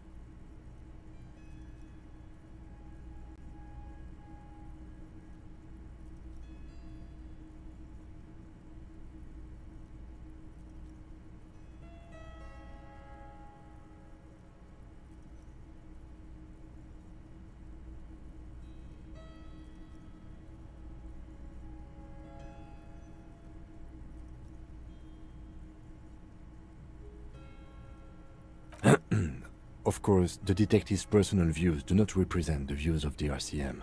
Ah, my friend. But the lesson of the revolution is that communism does not work.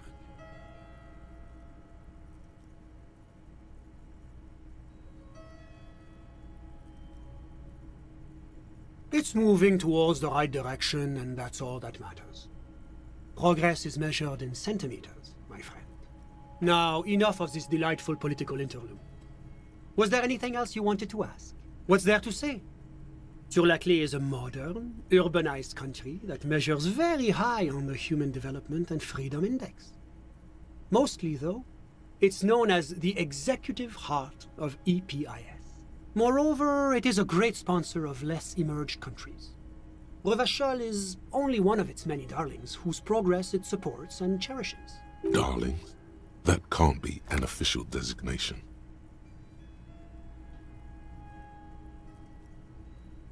Because a great percentage of Revachol's culture hails from Sur-la-Clé. Its language, its people, its cuisine even. Or at least in the downtown La Delta area. Whatever you wish, officer. Ah, my friend. My friend is a good young man. His family immigrated here from Kedra, and life has not been easy for him. But he understands the importance of education. He has taken his future into his own hands, and that's all that matters. Kedra is a candidate member of APIS. But, between you and me, their potential membership is a more contentious issue. That it's never going to happen. They entered negotiations in 21, and it's been pending ever since. EPIS is a very special program developed by the Moral Intern to support certain Occidental nations. It began as a unified system of weights and measures, which proved to be a wild success. Nothing but kilograms and centimeters as far as the eye can see. God, yes, sweet standardization, the backbone of rationality and commerce. It was such a wild success that we expanded it into an economic union for the processing of steel. Another success. And between you and me, the Moral Intern feels emboldened by this success. Emboldened to take EPIS to the next level. A supranational political alliance. The United States of Occident. You mean Revachol? No, it's going to have transparent democracy.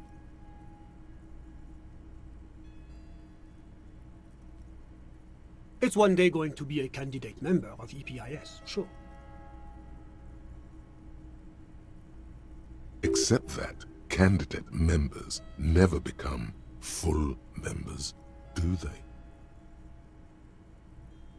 No, candidate members do become members. Why do we even have the whole system in place if they don't? It just takes time. Time and evaluation. But we were talking about my friend here, not politics. How did any of us become friends? Bad things happening on the Insulindian Peninsula? Oil platforms ablaze in the night? Civil wars lasting for years? Finally, the international community is forced to step in.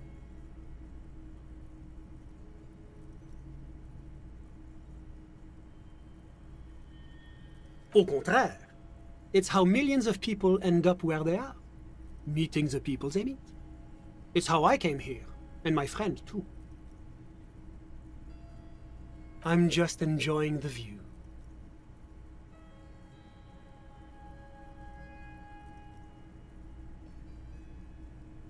Listen. The Insulindian Bay. This place used to be a luxury accommodation before the revolution. Apartments, of course, were much bigger then. A few walls have been added here and there, leaving some of the tenants without a private bathroom or a kitchen. But the million real view stays. You can't take that away. My friend comes and goes. I'm sure you'll see him around. He's a busy bee. A busy bee? What an odd choice of words. Sorry, who? But I told you, officer. He's a bright young man here to pursue his education. Education is the foundation of our future, especially the arts. It is a cornerstone of our civilization. Officer, you have to understand. I can't give you his personal information. I'm sure you have your own methods and databases, right? Please don't put me in this situation. He's deeply enmeshed in the study of the fine arts, yes. As though you weren't envious enough of the boy as is. He's a truly free spirit. He likes all the arts. Perhaps graphic design, printmaking, who knows? The world is open wide for a talented youth like him. I'm all ears, officer. A moment, officer. Do you have everything you need from me? I'm afraid we won't have the chance to speak again once you leave.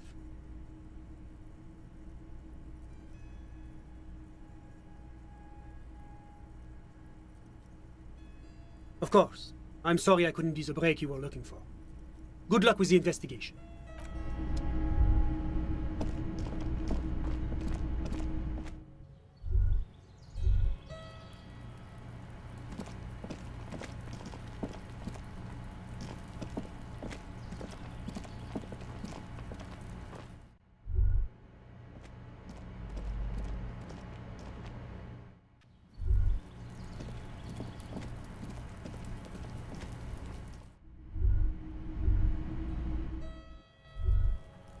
Master Investigator, you just can't keep yourself away from locked and hidden places, can you?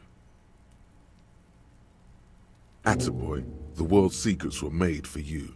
They wait patiently for you to uncover them.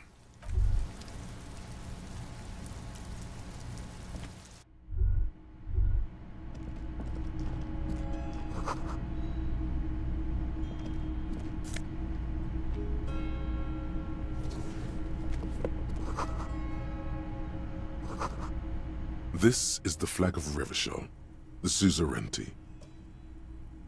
This isn't just one sun, but there are little suns dancing around the big sun. This is the sevenfold sun miracle. It's an optical atmospheric anomaly the first settlers saw. Happens in cold weather. 6 small suns around the big one. This complex halo phenomena is how old Revachol got its flag. Mm-hmm. The tenant is an old-fashioned guy. By old-fashioned, he means very right-wing. The flag doesn't seem to mind. It's just a colorful fabric with a sun sewn onto it. Like all feudal flags, it looks like a children's drawing.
Can I help you? Oh, hello, dear. There you are again.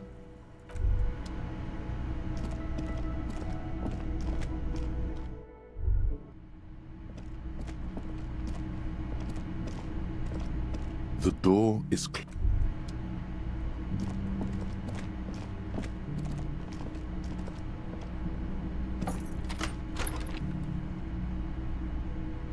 guess?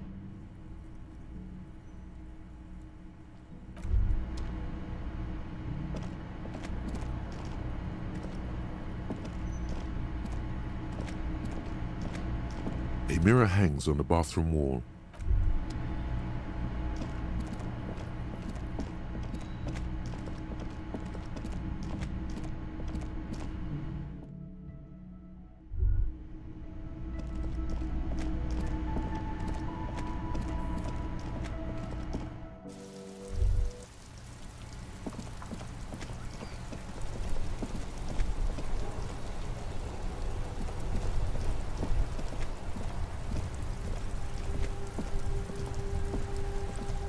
You sit on the wind-worn wooden planks of the bench. Your feet ache.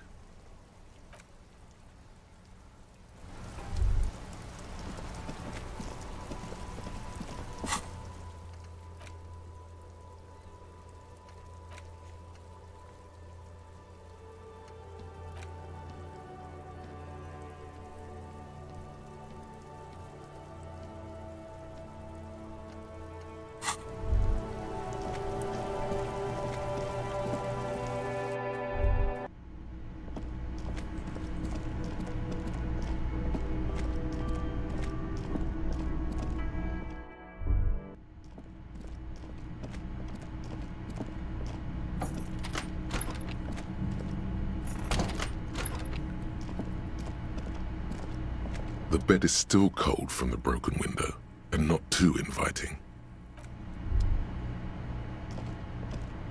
The fan stands still. The switch must be broken, because the lights are on.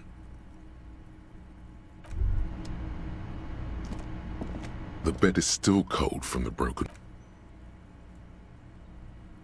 The bed is still cold from the wind blowing in from the broken window. The mattress creaks as you close your eyes and try your hardest to fall asleep.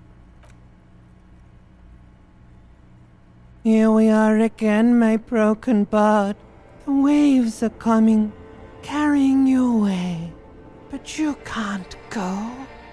No, you have to stay. Always half aware of yourself. You're not cooperating. Brother man, it's your disgusting body. Even through your sleep you feel a vague discomfort suffusing it. Your belly and your sides are unpleasantly tender. You wish you could curl up into a fetal ball of safety. But you can't. And there's a lot of it, ever present in your organs. It's like every one of them has their own nasty song to sing. That pain in your right side is your enlarged liver, by the way. As for your kidneys, you've really been compounding the damage lately. But this suffering, it must have some kind of meaning. A story that will come out of it. Perhaps even a story that you will write yourself. There's no dignity here.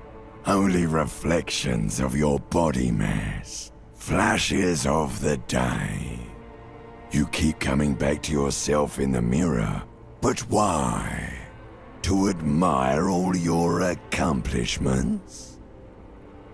You're just stuck here. In the half-world. Could try looking at other people. Really looking. But why would you want to start doing that?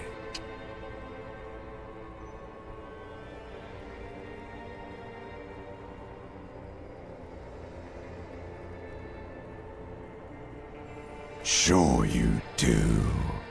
They're all so friendly, aren't they? At least they're interesting. Each one has a process just like yours, running in the space between their ears, full of secrets. What do you think you're doing right now? Coming to some greater awareness? Look at all these lights, blinking in and out of existence. Thoughts! You're just pretending that you're asleep, even to yourself, while the world goes on without you. Let it.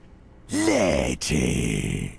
But it never seems to let you go, does it? Time to rise and wipe that shining sweat off as best you can. Gather your bearings. Rock and roll. Put on your prettiest face for the masses.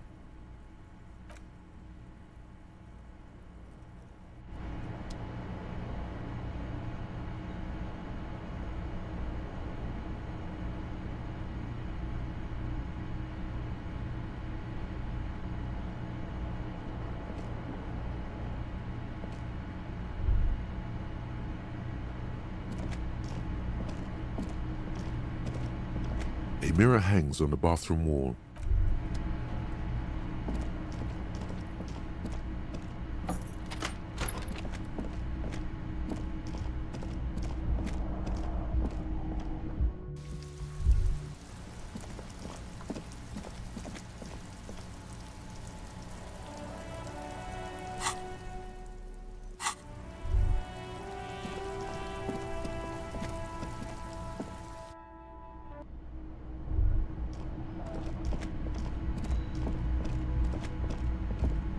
The door is closed.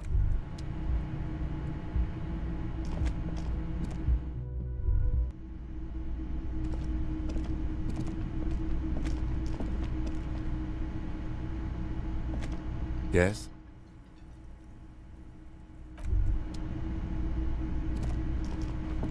The woman in an RCM patrol officer's uniform winces as she notices you. I would really prefer not to talk to you right now. A patrol officer is the lowest rank in the RCM, below lieutenant and sergeant.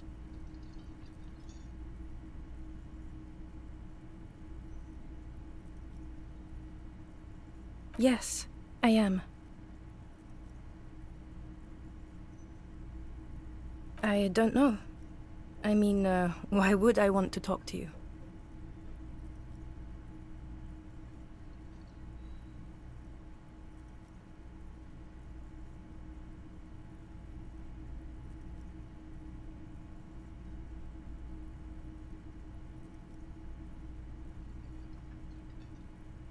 No, you haven't wronged me.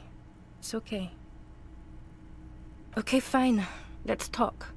What did you want? What does one talk about with a fellow officer? What precinct? Am I from? God, he doesn't know. Fucking deranged lunatic.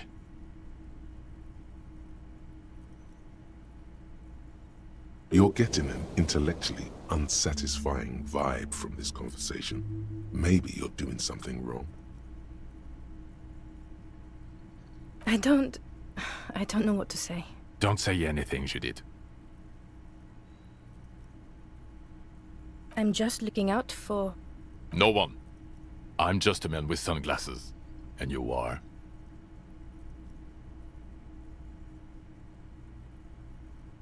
Yes. A policewoman who just wants to do her job. That's all. You look like shit. And I don't mean that as a metaphor.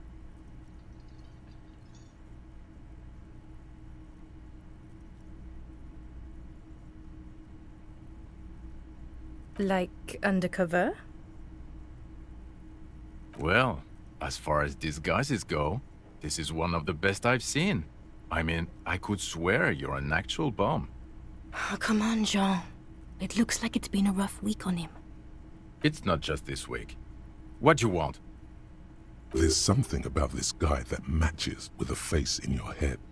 A similar, but different face. He might be wearing a disguise.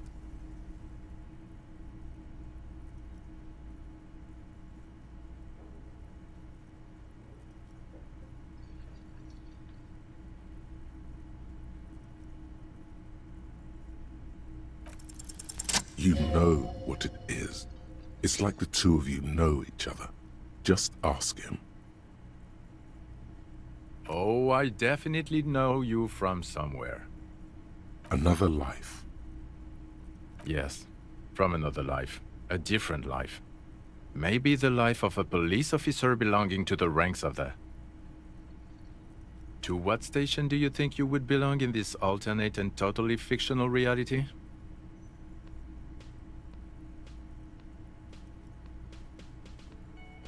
Okay, that's plausible. That's entirely plausible. Now we're really getting somewhere. Somewhere good.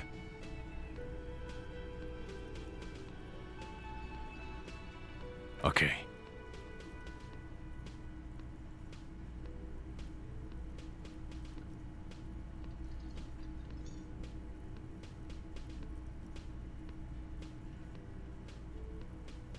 Let's be crazy. Let's say you and I are partners. How's that for a thought experiment?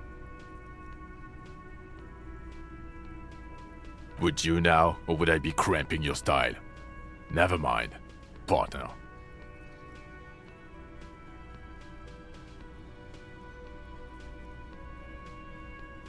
Okay. How about you stop wasting my time and get on with whatever you were doing then? Oh no. You see, I enjoy watching other better cops solve crimes. And let me tell you, it's been quite a privilege seeing you work. This isn't helping. You're not going to believe this, but police officers. Yes, sir. Solving crimes, locking up bad guys, and get this, and not getting that drink on at 2 o'clock. Just some regular boring motherfuckers in suits and uniforms. Nothing spectacularly extravagant like you, the far-out son of Lang. Oh, it's you eccentric genius. I mean, with your unorthodox approach to police work, it has to be you. Not even a little bit. It's an urban myth about an officer who is so far undercover he can't remember who he is. As I said, just an urban myth. You are not the son of Lang. Okay, yes, you get the joke. Leave it at that. Neither can I, partner. Neither can I. Yes, it's a hobby of mine. As if waiting for some kind of reaction or response. Something to click. It's not happening though. Who is this guy? I'm not getting involved in this. It's not my style, he thinks, glancing at the man in sunglasses and the woman beside him. Oh boy, they're mad at him. No wonder. He just doesn't recognize them. About what? You don't look like a cop. You know what you look like?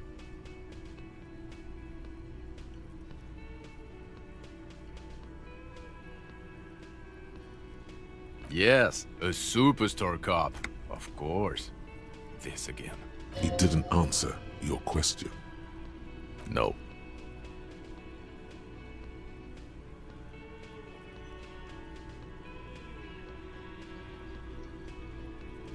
No, he doesn't.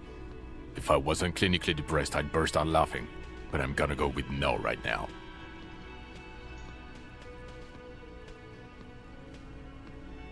Actually, I don't want to hear you say things. Come on, Jean. Okay, say things. I want to hear you say things. Hear that? He wants you to say things. Say one. Suddenly, out of nowhere, case-related things start popping up in your head. So, do you know who hanged him? Yeah, I can see that.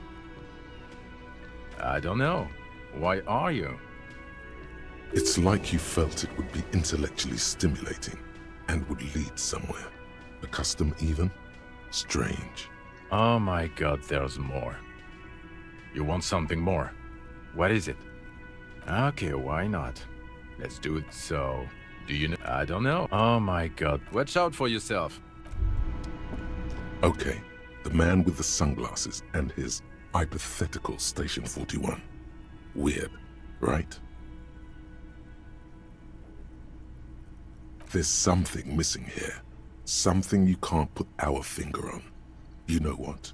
Just ask him. I know it sounds crazy, and you'll probably get laughed at.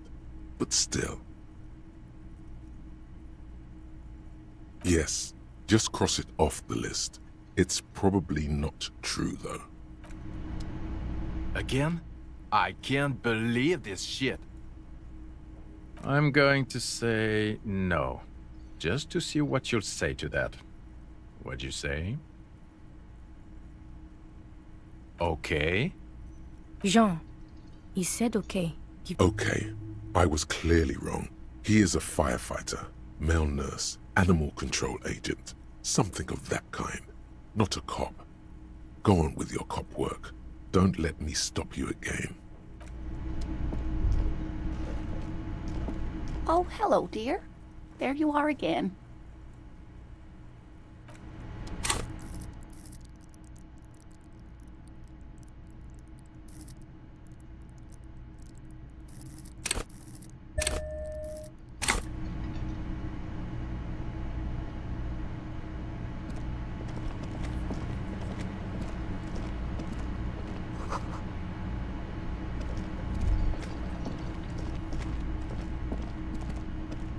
Hi, gendarme. Another rendezvous. Hello, hello. So what brings you here?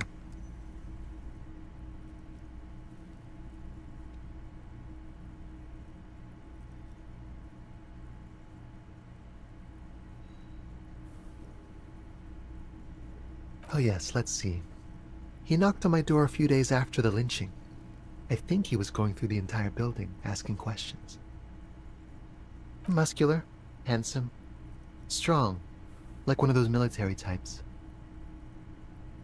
Oh, let me think. He had an accent. He sounded like one of those mercenaries. He sounded vaguely Oranese. No, not vaguely, scratch that. He sounded nothing, that I didn't see anything. Why shouldn't he?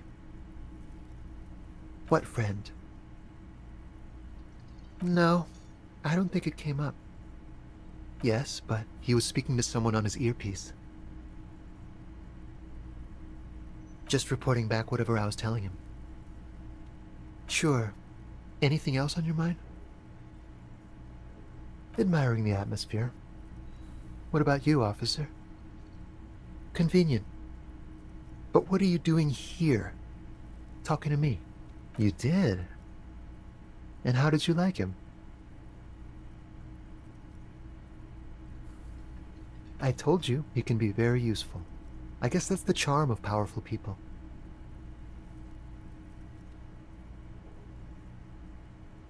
A visitor from the first world. He's not like you and me, gendarme. He can always return to his opportunities in Occident, sur la clé. Still, his coming and going brings some life to the village. Or is it just money? I don't know. Friends, I told you. Sunday friends. Friends who like to get together from time to time. That he won't be there when times get tough. Like it is. On Sundays. He has keys. And he likes the view. To the sea, I mean.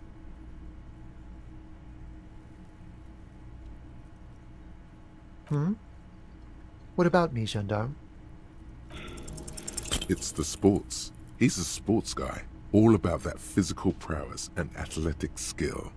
Nothing else here. Bye-bye, gendarme.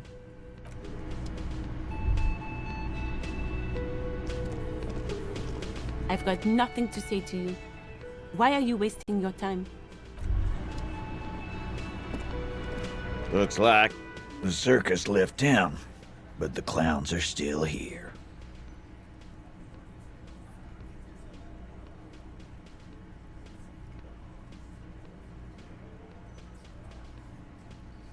A witness?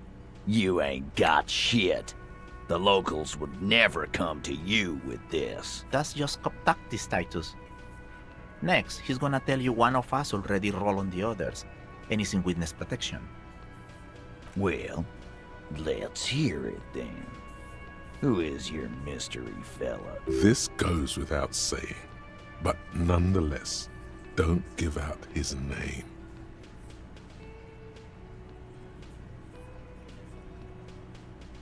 Yeah, right. Like we wouldn't know if an MI plant was in our town. Nice try, right?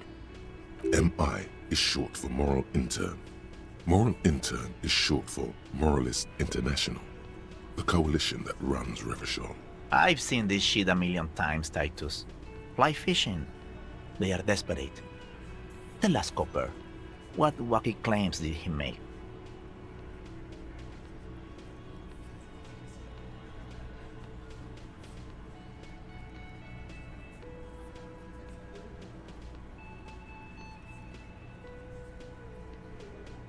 Those flaccid MI cocks with their culture language. Everything's a surreal play or sublime whatever. Doesn't mean anything. It means the whole scene was long and drawn out, like it was from a film. What is this fella's problem? Sorry we didn't make it more action-packed. It wasn't the first thing on our minds, you see? Shanky. It's Shanky, right? I thought there's something wrong about the lynching story. Now I know there was. You don't know shit. I know you are lying, Shanky.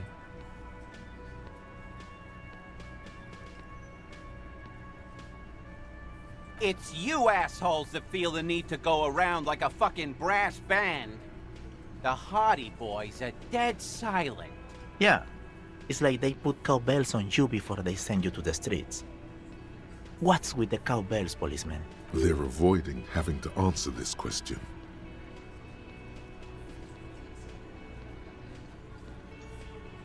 We were drinking, weren't we, guys? I hit the bottle hard. I was drunk as fuck. Right, I'm convinced, Glenn. Nothing off here. Just a regular hanging.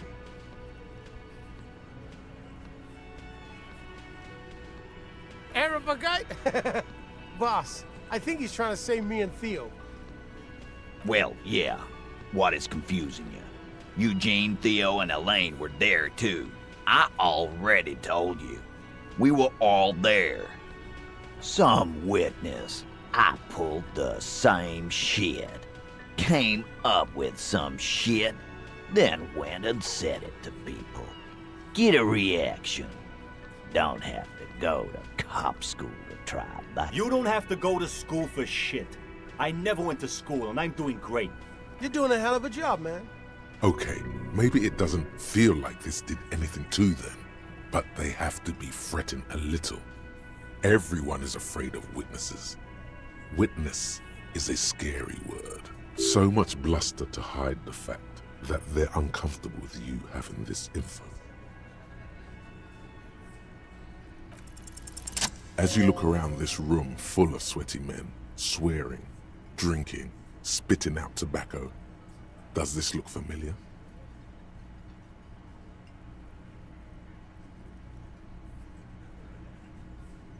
You believe the place was called Precinct 41.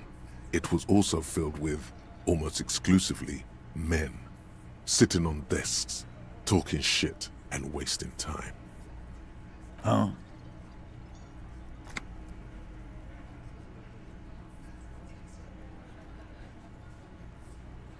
You got a problem with beer now? Not quite there yet. Push on.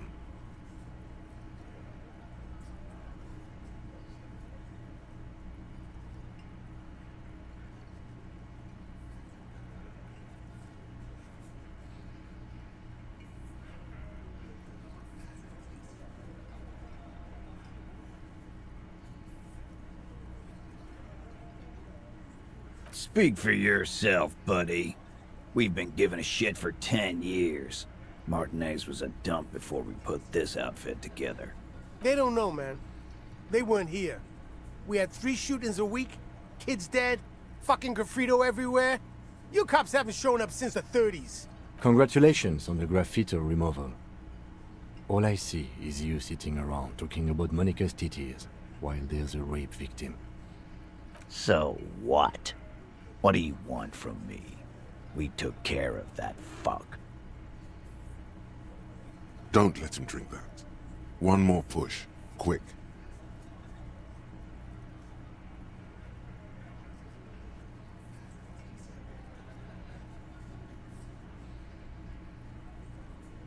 Titus?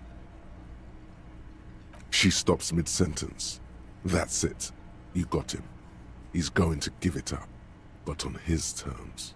You wanna help her, cop? Fine. I'm gonna let you help her. But you treat her with respect. If you don't, if you question her, harass her, a freight train of pain, buddy. What is her name? Claudia, I'm on due. She's staying here at the Whirling in Rags. A real pretty one. Silvery jumpsuit, blonde. That's Amonju with an O-U. Shit. The girl. The girl upstairs? That can't be her. Remember what you said to her? You told her you want to have.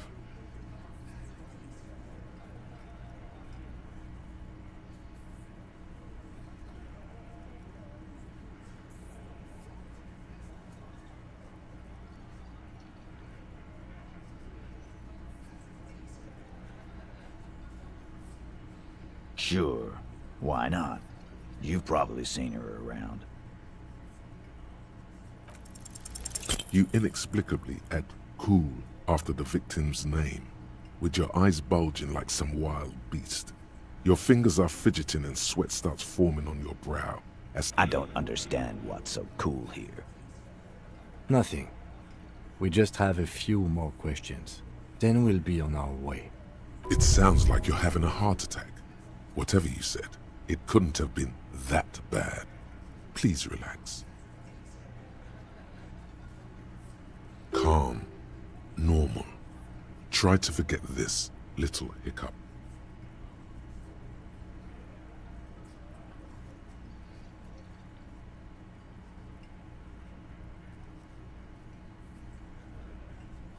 Relationship? There was no fucking relationship. He raped her. That's their relationship. Was like that karaoke incident all over again. Or like some of the other girls he was harassing. Okay, enough. All of this is irrelevant to your stated investigation.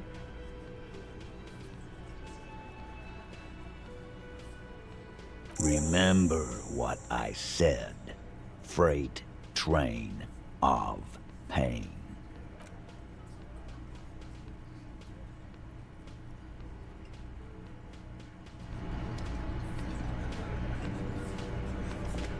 Officer, what was that?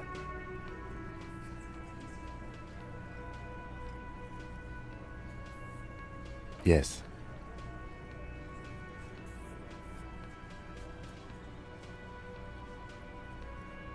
The victim?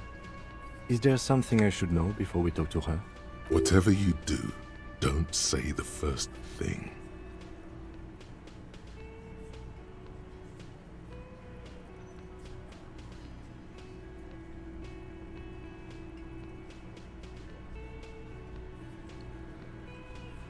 Understood. You were not in good shape on Monday. Okay, that's manageable. Understood.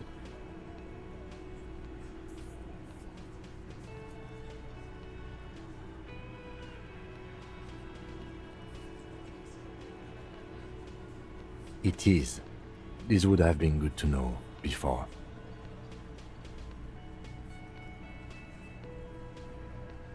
Anything else? We'll be alright, officer. This is nothing. You feel fortified by his assurance. It's going to be alright. Is it though? Nothing? You're still in for a bumpy ride here. Try not to mess it up.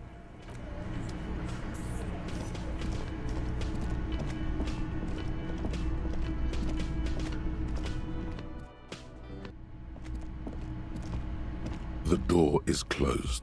Who is it? Tired. Controlled. This is the police. Can we come in? Come on up. The door is open.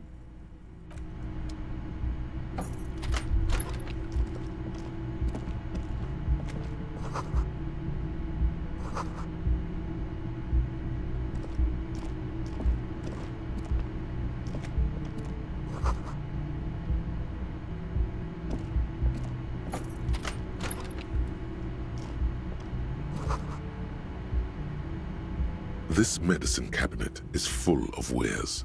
Sheets of pills, haphazardly stacked one on top of the other. There's also a toothbrush somewhere. It's been used quite a lot. Pharmaceuticals line the shelves, sheet upon sheet of pill bottle next to pill bottle. Acetylic acid, APAP, eye drops, blood thinners. Among some foreign, probably Messinian or Gotwaldian, marked red blister packs you find. What do you find? This pill bottles rattle like bones as you search the cabinet. Paracetamol, histoperidol, something in a foreign language you can't read. Behind them, an unusually shaped nasal spray. Its label reads, Nacra. Nacra. This is used to treat opioid overdoses. Always handy to have around. Interesting. That's used for diamorphine overdoses. Anything of note? Nothing of note. The further you look, the more arcane it gets. You don't know what the rest of this stuff does.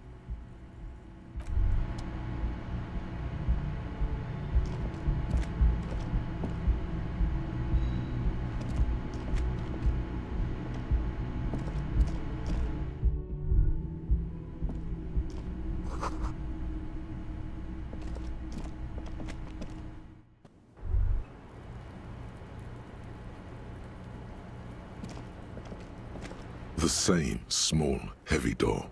No lock in sight.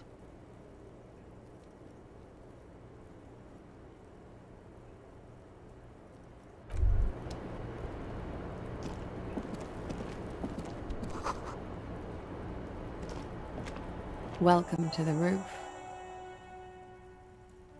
Below her silvery jumpsuit, an athletic young body, built long and lean. I'm sorry for the mess down there. The cleaning lady hasn't come by in days. I'm beginning to wonder if she ever will.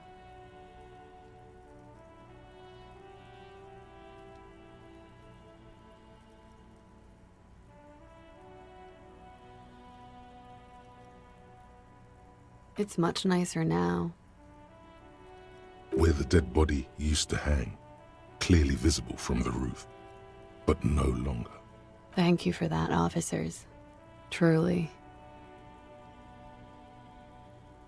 Oh yes, legends of room number 1 have made their way around the building. They say a portal to hell has opened in there.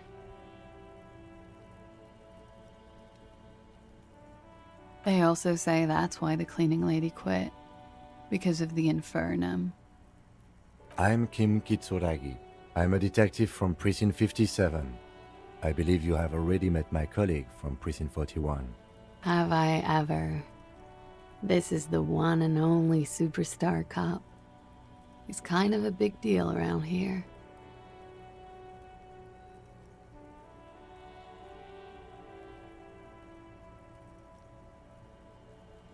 Wow. What brings the Phoenix back to me? The Phoenix is one of the many nicknames of Guillaume Lemillion, Revachol's second greatest male disco artist. This is an honor. Miss, we are investigating the murder of the man down there. The people who put him there have asked us to talk to you.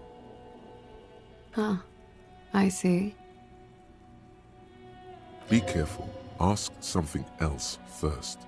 When you go there, use words like, I hear you have been through something difficult.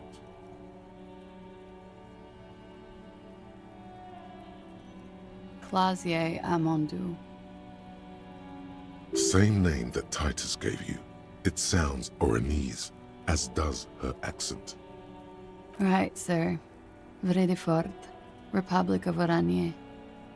I guess you could say I am an Oranese expatriate. A bad memory, officer. It's the past. People can't go back to the past.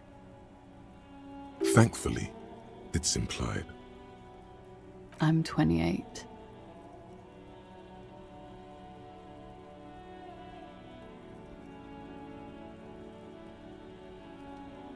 Something stupid. Oranese lit. Oranese literature. It's what I studied at the university. Fear of failure, fear of death, how it sucks to be Oranese. All national literatures are... only the name of the nation changes. What about Revacholian literature? People sometimes reveal things about themselves when they discuss such matters. No. Revacholian lit is about how magnificent and serious Revachol is. It's about how you have to save the world.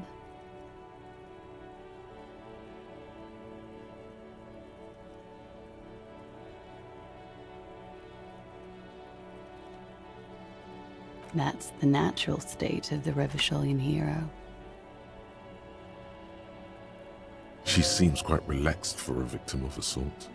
But, of course, what seems should not be your priority. Nothing. I do nothing with it.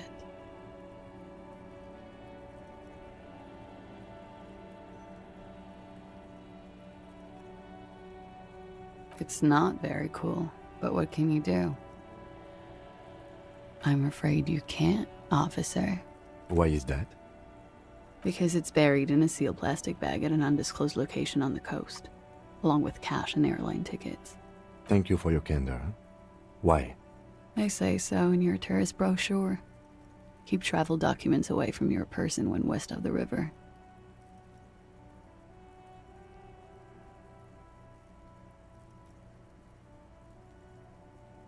If I were to lie to you, I would come up with a more mainstream name than Clausia Mondu. It's a weird name. She seems to be telling the truth, sire. Okie dokie. The record. So official.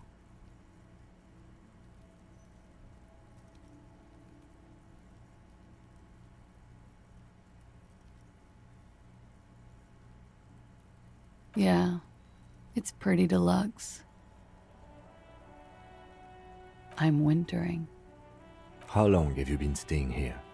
About 4 months. I came in November. The bills downstairs concur. Here in the Whirling, here in Martinez, or here in Revachol? Because it's the funkiest building in Martinez. And because all the other buildings are bombed to hell.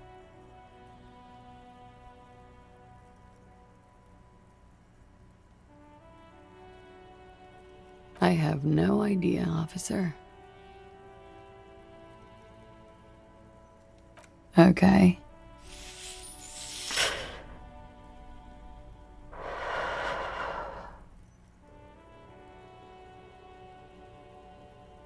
Something difficult?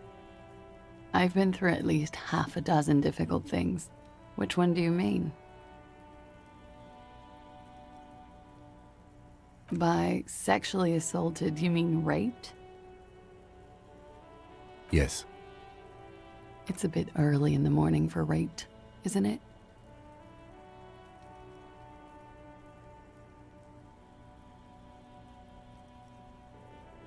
Yeah. I'm gonna go with not raped. I can't say that stuff about him. Tell them it's not my style.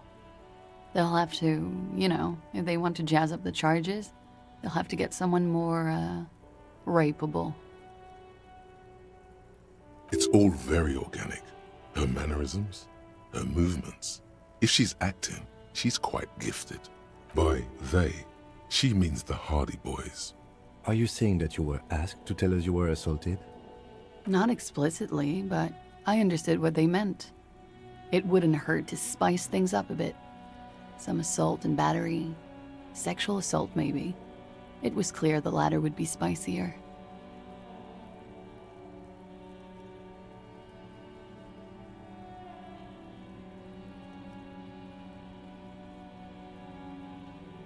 Pretty much. Warming them.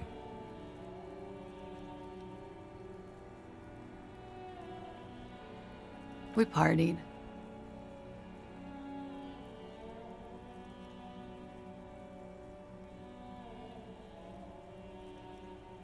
With all due respect, sir, I think we partied a little harder than that.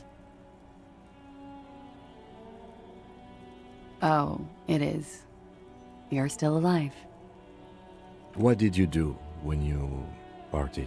We drank, sir. A lot. For weeks, basically. We had that effect on each other. We made each other drink harder. That's why I liked him. What else? Stimulants. Speed also has that effect, making you drink harder. And then drinking harder makes you do more speed. It's quite the combination. We also had sex.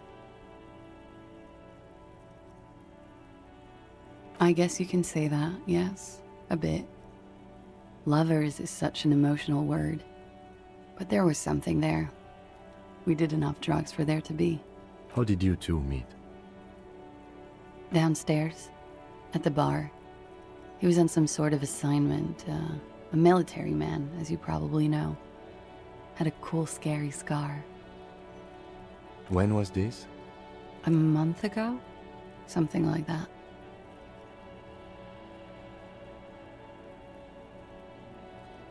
Oh yes. I've had a great view. From the roof, out of the bathroom window, in my dreams. A bitter cringe. It hurts. You look to the lieutenant. You called us, the RCM. Yes. Jackpot. I made it. And I would appreciate it if you didn't tell everyone. In Martinez, they call it snitching. Reporting crimes is confidential in Ravachol, miss.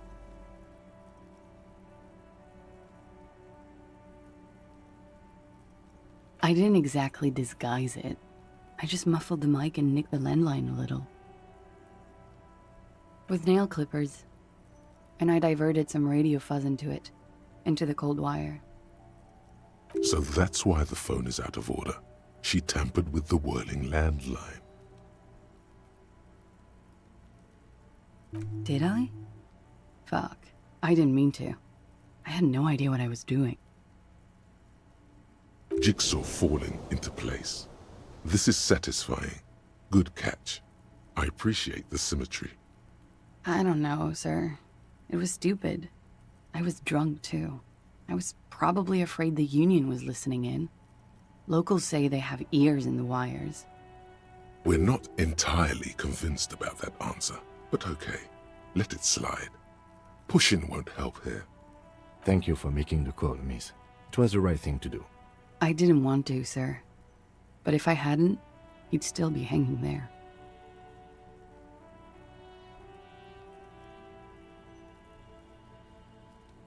I'm sorry, I can't do it. Not right now. Later, maybe. I know it's difficult, miss. We can return to it later. She meant she sees him in her dreams. You pissed it all away. All of it. Elysium.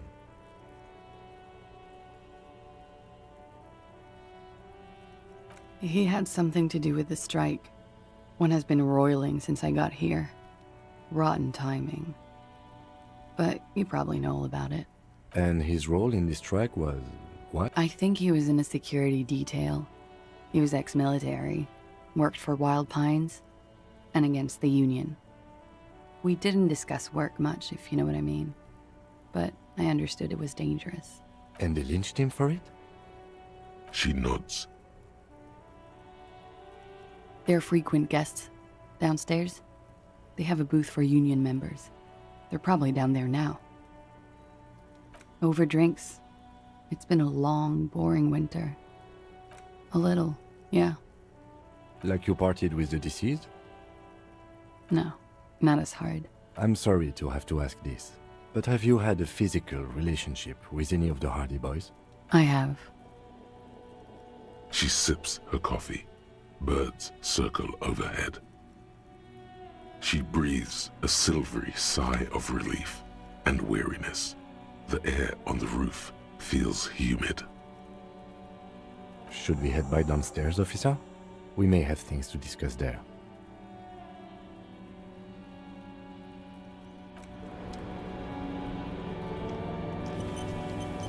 The same small, heavy door. No lock in sight. I don't know. It is not the first closed door we found in this building. I don't know. The further we get, the more this building seems to be tied to the case. The vigilantes, the cadaver, and a number of people connected to the case are in or around this building. This door is part of it. It's not unimportant.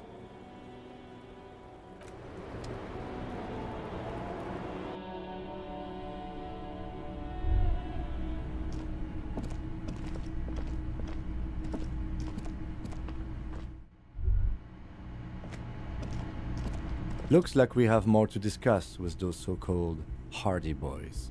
Half their reasoning just went out the window. Nothing will make them respect the RCM, but it will disrupt the game they prepared for us. We just stripped off one layer of whatever it is. Her decision to not corroborate their story was definitely not part of the plan. What else could she have done? Lie? She saw there was no way to lie and get away with it. You would have caught it.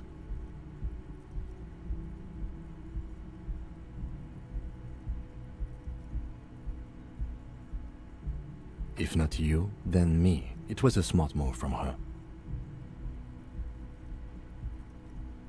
You think so?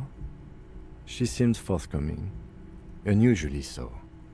Being forthcoming about some things is a good way to obscure other things. The best liars are always forthcoming.